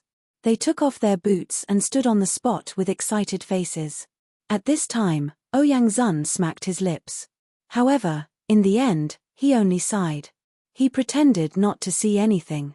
At this time, seeing this, old Gao's eyes turned and asked, "What are the benefits of soaking the wheat seeds in this ash?" Seeing that the topic had returned to the main topic, Zhongfeng did not answer first. Instead, he waved his hand and said, "It's getting late for autumn planting. You guys should start too." Following Zhongfeng's lead, over 3,000 students surged into the freshly plowed land, scaring the chickens and pigs, causing them to cry out in fear. They brought their children and fled from this troublesome place. At this time, Zhongfeng mysteriously waved his hand and asked Yu Shinan and the others to come closer. After that, he said, "This thing is actually a preliminary method of selecting seed." The few of them could not help but be stunned. What kind of method was this? A look of understanding appeared on old Gao's face. He said, "Please elaborate." Seeds. As I said just now, these are the first factors that can affect the next year's harvest. Only the strong seeds will produce healthy sprouts. Look at the other coarse seeds. Although they will also produce sprouts, their innate advantages make these more plump seeds more advantageous. This is like a person's growth. Their innate advantages will make them stronger. How could the others not understand such an analogy? However, it was also because they understood that they were even more shocked by what Zhongfeng had done. After all, why did no one know about such a simple thing for thousands of years? Ouyang Zun asked just like that. Zhongfeng smiled and said, "It's not that no one has made it before. I remember that there was a sage who did it in the past. However, the aristocratic families did not want this thing to be made public, so they wanted to keep it for themselves. However, because of the war, this thing was slowly lost. It's like a wooden ox and a horse." Hearing this, everyone frowned and nodded. As Zhongfeng said, it was not that some things were not mentioned, but because of the benefits involved. Even if this thing was indeed feasible, in the face of powerful forces, this thing, the few of them could not help but sigh. At this time, they saw Zhongfeng use a millet to scoop up the floating seeds that were covered in plant ash and mud. Then, he asked Cheng Chumo to pile a large pile of plant ash and bran chaff on the side.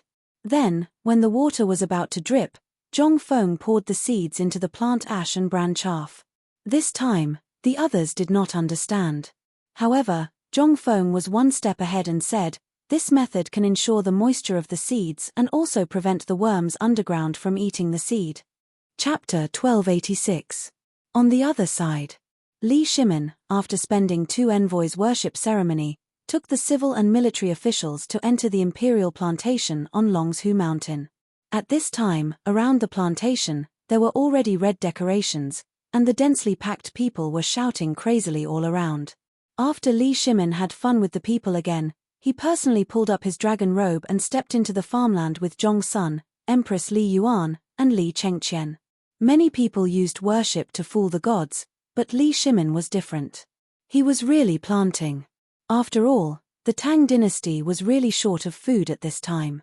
And he wanted to set an example and let the people see. After a day of work, Li Shimin felt that his waist and legs were no longer his own.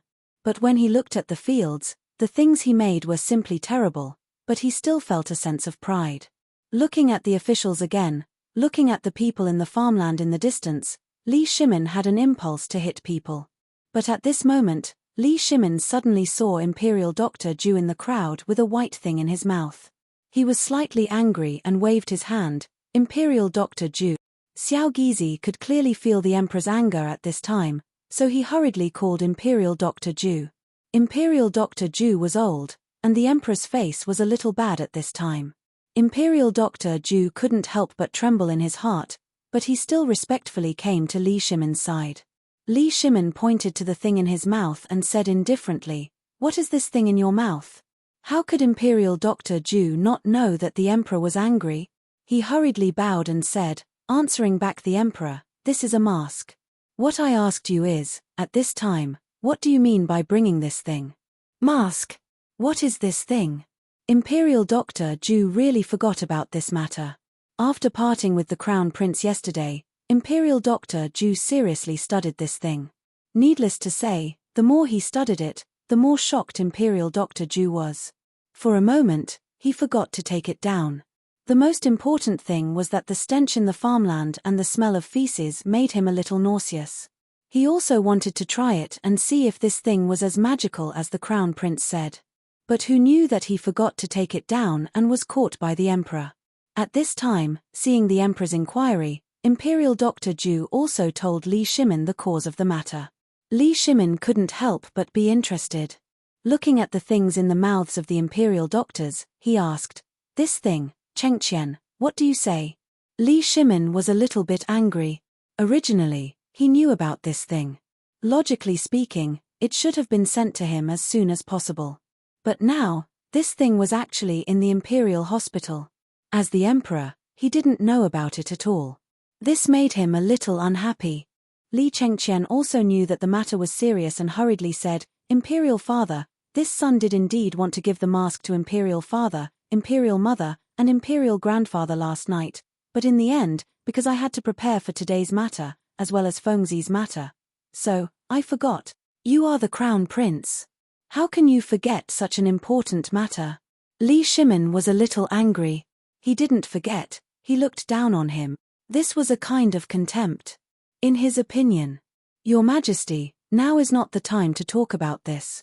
Empress Zhongsun tried to smooth things over. She glared at Li Chengqian and said, "Why aren't you offering the mask to your father?" "No," Li Chengqian couldn't help but say awkwardly. When Li Shimin heard this, he couldn't get angry.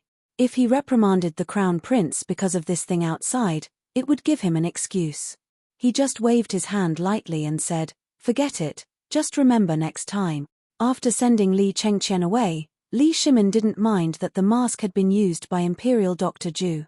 He played with it in his hand and asked, "What is this thing? Did Fengzi make it?" Obviously, he was asking the crown prince. But Li Chengqian knew that he was in the wrong, so he ran into the officials and dug the ground.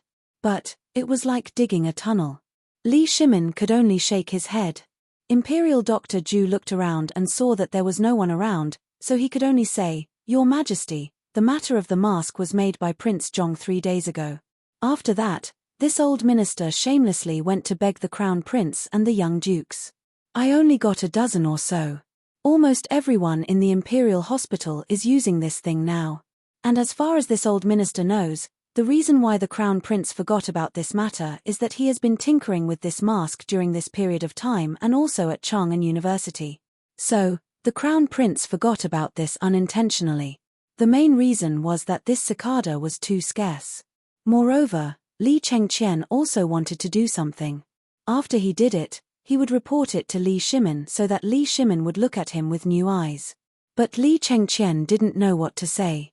Because Imperial Dr. Zhu had done Li Chengqian a favor, he praised Li Chengqian in front of the retired emperor, and the empress.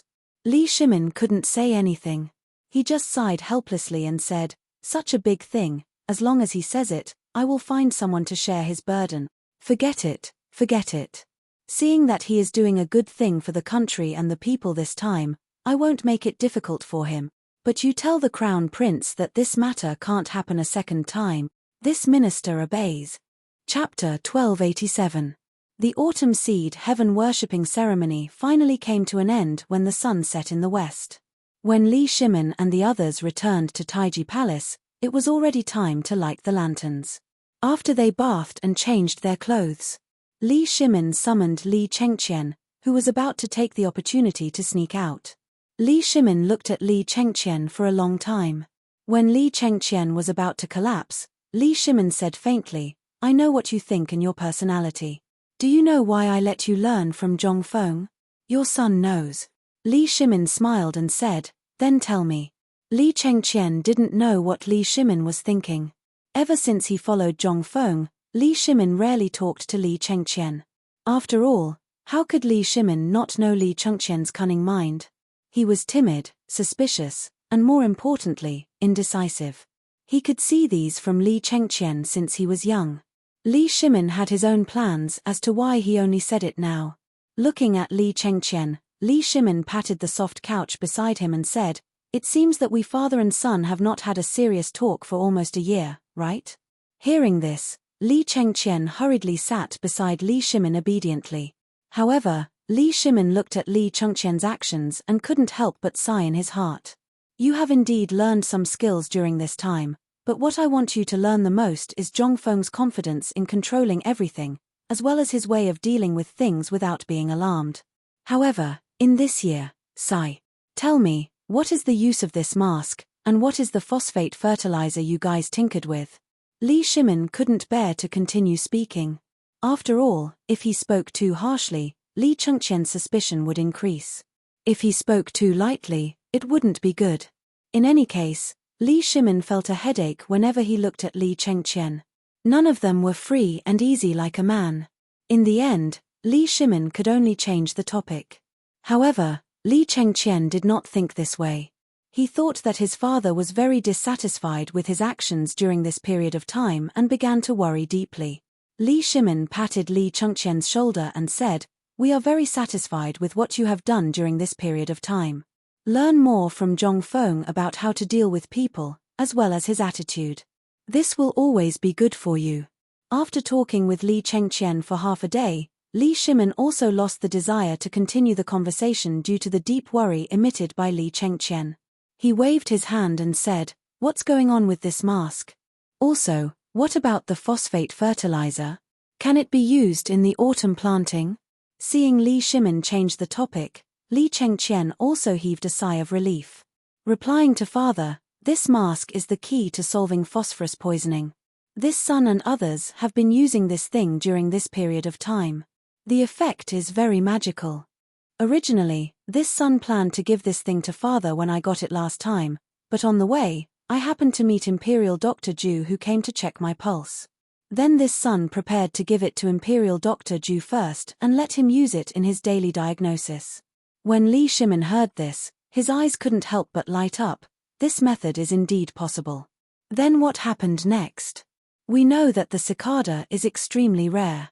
How did you deal with this matter? Use white paper. Li Chengqian saw Li Shimin finally show a rare smile. He didn't know that just now, Li Shimin already knew about this. He said what Zhongfeng said about using multiple layers of thin white paper to replace the cicada. Li Shimin couldn't help but widen his eyes. In that case, this mask has basically become popular in Chang'an City now? Li Chengqian shook his head and said, replying to father, "This matter has not yet become widespread. For the time being, most of the doctors in Chang'an City have been put to use. Furthermore, I have also found a few talented people from White Deer Academy to impart the most basic knowledge of physiology and hygiene to these doctors. Even the Imperial Hospital has already taken physiological and health knowledge as a course." Really? Li Shimin's eyes lit up. He really didn't expect it to be like this. Li Chengqian nodded. Indeed, and as long as the doctors have used it and learned physiological and health knowledge, They basically used it in their daily diagnosis during this period of time. The effect is naturally very good. Moreover, this son has already printed hundreds of copies of the medical and health knowledge manual set up by Fengzi. The price of each copy is basically 100 taels of silver. Li Shimin's blood boiled when he heard this. This thing was really a good thing. He had seen that thing before, and he saw Zhong Feng use it on Niu Zhenhu's leg with his own eyes. He also wanted to use such a magical thing in the entire Tang dynasty, but he didn't know how to say it. However, he didn't expect the crown prince to be one step ahead of him and think of it. This also seemed to be a kind of progress, right? Li Shimin nodded and said, "Not bad.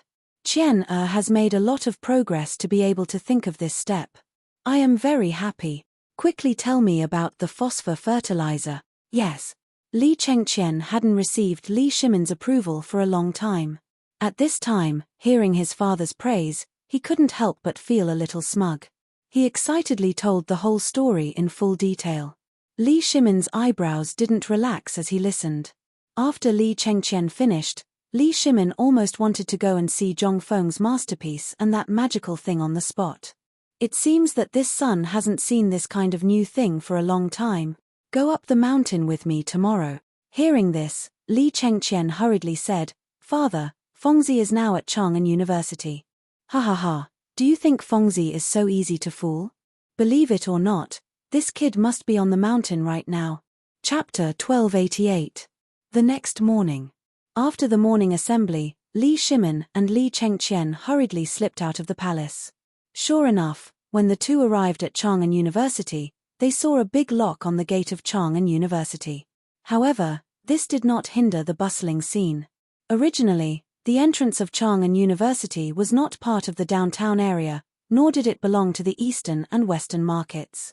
It was located at the corner of the western and eastern markets. It was originally sparsely populated, but at this time, it was full of people. Everyone stuck their heads out and looked at Li Shimin's carriage coming from afar. When the crowd saw Li Chengqian and Li Shimin, they were happy at first, but when they did not see Zhong Feng, they could not help but feel disappointed. Li Shimin was a little surprised. Looking at these people, he could not help but be interested.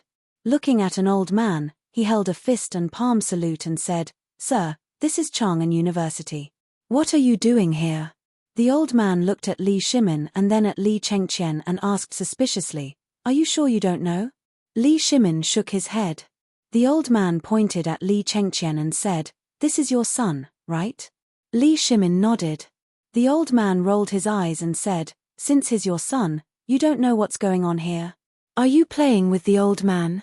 Li Shimin looked at Li Chengqian and asked, "What's going on here?"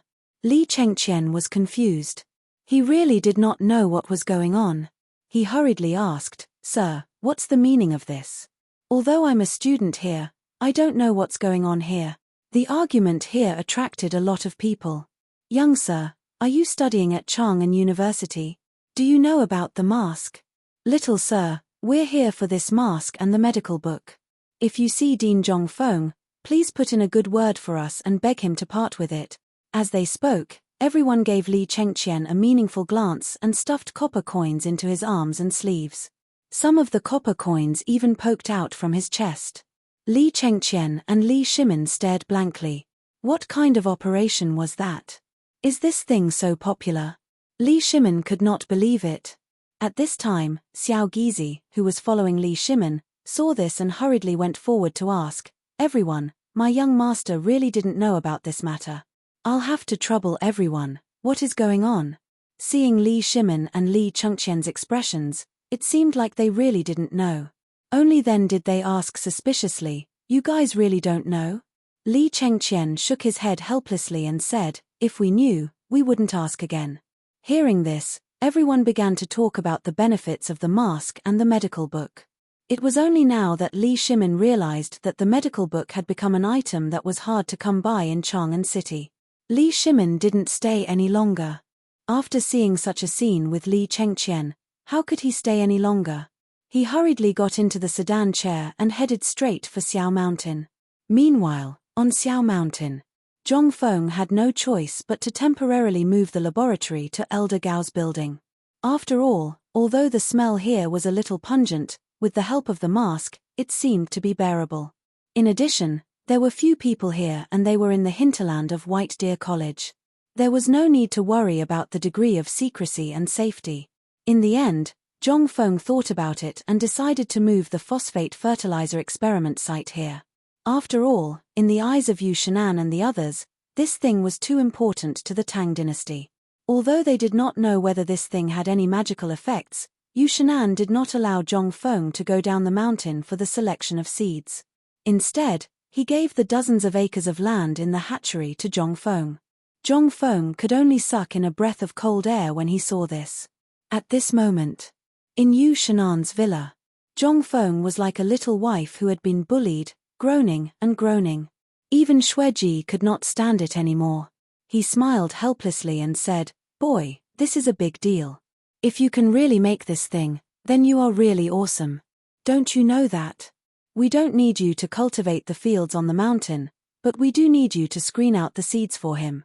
Whether it's really as you say, or if you're just bragging, we'll be able to tell at a glance." Zhong Feng spread his hands helplessly and said, "Mr. Sai Tong, I still have big things to do. You see, the steel business and the textile factory are still in a mess. In addition, everything in my laboratory is in Chang'an University. Even if I want to stay on the mountain, Xueji smiled and said casually, "Don't worry. Last night, we brought everything you have in Chang'an University, including your half a cigarette. They are now in the room in the Grey Building." The Grey Building was the general name of the building where old Gao lived. The first floor was the pig farm and observation point. The second floor was the bedroom. But at this time, except for old Gao, no one lived there. Yu Shinan and the others asked old Gao to come out and prepared to use the second floor as a laboratory and classroom, but old Gao refused. Old Gao had no choice but to live in a small room, which was the small room where Ma Ju once lived. And all the other rooms were connected. It became a secret laboratory on the mountain. No one would have thought that a top-notch laboratory would be built on top of a pigsty, right?